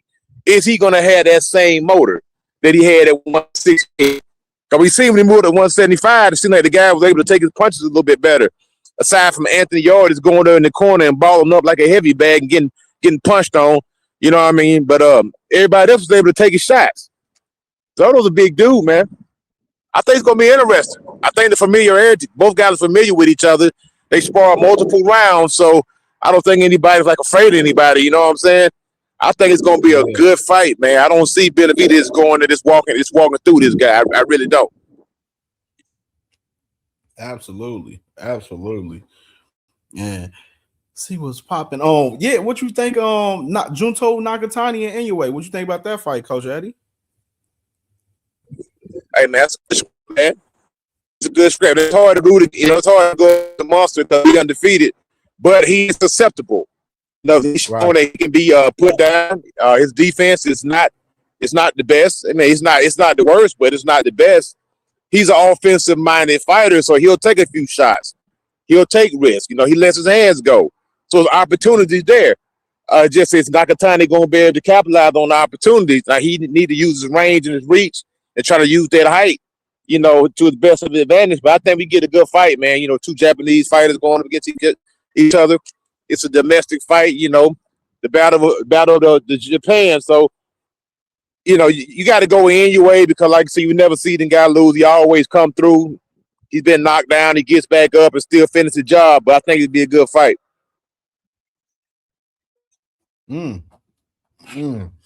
Yeah, I think a lot of people is real excited about this fight with Nawa anyway and Junto, especially, you know, they got 55,000 plus going to be at this fight. The biggest fight in Japan boxing history. This is going to be a huge fight this Saturday for these guys. You know, going to be settling who's going to be the king of Japan, man, boxing pretty much. This is going to be a big fight. I don't see either one of these guys stopping each other during this fight. I just don't see it.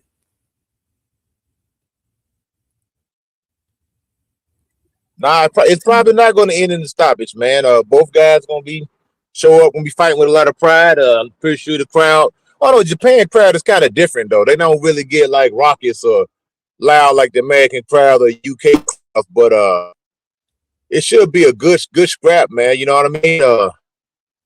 Really good scrap, really good entertaining fight. I think both guys are going to come to win for sure. And somebody, like I say, a lot of people been close with the monster. You know, he got his jaw broken. He been knocked down a few times. So, you know, it's there. He's vulnerable. He's shown that he can be hurt. He's shown that he can be put down, but he always back up, you know, and finish the job. You know what I mean? So we're going to see what happens. Absolutely. Absolutely. Salute to Miss Mona in the building. Miss Mona, I've seen what you just sent me. I don't think that's not Tank's official IG page, though. You know, he got the little backup, little page he be using, whatever, and it's not even on that page. So I don't think that page is real. That's one of the fan pages that he has on IG right there. So you got to be careful with some of the content, you know, creators out there. You know, some of these guys, they got fan pages and shit, and they start reporting shit, and then people start thinking, oh, this person said this, that. Yeah, you got to be wary of that shit. So that page is not valid. Not valid, sister. Hey, but shout out to the queen, Miss Mona. Miss Mona don't play. She if you got her on your team, you got a down one for life. And shout out to Jay. She up in the building again. Hit that link, sis. Come up here and cook. Yeah, because I mean, I'm looking at it, Miss Mona, and I'm looking at it. I'm like, that's not the backup page though that he has. I know the backup page that he got, and that ain't it right there. That's one of the fan pages that he uses. Hey, but don't trip, Miss Mona. What we will have Cam do is go on and check with his resources and see if there's some traction to what you see right there. Hopefully there is. If it is, then you know we gonna see something spectacular. But if not, it might be Pitbull. But I will say this though. I will say just to kind of talk about it though, because I mean, like it's been a little rumor putting out motherfuckers like, oh well, actually, Coach Hackett, Greg Hackett, he posted up he posted something about Tank and Shakur like a week ago, whatever, and then a lot of people started talking about it and everything. You know what I mean, and I gotta see it, bro. I gotta wait and see. You know what I'm saying? I gotta wait and see. Plus, you know, of course, you know, Tank got to get through the legal situation that he got going on and everything too. You know what I'm saying? So I think, you know, Tank tune up, you know, Pitbull, or, you know, I personally would love him to go right into Roach. You know what I'm saying? But Roach is already locked in to fight Williams Zepeda for that WBC vacant title at 135. So, and they made that happen behind the scenes on their own behalf. You know what I mean? They put that together. Zepeda, Roach went to the WBC and approached them like, yo, we got our deal done for a fight. Can we fight for that WBC strap? WBC approved it. You know what I'm saying? They basically just went over the man, what's his name? Javier Herrera, the interim champion. They went over his head with it. Like, yo, we making this fight happen and we'll let you fight the winner of this. You know what I'm saying? Which is, I'm not even convinced that Javier Herrera will fight the winner of that fight between Roach and Zepeda, personally, in my opinion. So I know a lot of people. We all waiting on Tank's return for sure, and hopefully, we get it soon. We most likely we're gonna see him in the summer. Hopefully, get this legal situation done. You know what I mean, but other than that, Shakur, he's been pushing upon the Muratalla fight, which is we talked about him earlier. Muratalla, Ryan Garcia said Muratalla and Shakur was a 50-50 fight, and I was like, no, that is not no 50-50 fight. It is more 60-40 Shakur to me, in my opinion. That is not a 50-50 fight, in my opinion.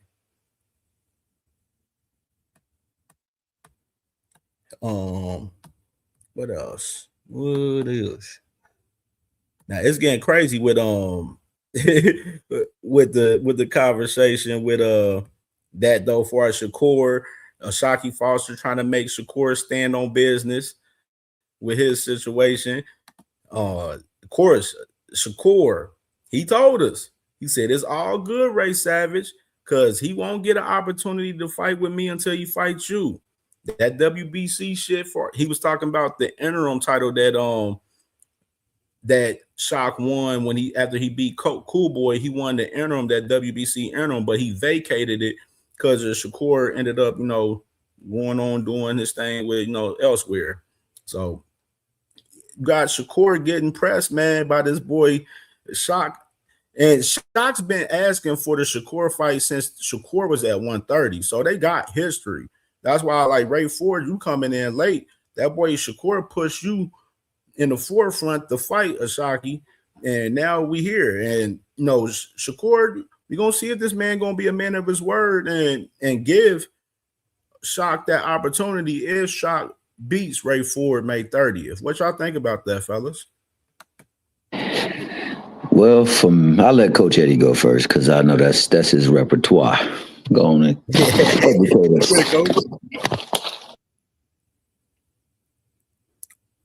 Or he probably in the same. Coach, you still there? Well, hell, I mean, hey, I'll go. Go ahead, Tito. I'm still here, brother. Yeah, man. I like the fight, man. I think he didn't. Shakur didn't have no problem fighting Kid Schofield.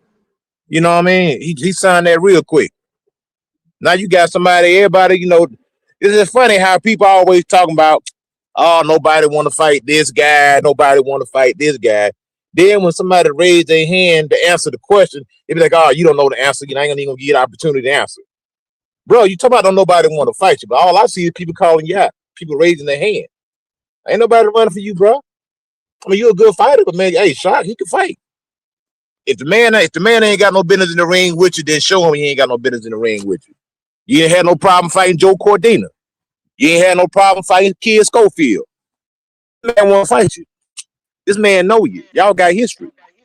So I don't see the problem. Let him go in and handle his business. If he get paid Ray for it, if the man is willing to move up and meet you wherever. It sounds like to me, he ain't trying to put no weight clause on you. He ain't trying to put no rehydration clause on you. He ain't trying to bring you down. It's like Shock could go wherever you want to go. He said, you want to fight in the backyard? We fight in the backyard. If you want to fight around the corner, we can fight around the corner. You know what I mean? Hold on one second. Hey, what the problem is, like Coach Eddie said, mighty funny how energy changes and shifts between fighters and between fan bases of fighters.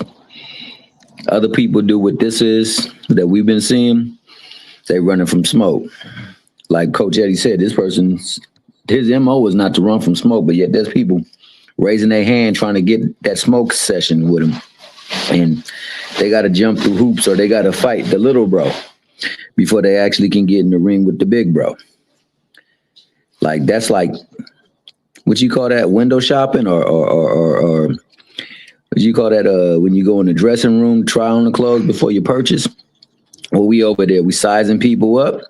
What, man? So definitely, he go in there and handle the business, then it should be that fight. Period, point blank, because we don't know where he's fighting anyway. I mean, he's still a champion at 40 as well, too. He is a champion at 35. I mean, he does have options. I agree also with you with the fight between Shakur and Muay. I don't see that as 7:30. I don't see that 60-40. I see it as 7:30. Hell, maybe 75-25. Hell, I just don't. I just don't think that Muay has anything that he's going to have to worry about. But Shakur is really good at what he does, and you have to get him off his access. You got to know how to. I don't know if Machado has that now.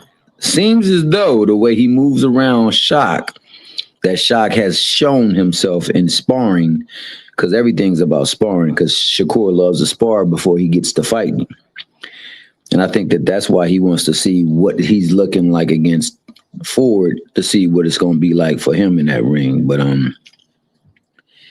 I don't think that, we don't get this fight. I think that if it does happen, it'll be because, you told me I was to do this, I did that, I stepped on you, now I'm about to step on you. And, it put the pressure on him. And if, like Coach Eddie said, if your boy who was outside the 15 got the fight, then you dang sure can get somebody who's calling you out and inside the 15.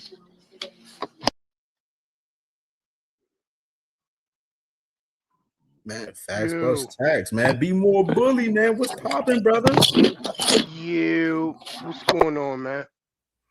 What's going on?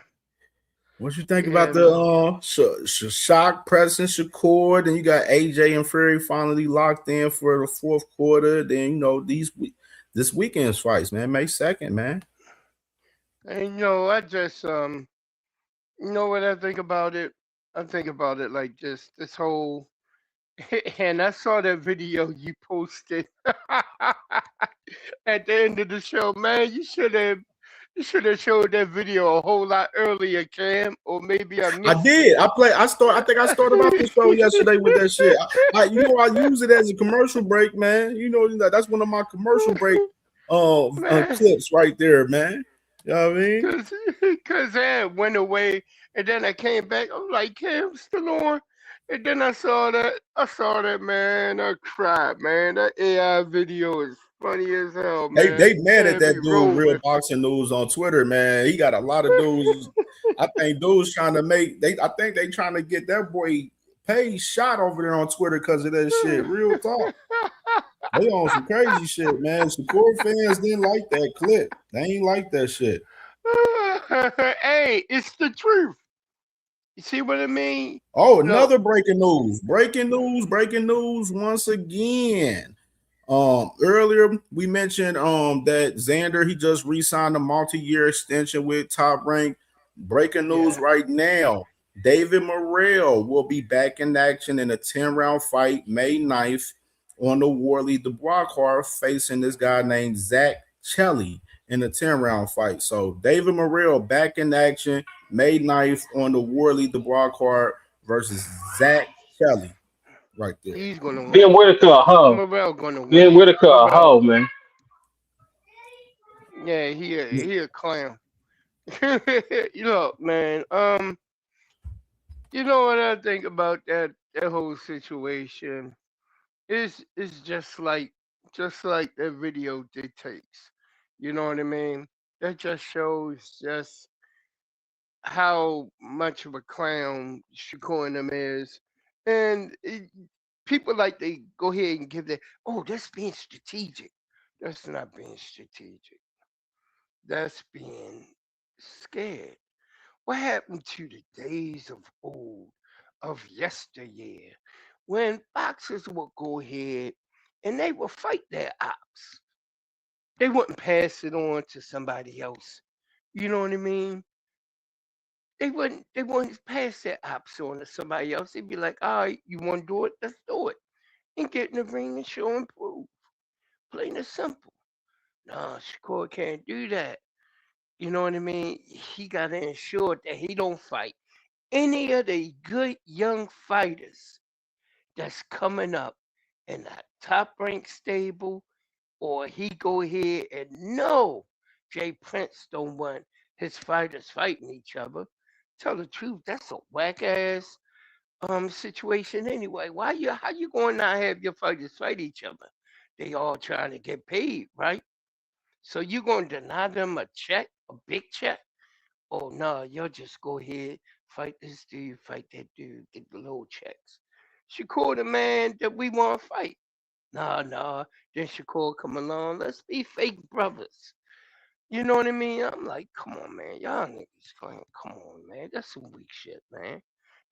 Like you like to say, get out of here. Like AB say, get out of here with that soft ass shit. You know what I mean? That's some soft ass shit. We brothers, Thanks. we don't fight. That's some soft ass shit, man. Come on. It's boxing. Like, what take till the motherfuckers? I ain't got no friends of boxing. We all here to get paid. I ain't got no friends of boxing. That's why I think rolling like it's just me when it comes to this right now. And I agree 100%. You know what I mean? There's no friends in boxing. Everybody gotta get paid. Everybody got families. If we could generate enough beef, whereas though between us, whereas though we could sell a fight and make it even bigger, get that check. For real. Get in the ring, go for it. If you win, cool. If you lose, cool. You can go back to being friends. Like a Floyd and Zeb Judah. Them brothers was in the ring fighting, literally. They had a crowd in the ring fighting. Floyd went over into the corner. And I ain't never ever forget this quote. It's one of the best quotes that nigga ever said out of his mouth. He said, why you didn't participate in the fight, Floyd, when everybody jumped in the ring? He said, I ain't letting them bushwhack niggas fuck up my money. You feel me? That's what it's about. It's about getting paid. Best fighting the best. But Shakur don't want nobody to be better than him, even if they are. He don't even want to test it or try. You know what I mean? So he come up with this, we friends. And Keyshawn looking like the clown that he is, fall for it. I'm glad Abdullah Mason looked at them niggas and said, you out your fucking mind. Hell no. I want to fight you. I want to be the best. How else am I going to be the best? If you say you the best, then we're in the same weight class. I got brothers. I don't need you to be my fake brother. Facts. You know what I mean? Oh, B-boy, I got something that's gonna fuck y'all up. So look, check out this tweet right here. This gonna fuck y'all up right here, y'all.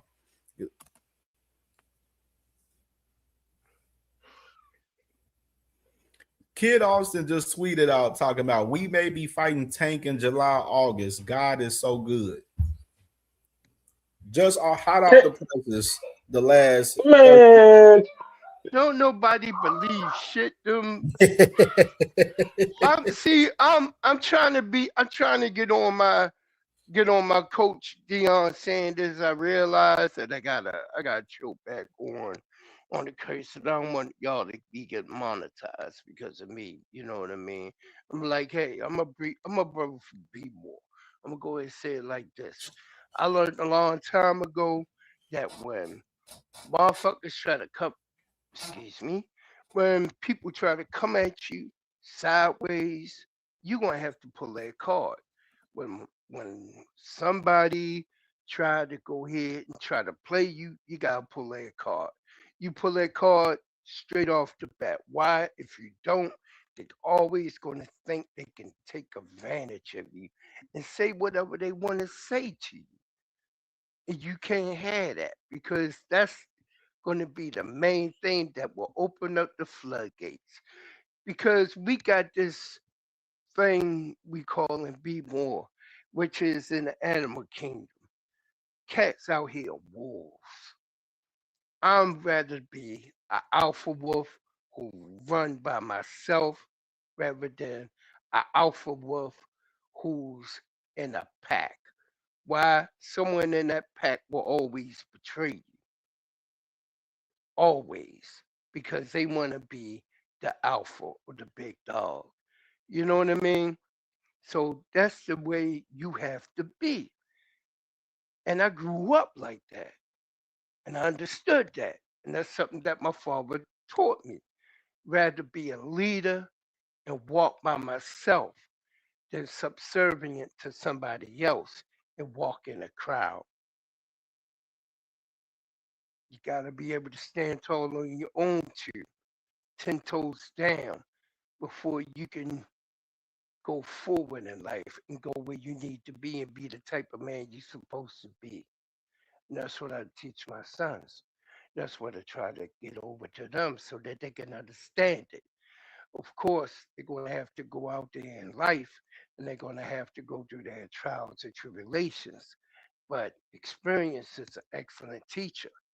Once they experience those things, then they will learn from it and they will begin to adapt, you know?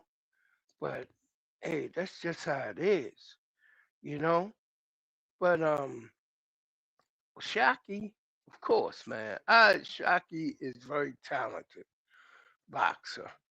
Seriously, he's a very intelligent young boxer. You know what I mean? And he also can fight at times. You know, he's a little good in the pocket, but when you get up in that phone booth, he can go ahead and he can adapt. But I haven't seen him that much in the phone booth. You know, but hey, I think he can take it to Shakur. Cause Shakur don't go in the phone booth with nobody unless it's somebody he know he can beat. You know what I mean? And he don't stay in that phone booth for long because he hops right on out. So I believe that, of course, I believe he's going to be Raymond Ford. You know what I mean? He's going to be Ray Ford. You know, I just see that already happening. And I see Shakur ducking it. Seriously, I see him ducking it. He never ever stand on his word. How long has he been saying, I want to fight Tank. I want to fight Tank. I'll do whatever I can do to fight Tank. And he signs a 5-year fight deal with Matchroom and give them express. They give them instructions, Eddie instructions, not to look into a Tank Davis fight. I'm like, what? I just say you want to fight Tank. You know what I mean? You said you want it. But now all of a sudden here he go. Now that he know that turkey bag is gone, you know what I mean? And he's like trying to spin. Now all of a sudden you want to say, I want to fight Tank. I want to fight dude or dude. Man, you're not that clever. Come on. You know what I mean? You had your shot. You had your shot. You had your shot under Bob Byrne. And you had your shot when it came to Eddie. When they tried to reach out and see what was up, y'all people didn't follow up. Y'all people didn't step up. Your people, his people. You know what I mean? But then again, he don't even run his own career. So how is he going to say that now? Jay Prince is not trying to put no money in Tank or Al Heyman's pocket. You know what I mean? So I don't believe Jay Prince is going to even let him get to that fight unless it's time for him to cash out and his hands may be hurt better than they are. But then again, I saw this nigga on video knocking out a content creator. Are you kidding me? Knocking Yeah. out content creators. Man, what the hell? Oh, so Keyshawn do it to get some buzz. I'm gonna do it too. Man, nasty work, man. Them kids, this them young kids over there some clowns, man. Seriously. They some clowns. If you Yeah, take your I'll say craft this too right now. As serious, far as the Kid Austin, that's obviously Auntie Schofield. He fucking on the damn tweet on his Twitter, yeah. pretty much trying to put out that, oh yeah, they might be fighting Tank in July and stuff. Which is, I don't think Kid Austin is on Tank's menu. Yes, He ain't even he's on number that one. level. But push He your ain't on position that level. if you want to fight, push your position. You know what I mean, I think they definitely sending smoke screens and they ain't really trying to put that Yeah, shit on for real, for real. And I don't think Tank got bigger fish to fry. And Kid Austin ain't in exactly. the plan. Kid Austin need to be trying to get at Abdullah and see what's popping over there with that Yeah. situation. Or probably trying to fight what Raymond Ford. Oh, but he's about to lose so Shockey. Or probably try to see what's up with the winner of Ashaki Shakur whenever that happened, or the winner of Ashaki and Ford whenever that happened. You know what I mean? Or maybe he should be trying to get at Mortala himself. You know what I mean? But he's not ready for Tank, and you know it. He gonna get his son hurt. Them niggas just clout chasing. Yeah, facts. Facts plus tags. It's good with the 2 cents box of my sis in the building. Was popping, sis? What's up? What's up, man? Y'all know I love the Zuffa conversation. I think it's a conversation we should keep having. And like it's crazy how they're literally watching everything that the Saudis has backed financially fall apart, and they just won't admit what's possible for TKO. I'm not saying it is gonna happen. I'm just talking about the possibilities of what can happen as I watch the landscape of what's happening and what's going on right now. I don't understand. Like, y'all see what happened to. First of all, this is my question, Cam, and the panel. What has Saudi money touched that they've improved? Nothing. They gave us a few fights, but they ain't gave us all the fights, like I mentioned earlier, that we won't. No, not just boxing. I'm saying, what has their money touched that they've improved? They had the Live Golf, they had the soccer league, they had the flag football, they got the WWE. So what has their money touched that they improved? Nothing at all, sis. Nothing at all. That Live Golf situation went to shit. They said they spent millions of dollars on that shit, and they was trying to outdo the PGA, and they couldn't outdo the PGA. So it's safe to say, looking at their track record of other sports that they've invested money in, looking at the track record of Dana White and how his fighters feel and the $400 million antitrust lawsuit. Now, with all of those facts in place, it's safe to say that us speculating that boxing will serve the same fate is a reasonable prediction.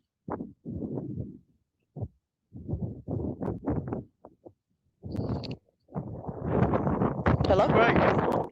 Yeah. I can Yeah. That's a reasonable prediction, right? So, yeah, absolutely. So with all those facts and the track record, the proof, the evidence, all of that, I don't understand how people are not starting to get skeptical and probably kind of trying to worry. Because honestly, I wouldn't trust nothing Saudi backed at this moment. The fact that every venture they have had has failed, the fact that they're at war right now, the fact that the live shit is gone.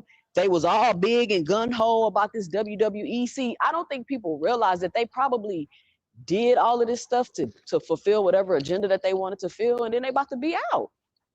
Yeah. See, once they change all this Ali Act stuff and all of that, them fighters is done. They're trapped. They're done.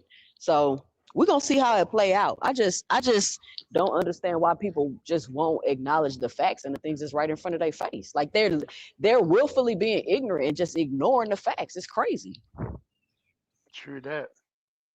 Yeah, like you said, sis, like a lot of those other business ventures they've been trying to venture in sports is going to shit. It's going to shit right now. And you got a lot of people out there believing that this Zuffa boxing shit is gonna take over the sport and everything. And I'm just saying, like you said, if these other business ventures hasn't been successful, what makes y'all think that this one is going to be successful? Exactly.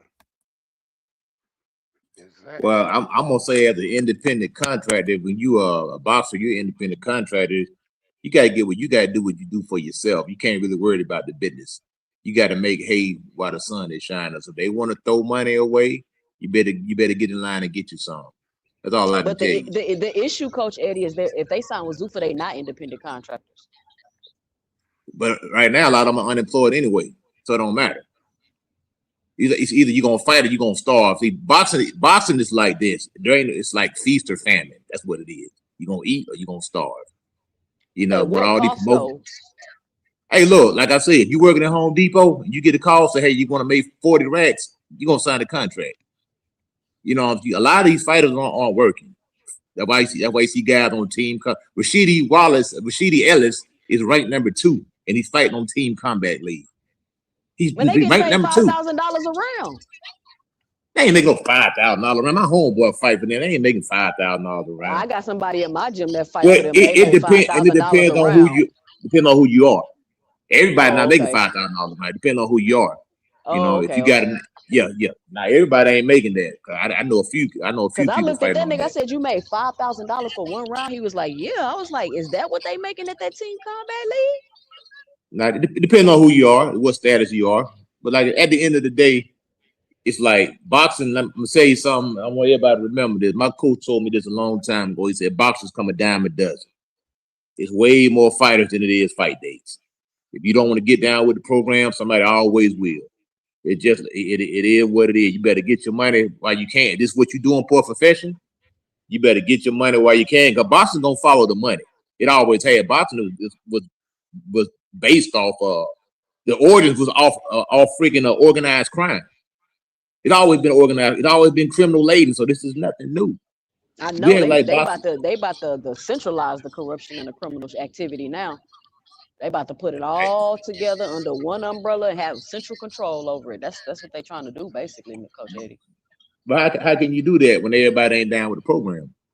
I mean, as far it's I think it's their goal. They're trying to privatize boxing. They're trying to make it like a corporate structure. Of course, I think they're gonna have the two different. You could decide to do this, or you could decide to go with Zuffa. I'm just speaking of, how I think that this Zuffa shit is gonna play out. Is all I'm saying. I think these fighters are gonna get the rug pulled on them. I hear what you're saying. These fighters need to make money, and a lot of them still got jobs. I don't know why people think they're not gonna still have jobs with Zuffa. Well, yeah, I always have jobs. Yeah, it's the thing is. But at the end of the day, do you want to fight or not want to fight? You know what I'm saying? That's what it boiled down to. I mean, 99% of boxers are going to have jobs. 1% can only box and make enough money to support themselves. So anybody, I'm telling you, a person got you got a better chance. Zuffa is going to give every boxer enough money to support themselves? Is that like? Not every boxer. No, now you get what you can negotiate. They don't give every boxer. What's going to happen with this Zuffa stuff? They're going to also have things like competition where you're going to be fighting for contracts. This is going to be like a gimmicky type thing. Same thing they did with the UFC fighter. You have guys in there competing for a contract. It's going to be televised. People are going to watch it, and it's going to be on syndicated TV. That's how they're going to make money. These people are going to make their money. Like, the fight game is a dirty game. I would not recommend anybody to get in the fight game. I'm going to tell you that right now. This coming from a coach. You got a better chance to get struck by lightning than becoming a millionaire. That's an I'm dead serious. Coach Eddie. That's I'm dead serious. Industry. That's not unique to boxing. That's any. But the thing about it though, with boxing though, I done seen it too many times. These kids, they just put all their eggs in one basket, and they don't have no plan B. And then by the time they figure out they ain't got no plan B, they can't remember nothing. They can't learn nothing because they've been getting punched on their whole life. Yeah, and the thing is, pro box is the same thing as Zuffa. I don't understand why people acting like it's anything different. It's just Zuffa with a bit more promotion. They got a little money. bit more back. They got more money, that's and it. Control and power. They got more power and money. That's the biggest difference. Because if you like Zuffa, why you don't like pro box? Oh, no. Because pro box put on events every week and nobody talks about it. Like I watch put on events every week and nobody talk about it. No, well, first of all, putting on events every week. And everybody keep complaining like, oh, we ain't got enough boxing. It's a lot of boxing going on. I don't got no problem with Zuffa. My problem is I know what you're gonna get when you're an upper echelon fighter or you're an up and coming fighter. You're gonna get capped at a certain situation. That's why these managers, if you notice, Robert Garcia, Keith Conley, Rick Meridian, these dudes are fucking they are fucking these fighters right now. And that's why I'm going to school to try. I want to become a manager because I'm watching what's happening. I'm like, these niggas is getting fucked. And it's going to continue happening. It's just going to get worse on Zuffa because they don't have to tell you what they made in the event. You're going to get whatever they give you on the front end. And that's it. They don't tell you that anyway. Unless you ask, you got to have a manager. I mean, look what Floyd going through. Look what Floyd going through. He said Al Heyman and Showtime were in conspiracy to keep his money. This is at the top of the game. Man, you gotta read that lawsuit. That's not what it say. It say some other shit. It say about 2 fights. Floyd is only talking about 2 fights. First of all. Second of all, I don't know how trustworthy Floyd is with all that, with all the financial shit he got going on right now. Al Heyman has worked with hundreds and hundreds and hundreds of fighters. But this is the thing, Coach Eddie. I hear you saying, well, they don't show you anyway. The difference is they may not show you, but you got recourse to make them show you if you really get to that. If you now let's stop right there. Let's stop right there. Hold on one second. I'm gonna stop you right there. Yeah, you have recourse, but you also got something called retaliation. No, that's a real thing. And that's a real thing. No, but check it out. What about not having the recourse at all, though? Like I said, you got recourse, but you also have retaliation, meaning blackball, meaning no But people promoter to have deal sued with. their promoters. People have sued their promoters plenty of times. Yeah, but it affects your career at some point in time. You'll be on the shelf for a couple of years. But that don't Because mean If you're a take good it enough away. fighter, you But that won. doesn't mean take it away to where you don't have it at all. But you know well, they're what? not. You know what? You still got the old system. No, I'm just That's saying. what I'm saying. Go ahead. Go ahead, don't you? Nah, You because know I'm what? saying, people, this ain't gonna be the only UBO. I'm tired of people thinking like, oh, Zoof is gonna be the only UBO. If this when this Nope. shit goes through, if you don't think it's gonna be like 6 or 7 more UBOs pop up, I'm telling you, it could be a point where every fucking sanctioning body has their own UBO. But they Every gotta promotional be company, able to afford it, Dondre. you think they can? I don't think they can. No, I don't think they I can. think they can. They gotta I pay them think a they can. stipend. They gotta provide health. It's a lot of. Tell I feel like it's a lot of It's only a provisions in there fee. of things that they quote unquote have to supply them that I don't think they'll be necessarily willing to do and spend the money on. With I think they can. Put it like this, 2 cents. Look at so we got Zupa, right? Now look at the zone. Who do they have? They have Matchroom, Golden Boy, and Top Rank. And I think Queensberry is on there too, right? Yeah, That's they got them 4 right there. promoters. That's 4 promotions. What do they do if they want to make a UBO? But then each promoter would have to make the UBO, not the network, right? Look, under Al Heyman's UBO. I'm gonna do a deep dive on the Ali Act Under and put it together, the changes and the differences and how the shit really gonna affect everything. Because a lot of people up here cheering and rooting for this stuff, and they haven't even read the act. See, they just keep talking about pays and guarantees. Like, what's gonna happen when they Man. making these fighters fight 4 times a year and they brains getting beat out their head? They've been doing that. You act like Who they've been doing that who too. they They've make been fight? doing that. But they They've have been the doing choice that. to not fight. Who? Oh, What? Who? Yeah, everybody the keeps saying the Ali fighters Act, don't fight enough. fighters been getting screwed under the Ali Act too. No, It's just like it- it's just like a law. Yeah, it's something in law, but people break the law all the time. right. So But does that mean get rid of the law, Coach Eddie? Does that no, mean they're get rid not of the gonna law? get. They ain't getting rid of the law. What I'm just saying is that all you act, people act like the Ali Act is the end. The boxing fighters been getting screwed since day one. They fighters been getting screwed under the Ali Act. Yeah, but that doesn't mean get rid. This no shot at you, Coach Eddie, but this is what I don't understand. When people say, "Oh, well, that happened under the Ali Act," so does that mean get rid of it? Just fuck it? Like I don't understand what people mean when they say They're that. not getting rid of the Ali Act. They're not getting what rid of they it. need to do is improve the Ali Act. That's what the problem is. No, you need to enforce it. It doesn't matter. You improve it. You need to enforce it. Improve it. No, you need to You got improve it. It ain't about. and If you got a law, if you don't enforce it, it's no good. You got to enforce it. It needs to be improved. But why and do y'all think it's enforced. not being enforced? Because money talks and bullshit won the motherfucking Didn't Virgil marathon. Ortiz them just go to court with Oscar? And that fool to be sitting on the shelf too. He's being retaliated against right now. That's called retaliation. They're still in litigation. That man finna be like Mikey Garcia. Even Andre Ward, all them guys you go against, your manager, your promoter, you ain't gonna fight. And that's just the bottom line. And the fight the game gonna keep moving without you. The bottom line is this: with the UBO, the one that Al Heyman was proposing on doing, the boxers was taken care of. But we know that Al take care of his boxers because ain't nobody complaining. Plain and simple. But that's when he had the net. That's when he had the money. Under Zuffa, he still got, man. Come on, under Zuffa, bro. He ain't got the same budget that he had. Under Zuffa, them boxes is going to be nothing but Mandingo fighters getting paid peanuts, while all of the wealth that they was making or the top 1% was making is going to go directly into motherfucking Dana White and the rest of the shareholders. You acting like I must be missing something. I must be missing plain something. and simple. I must be missing something. That's coach. That's exactly how it's going to be, bro. They've been doing that, man. They've been doing that. Look, I know fighters who don't even get paid, bro. I know pro fighters right now when they at the end of the fight they don't get no money, zero. That's I why know the fighters. I Aliyah know needed fighters. to be enforced They and need to get their improved. lawyer, Coach I Eddie. They know. need to get I their know. lawyer.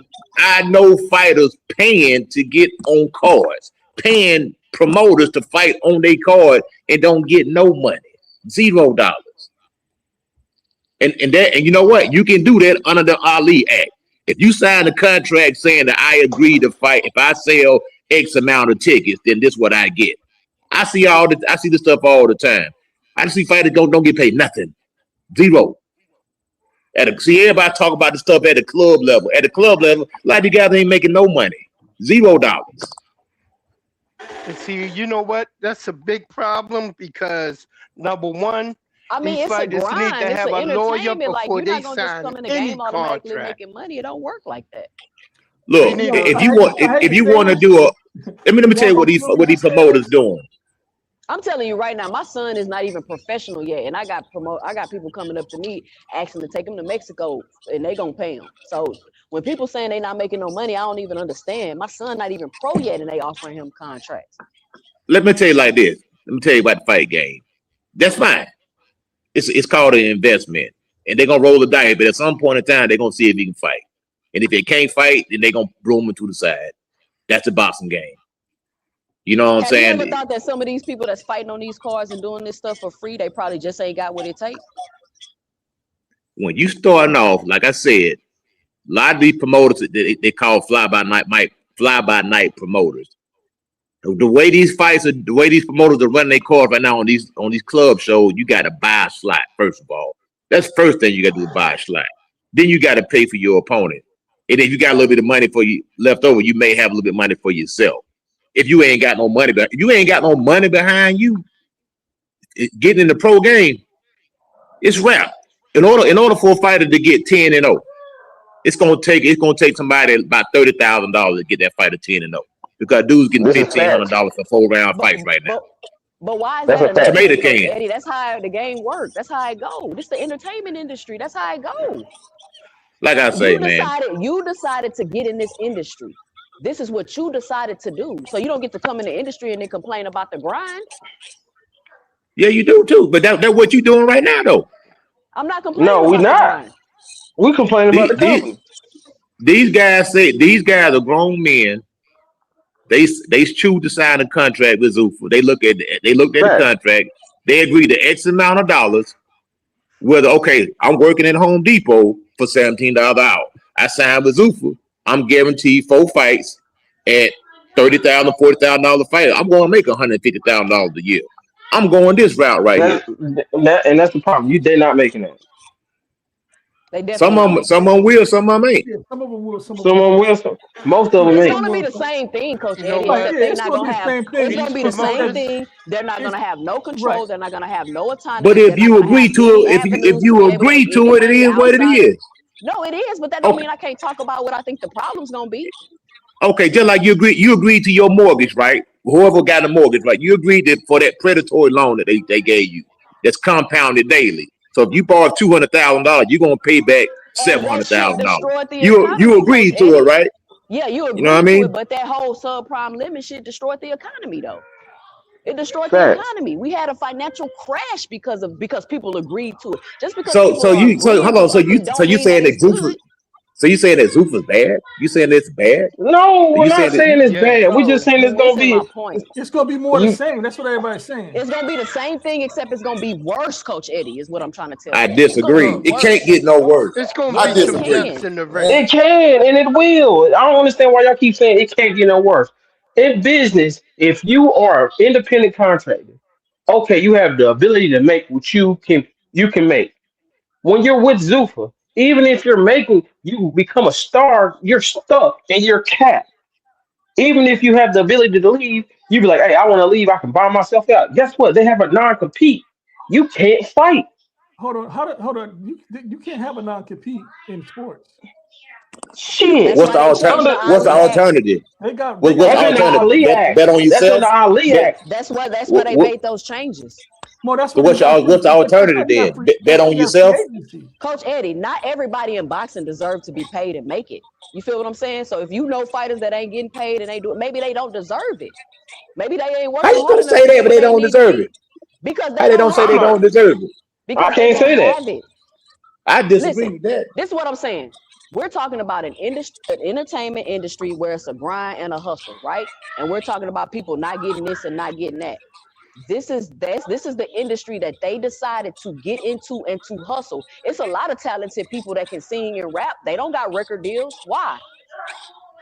So should there be a record company that just come out and give them all record deals and pay them because they can fit? No, it don't work like that. And the point that I I'm trying to disagree. make Hey, is people on people EBT, what you think, talking about? People well, on hold on, let me food stand, what finish. you talking about? Ain't Let me nobody finish. giving them that. Come on, man. So, damn, Coach, you made me forget my point. I was about to cook too. Hold on, let me think what I was going to say. Nah, it was gonna be some Nah, cap. You going back to cook? Look, I can say, we I can say, already hold know on. what's going to happen But hold, this is what I according understand to about Well, what the this is what I fight. was happened going in to say. I Hold don't on, know let P why people. let P Hunter go. Oh, go ahead, P. Hunter. Let P Hunter go.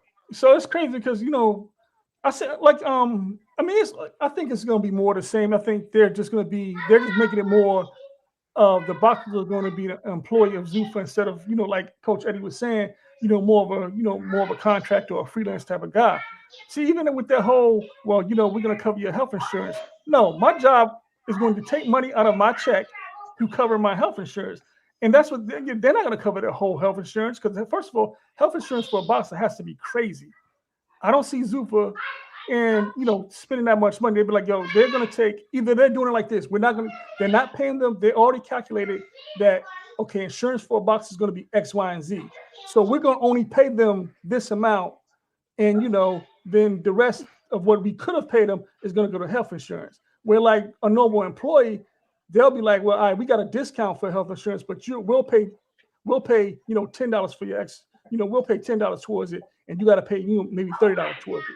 So I think the health insurance is going to be like that. This is just all this is just basically you're an employee.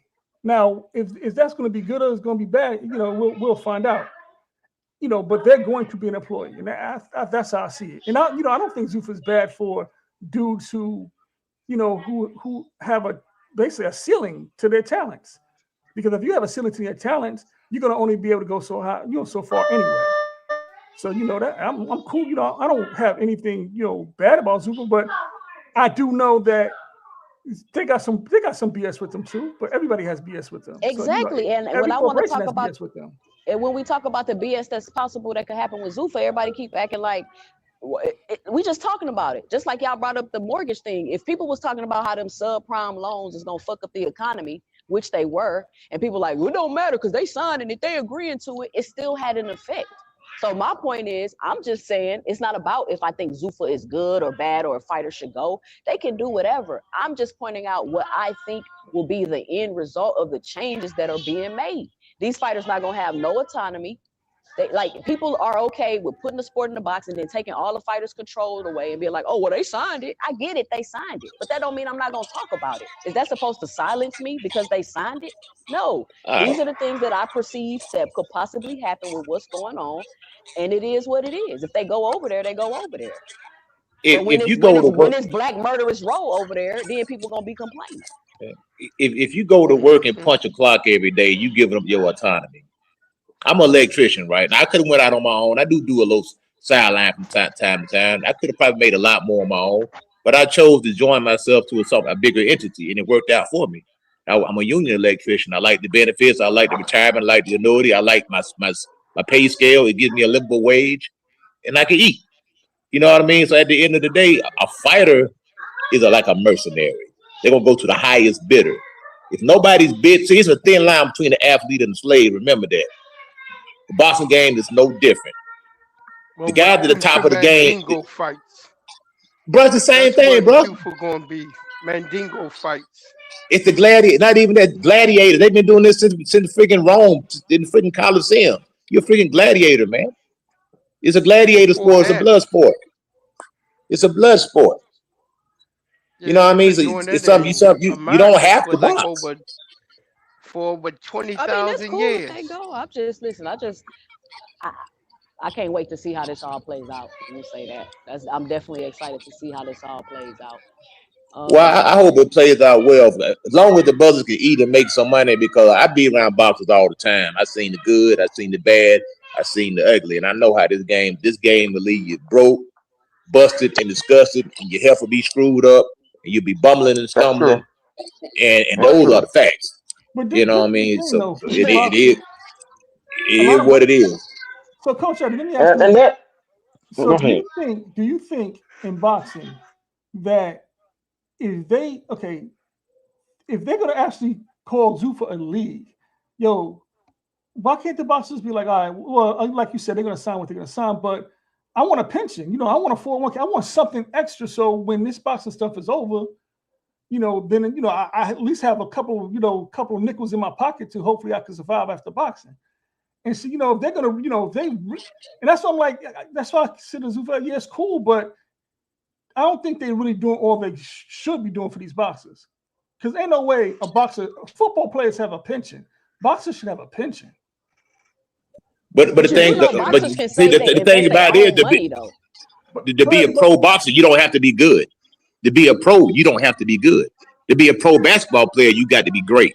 To be a pro football player, you got to be great. To be a pro boxer, you can be trash and be a professional. So then you're going to have fighters not making money then, Coach Eddie, if that's the case. They already doing that. Ain't nobody fighters ain't making no money. A lot of fighters ain't making no money. All of this is just another stream of revenue for fighters to get an opportunity. All fighters need the opportunity to fight. It's another stream. That's That's what all we it saying is. the whole time. That's what we saying. We just saying it's gonna be one of the ones where even if you do make a name for yourself, you're not gonna be able to make the money that you should be making because you're capped out. More than likely, you're not going to make a name for yourself if you're over there.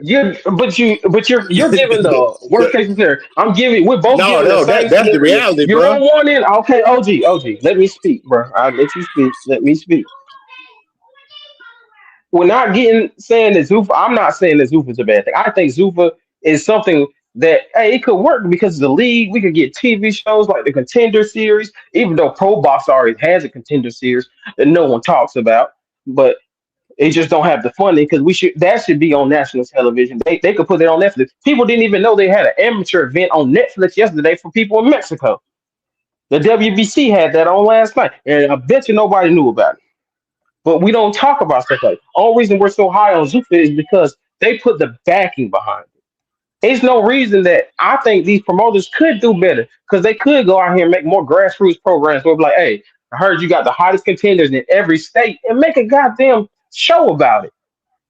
Where they could pick all from 40, 50 states and be like, hey, these are the best boxers around. We're going to see it, and they could fight for contracts. They can fight for places in the rankings and stuff like that. We could do that.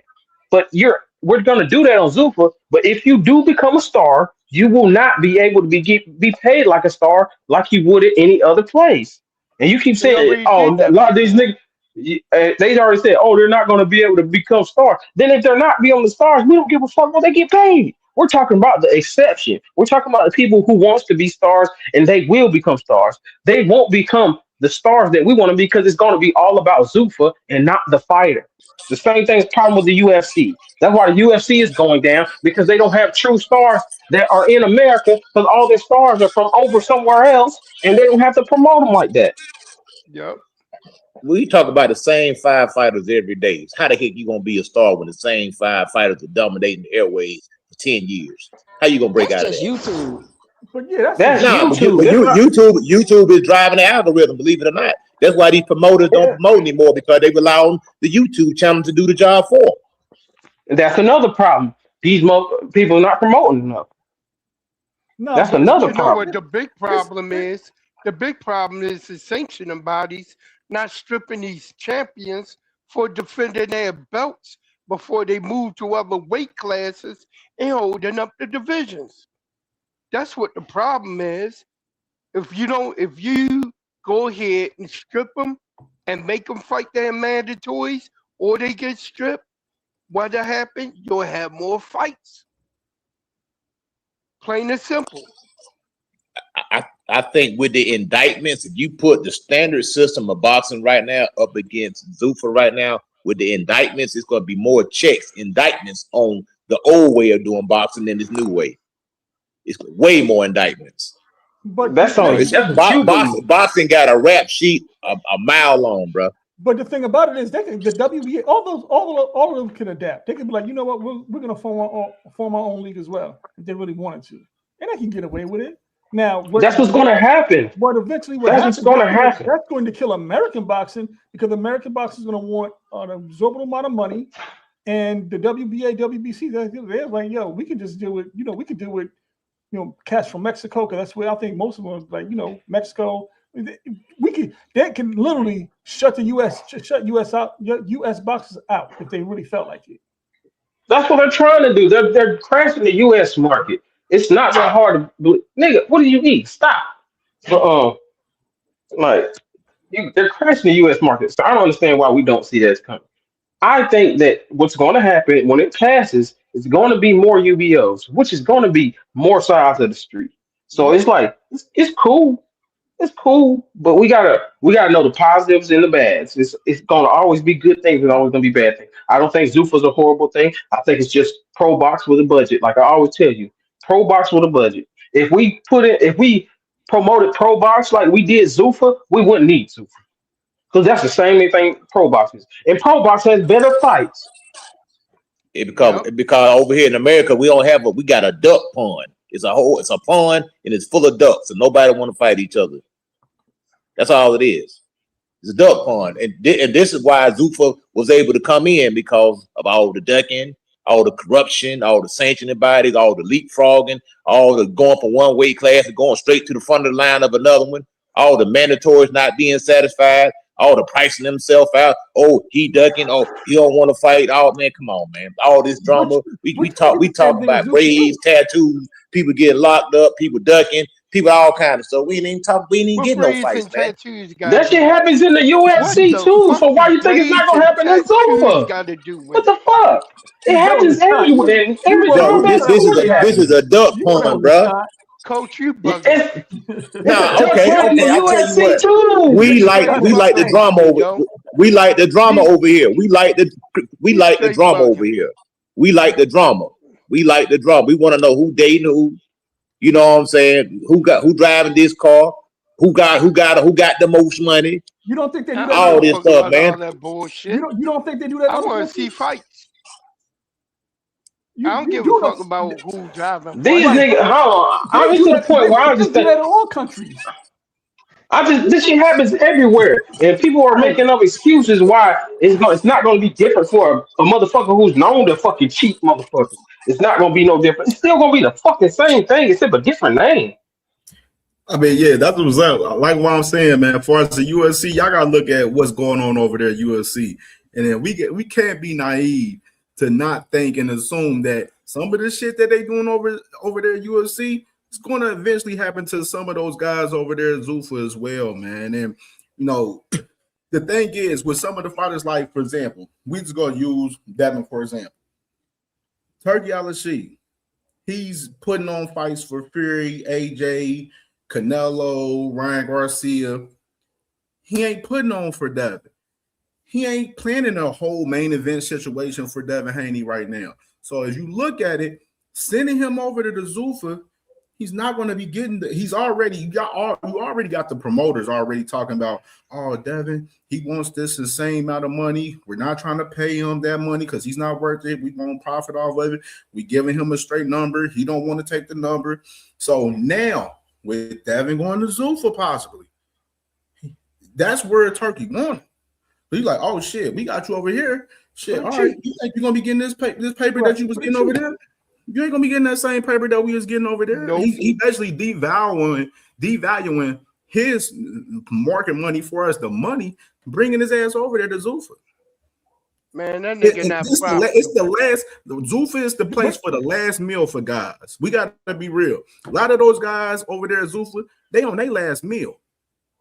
You know what I mean? So we got to be realistic with it. I don't have a problem with Zuffa. I think it's cool. They at the level where pro box is at. You know what I'm saying? It's cool. But some of the shit where they're going to be controlling the fighters, I don't agree with. You know what I'm saying? I feel like the fighters should have more freedom and being able to do some of the things that they're able to do. And they're not going to have that freedom over there at Zuffa. That's just the truth to be told. True as that. True that.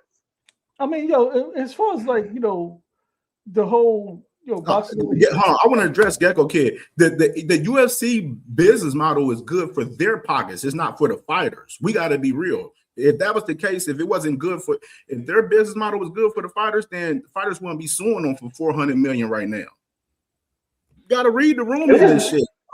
Like we gotta let's be read. real. And CamJ, be real, bro. The UFC is supposed to be the top of the top in the mixed martial arts, and and they keep saying, "Oh, the journeymen in boxing get paid less than the ones in the UFC because the journeymen in boxing here are really trash." The ones we are talking about, if those UFC fighters were in other promotions, they would be stars in other promotions, and they would be getting paid better. But they can't get out those fucking contracts, so they can't get paid better. It's like I don't want to hear that shit, bro. Like, of course, our bottom level fighters aren't going to get paid thousands of dollars because they don't make it. They don't promote themselves to make it, and they don't deserve that type of pay. So their stars need second jobs. So I don't understand when we keep bringing up this bullshit. These motherfuckers gonna get paid this absorbent amount of money when it's not happening. It's not happening now. It's not gonna happen then.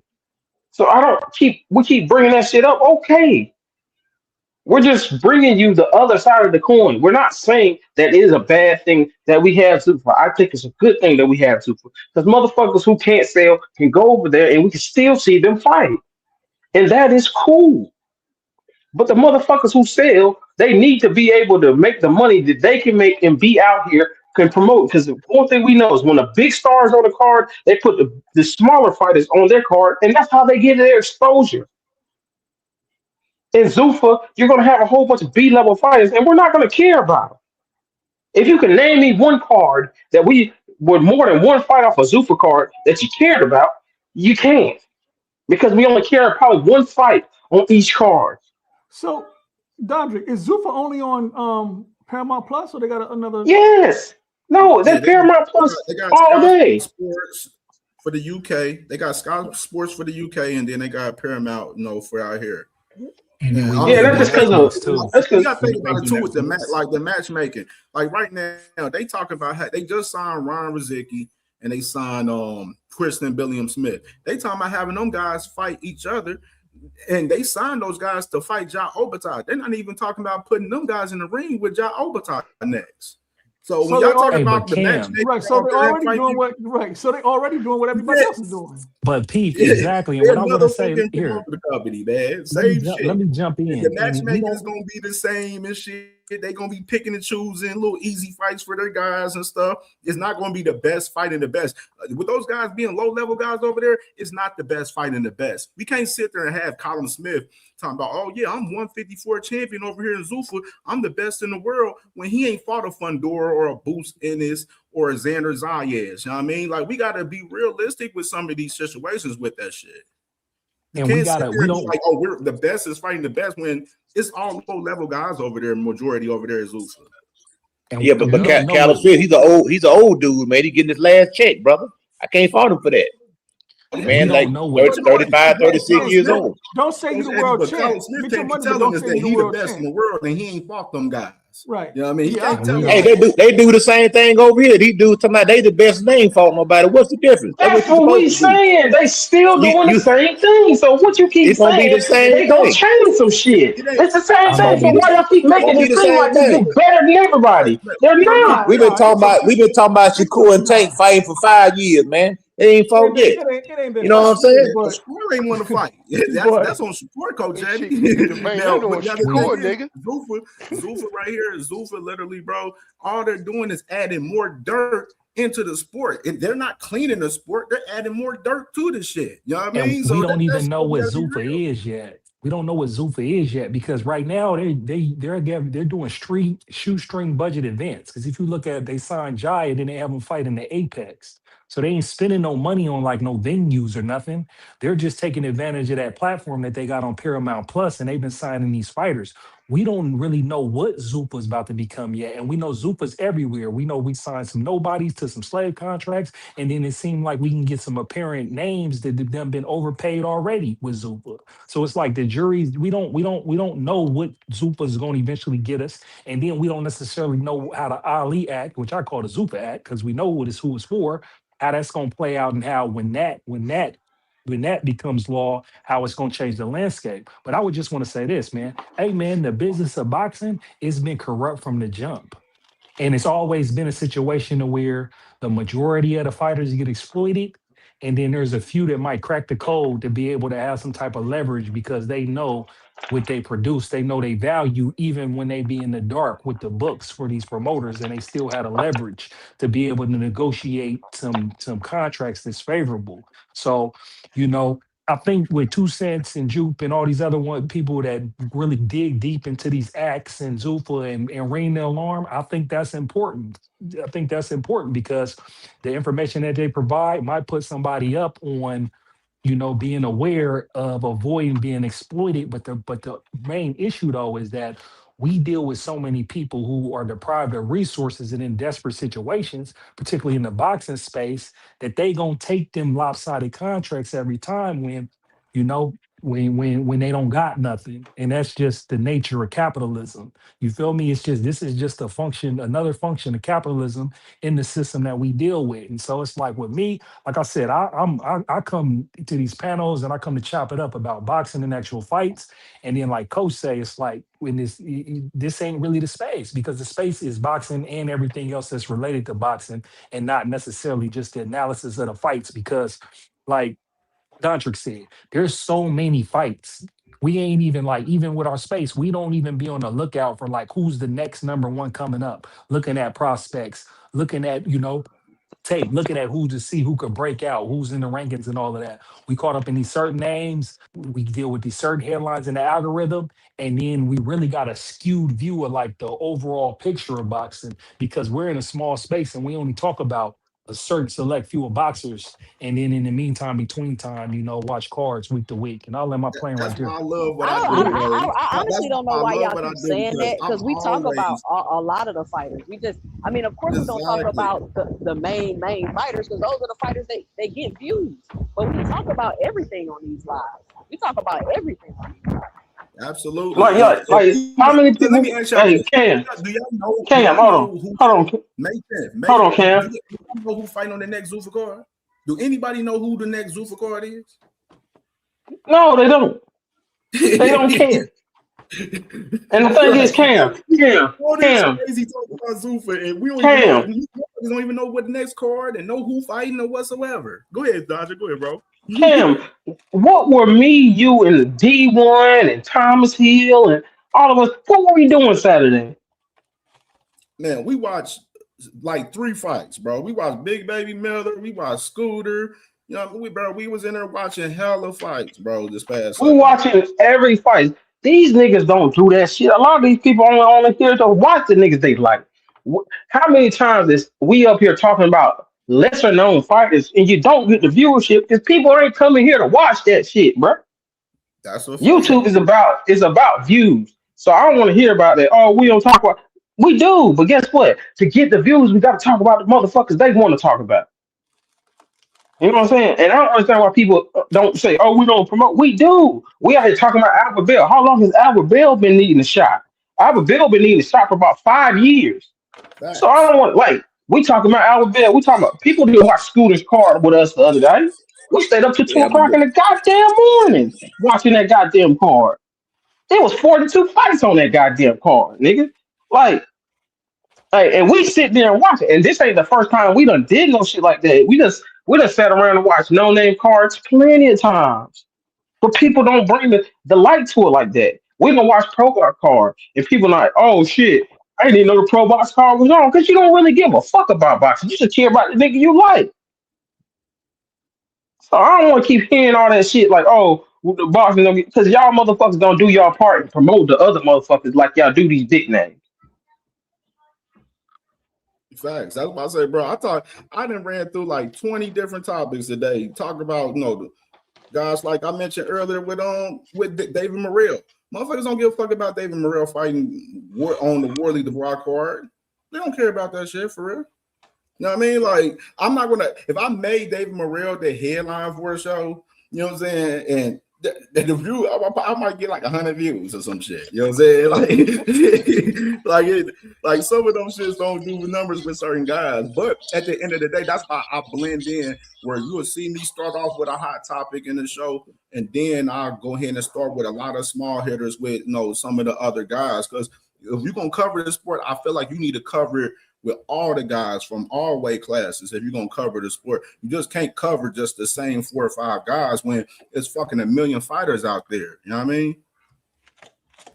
Yeah, people don't understand how much bigger boxing is than all these other sports. All these other sports might have a total of maybe it's what 53 people on 30 teams. So that's what probably like 1,600 fucking football players. 1,600 out of the whole world.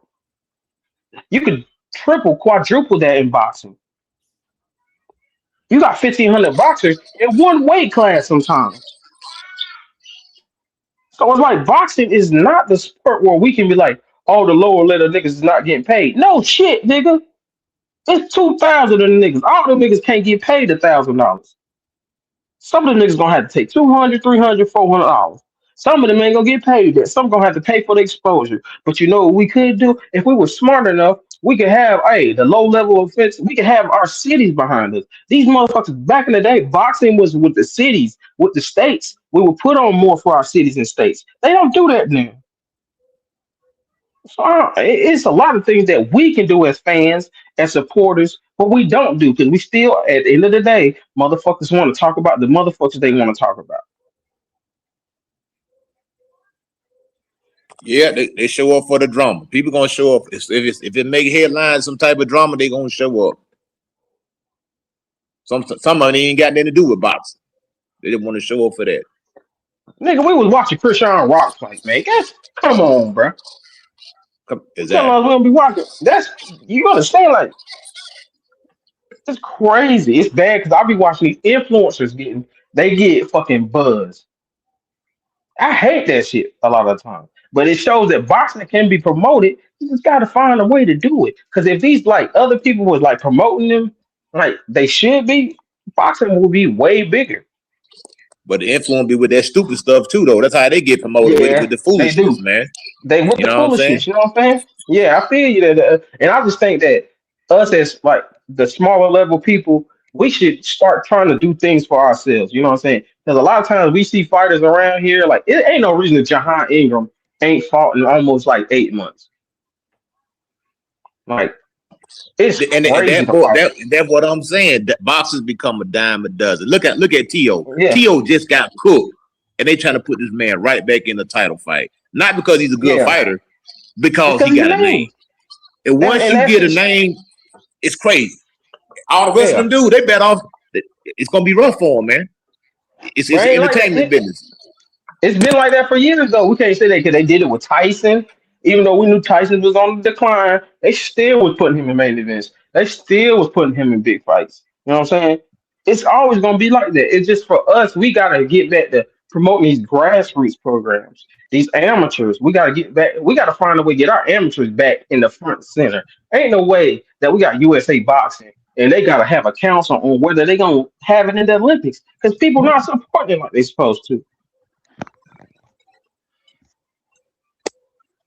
So it is a lot that could be done in boxing. Like I tell people all the time, the reason why the amateur program is where it is right now because you got uncles and cousins coaching these boxers instead of real trainers, man. And let me tell you, I took my son to nationals in December, and even the nationals is smaller because they was telling me because they had like 3 rings. Like, cause it's like 3 rings going on at one time, and they was telling me at one point they used to have like 5 or 6 rings. Like that's how many kids they would have at these national events. So I think just the interest of boxing is going down. But you got to think, like back when boxing was high, you had like the boxing movies, and boxing is just not at the forefront of everything right now. It's just I think these dudes really ain't good. They ain't going that through good. a transition period though. It's not just boxing. These guys aren't that good either. Like I know a kid that went and won the national a few times and then came and got beat up in the club show. Seriously, twice got beat up in the club show twice. Matter of fact, my guy jumped up, been on the couch for 9 years and beat the national champion, fresh off a blunt. So just because all that that sounds good and everything to put on your resume, but the nationals ain't what it used to be. You know, a lot of these cats can't fight. To be honest, man, they all right. Facts. And the thing is, we got even the ones that is good. A lot of them don't get the shine they supposed to. And that's why they be like, man, fuck this shit. I'm gonna go back to playing football. I'm gonna go play basketball. It's like that's because a lot of these dudes can fight. A lot of these dudes can fight, but they don't know how to box. They weren't taught how to box. And the thing is, ain't no way the U.S. shouldn't have the best heavyweights in the world. Because we have the best big niggas in the world. We funnel our big niggas to football and basketball. I promise you, we know 20 niggas right now who's 6 foot. They get paid. Yeah, they do. And the thing is, we could get them motherfuckers paid, but we don't put on shit around the city because we can have a rapper in the city. He can have the show, and motherfuckers come out to see his ass. No, we don't promote the boxers in our city like that. I'm telling you. I'm gonna tell you why. Boxing is the hardest singular sport there is. I can make way more money, way easier, playing football or basketball or even baseball. Look, you gotta want to box. People don't get into boxing because they just want to make money. You gotta love it. You gotta love it just a little bit. And that's if you get in boxing for money, you're gonna get beat up and hurt. Exactly. It's a lot of people I don't know about that. who gravitate to basketball and Jared football. Anderson, it's easier. They not trying to get beat up. It's hard. I think that's an excuse because I know a lot of niggas that was boxing. That's the truth. They was good boxing. I know a lot of niggas that was good boxers, but you know what we don't do? We'll push them motherfuckers towards football and basketball. Even if we know they might have a little bit of chance. A lot of these motherfuckers we know ain't gonna be good at football and basketball, but they be decent. We like, man, stick to boxing, nigga. I told one of my cousins once the NCAA as a starting left guard, this nigga was one of the nastiest heavyweights I had ever seen in my life. That nigga didn't make it through college. But he's like, man, I should stick to boxing. Yeah, we know with your big ass, but they want to give you a dream where you was really better, but the glamour is in football. The thing is, we used to glamorize boxing. People don't glamorize boxing like they used to no more. How many niggas you know really like to fight? How many niggas you know really like to fight? A lot of niggas that like to fight. No, I'm serious. No, listen to me. I'm talking about how many niggas you know that really like to fight? I'm one of them. I know a lot of niggas that like to fight. I'm just telling you. You know a lot of niggas that will fight. You know a lot of niggas that will fight. I know a lot of niggas that like to. No, I know a lot of niggas that like to fight. They love this shit. It's too risky. Somebody gonna come back and hear you out. Send them niggas to the gym, then. That's why you fight somebody, man. Send them to the gym. That's the thing is, we don't take our kids. These niggas don't take their kids to the gym no more. They take them to the football field. Ain't nothing wrong with that. That's a smart move. Why the heck would you take your kids to go get his goddamn brains beat in? Answer me that question. You gonna get one? You gonna get CTE in football too, nigga? What you talking about? Not this league. Not this new league. No, you not. Not this new league. No. It's a whole lot of motherfuckers that got CTE. If you listening, hey, you push a nigga too hard, this new league, they kicking you out the game. No, it's a new football league. Girlfriends. It's a whole lot of that shit that went on. For real. Most fighters won't even let their kids box. Most fighters won't even let their kids box. And think about boxing. The only motherfuckers that's really making money in boxing is the top 1%, maybe the top 2%. Rest of them niggas is starving. Yes. Yeah, and that's I think a lot of the niggas, that's every sport though. Because if you think about it, if it weren't for the NIL, a lot of these niggas won't be still getting paid. Because a lot of these niggas gonna be nice in college and they never gonna touch the league. Just like that nigga. Don't need to. That's every industry. The quarterback.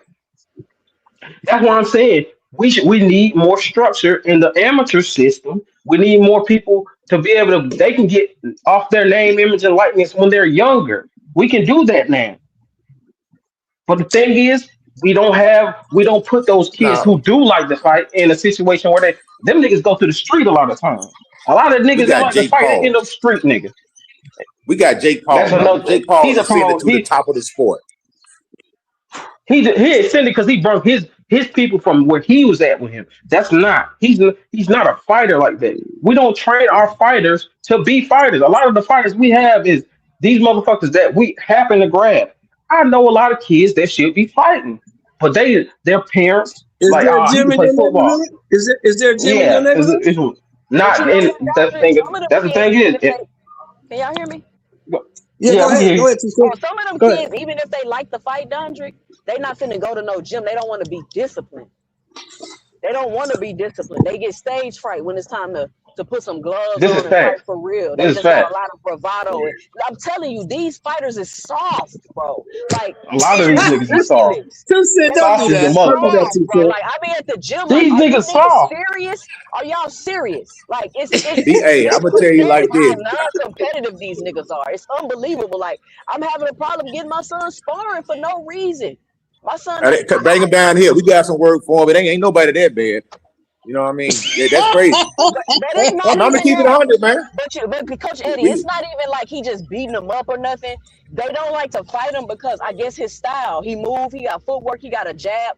They don't like that. Like it's They like they don't don't like like to contact. They challenge soft, Tim themselves. said, like you said. They don't They like don't like to. contact. They don't want They to get don't. hit. bro, hold on. Man, guess Ain't what? Guess nothing what? wrong. The niggas tried to sweet kick my son in the ring yesterday. My Yeah, they don't husband want to get almost hit. beat Yeah, his yeah, ass. Like, why yeah. is you kicking in the ring? I don't understand. And you're a professional. Why are you trying to sweet kick my son like we in a fucking UFC? Y'all don't know how many fights my husband about to get in because every time they fight with my son, they want to be in the ring doing dirty shit. Like, come on, bro. Like, just spar and fight. Why are you doing all of this? You can't be afraid of contact if you're going to box. You got to like contact. You got to like being physical. And You they got to don't like like that to be shit. hit. Boxers don't like to be hit. Do y'all know that? Boxers do not like to get hit, and that's what I tell my son. Punch their arms, their gloves. Just just punch them. They don't like to be hit. Nah, niggas Coach don't Eddie, like to what get them hit. old niggas used to tell you back in the day? You remember? Them old niggas used to tell you, nigga, you got to bring ass to get ass. Hold on, I ain't never heard that. Yeah, you got to bring Bring it. ass You to can't get get ass. into a fight. You think you Hey, gonna get into a that was fight and not Weirdest get hit? shit, yo. Don't fight. You got to I bring didn't. ass to get ass, nigga. He I said, was bring always ass taught, to nigga. get And you know ass. what? I ain't There's never nothing heard wrong that. with That's a outboxing. crazy word. There's nothing wrong with that. Choose another It profession. ain't. You That's know, why I tell go out people, there and And sit, that's like, sit in why the audience that's and, why I and say enjoy on the these show. You know panels. what I mean? And that's why I say on these panels a lot. People act like boxing is a mandatory thing. Boxing is a choice. Nigga, you don't like yeah, what's you going on got, in boxing? Go to Walmart. They hard. yeah, Starbucks, you gotta choose. Chick-fil-A. You gotta choose to It's be all violent. This places is a to get. violent sport. It's a violent What sport. Tank told the motherfuckers? They fathers put them in boxing so that they could box. I had to fight. I had to box to get out of my situation. Yeah, that's what he But said. He when did say that. Think necessity, about some of the biggest American boxers we got right now. They not fighting. They in there not getting hit and all of this. They're not fighting like that. Like, it's like nope. the styles people are being drawn to and attracted to, allegedly, or so they claiming, is this style where is don't get hit and like all of this other stuff. And I'm like, bruh, you gotta hit. It's not don't get hit, don't get hit, don't get hit. It's hit and don't get hit. Not hit, get hit, don't get hit, don't get hit, don't get hit, hit, don't get hit. Mm-hmm. No, you gotta get in there and fight. Y'all gotta mix it up. Anybody on this panel been in a fight where they didn't get hit? Nah, never. Nah, I ain't never been in a fight where I didn't get hit. Well, a couple of times I did. I just picked the motherfucker up and dropped him on his head. That's not a fight. That's a wrestling match, nigga. No, it's a fight. It's a street fight. Ain't no rules in street fight. I mean, I think we're getting some pretty decent fights. I think what happened is people started complaining about all these issues and problems going on with boxing. Things that, in my opinion, really not gonna change or ever get solved, just simply because of the foundation of boxing. And you have people coming, you selling you a bunch of dreams, a bunch of wolf tickets when shit pretty much gonna be the same. And everybody just not gonna get paid in boxing. Like, it's because of the type of sport is. Even Coach Eddie said some of these boxers is sorry. Like, just because you boxing don't mean you Trash. deserve Yeah, to they get no paid. good. And Just y'all 'cause get you mad at me boxing when don't I mean you tell you deserve to these get niggas is trash. Some of these niggas is no, garbage. Mr. Shelton, you call everybody trash. Them niggas is garbage. But when you grow up watching Ray Mancini and Aaron Pryor and Alexis Arguello and fucking Duran and Kim Buchanan, you grow up watching that. Hagler. These niggas is trash. Hagler.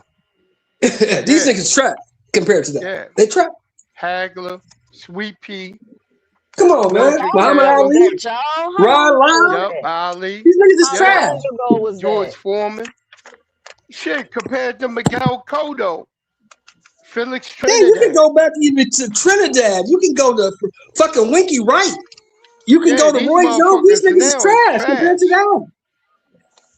Paul Williams, they trash compared to that. Because they do not want to fight. They do not want to fight. They want to stay on the outside. Bop, bop, bop. It's fighting for a reason. I understand the sweet science of boxing, but that also mean that you do get hit, and they think you're not supposed to get hit. What did somebody say though last night? I like Scooter, but he get hit too much. It's fighting. It's boxing. It's fighting. People get hit in boxing and fighting. I'm probably the only nigga on this panel. I'm probably the only nigga on this panel that bought a plane ticket, got a room, bought a fight ticket to a Devin Haney fight. Ew. You went to see I Devin? went to that fucking Regis Prograis fight. I was in Frisco. Yeah, you're on your own on that one, Mr. Chef. You probably one of the only people that. How was it, Mr. Chef? I left in the 9th round when got me a hamburger. So what did I tell you? What was the crowd like? Oh, the crowd was lit. The atmosphere was lit. Everything was cool. But in the middle of that fight, like around the 5th, 6th round, you start seeing motherfuckers head to the aisle. Yep. I left. Yeah, because ain't no excitement in that shit, man. There was no excitement. He dropped him in the 2nd round and hugged him the rest of the fight. I left in the 9th round and went and got me a hamburger. I know what's going to happen in this fight. I ain't got to stay here for this. I know what's going to happen. He wasn't clinching Regis that much, though.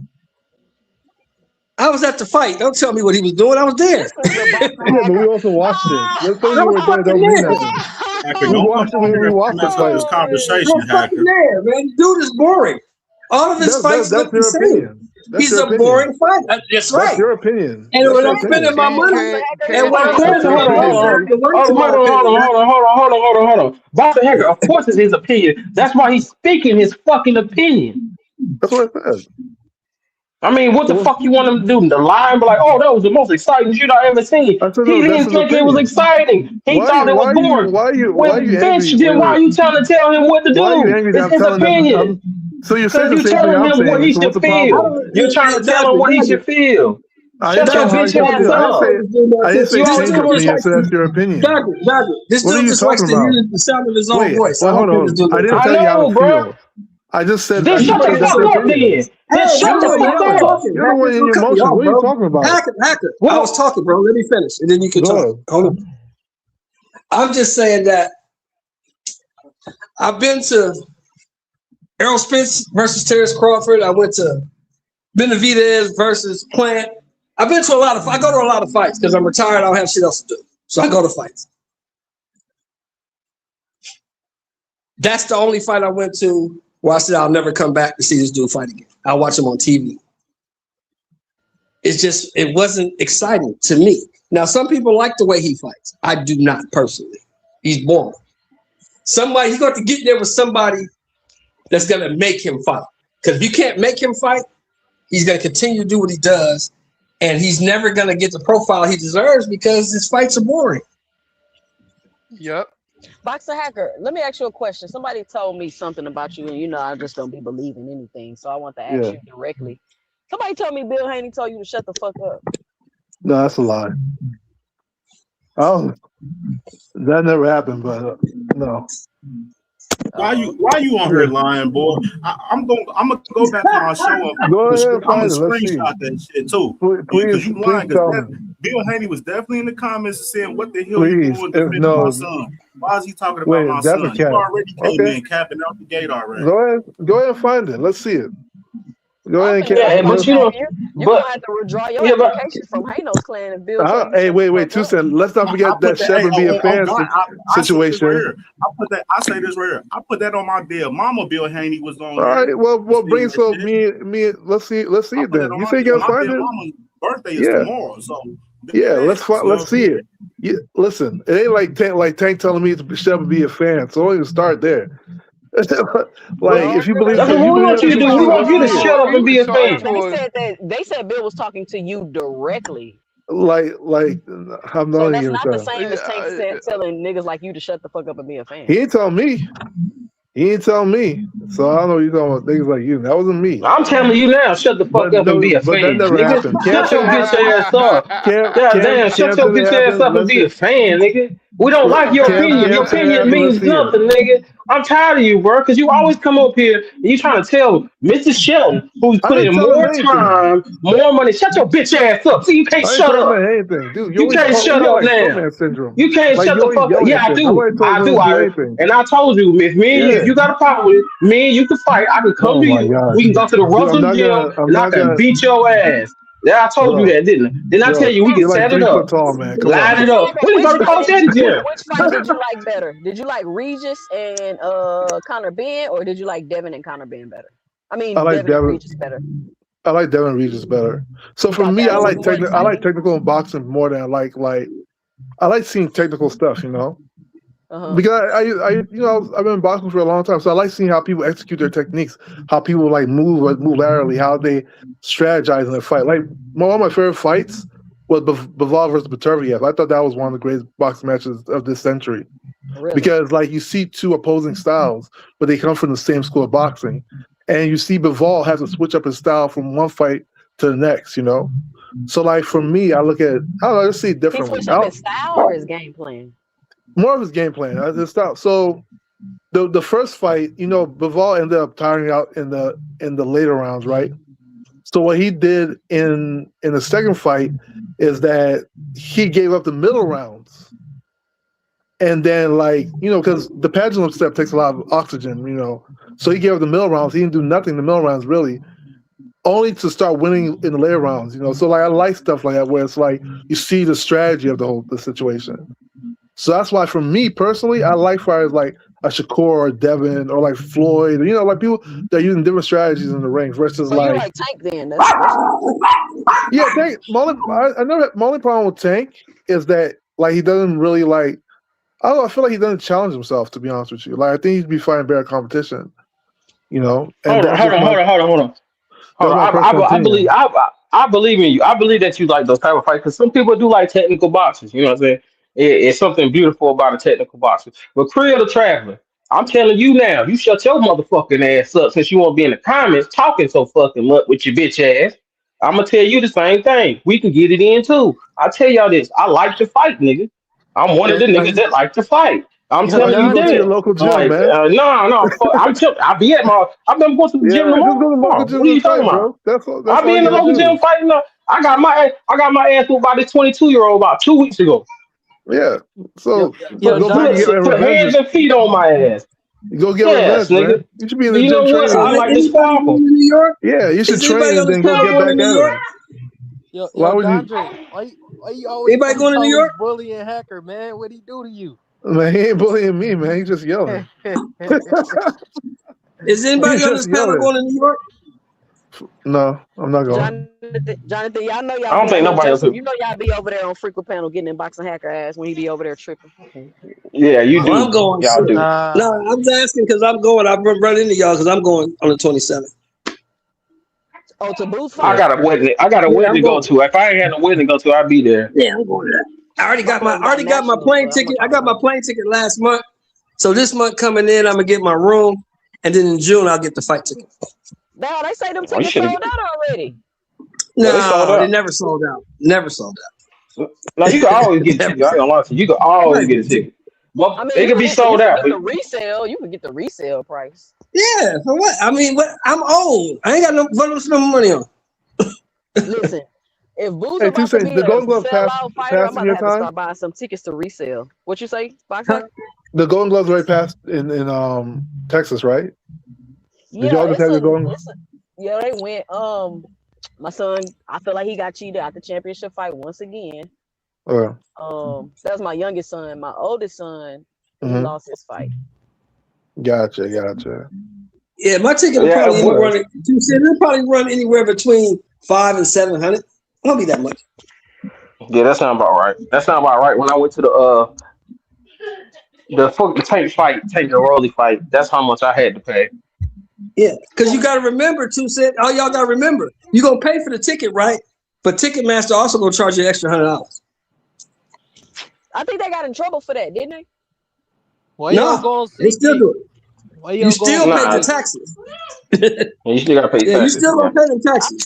I thought Biden changed all them extra fees and shit that them. Nah, Ticketmaster going to get their money.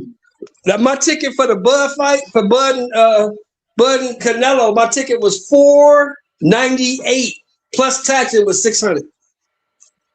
But if you go to the place where they having a fight, them tickets be way cheaper. Oh, to the venue? Yeah. Yeah, if you walk up, yeah, but more than likely, if you go to Barclays right now, the tickets are probably sold out. In New York, it's probably sold out.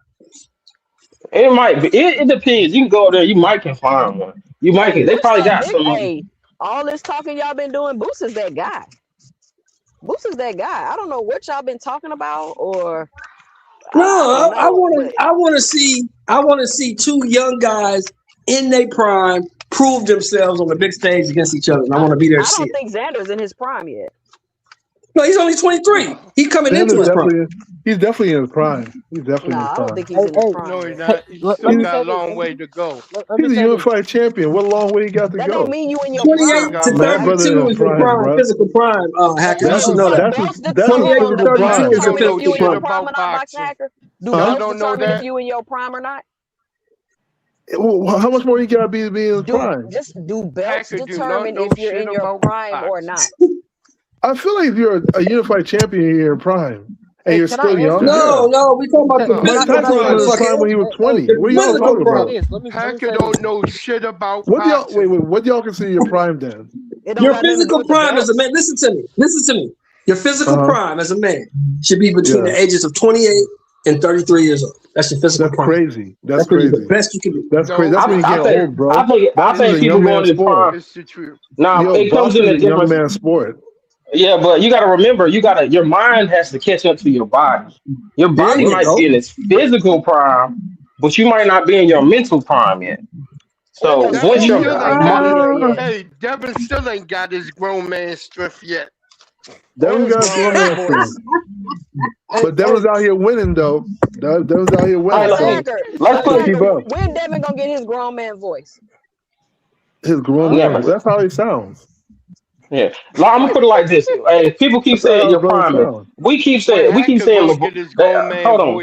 No, your physical prime is when you're young, not when you're old, guys. I don't know y'all. No, but that's not. But that's not your prime. That's not the prime. That's not your boxing prime, though. That's not your boxing prime. Your boxing prime is not your physical prime. Like LeBron James, his best prime was he was in Miami. But the best LeBron James we ever saw is when he went back to Cleveland. When he went back to Cleveland, that was the best LeBron James we had ever seen. You talking about when he was like 33, 34, right? But he was like, I think about 31, 32.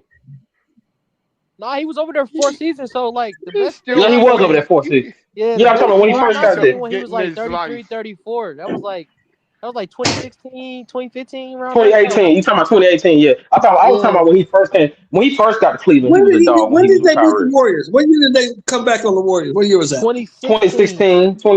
That's the best LeBron we saw. That was the best run right there. Oh man, that's 20 to 30. I agree with y'all on the prime stuff, but I just want to say, I feel like Booth's gonna get tested this fight, even though I feel like he gonna win, but it's gonna be a close fight to me. Like I don't think he gonna walk over him, roll over him. It's not gonna be none. That's what we want to see. That's what we want to see as boxing fans. We want to see him tested. That's what we want to see. I mean, he should win though. But yeah, I agree. I think it's gonna be a hard fight for Boots, to be honest with you. But we'll see. Hey, boxing. I'm not sold on Boots yet. You don't agree with the prom stuff though. Like it's been proven. It's a proven fact. Like it's not, the best Terrence Crawford I've seen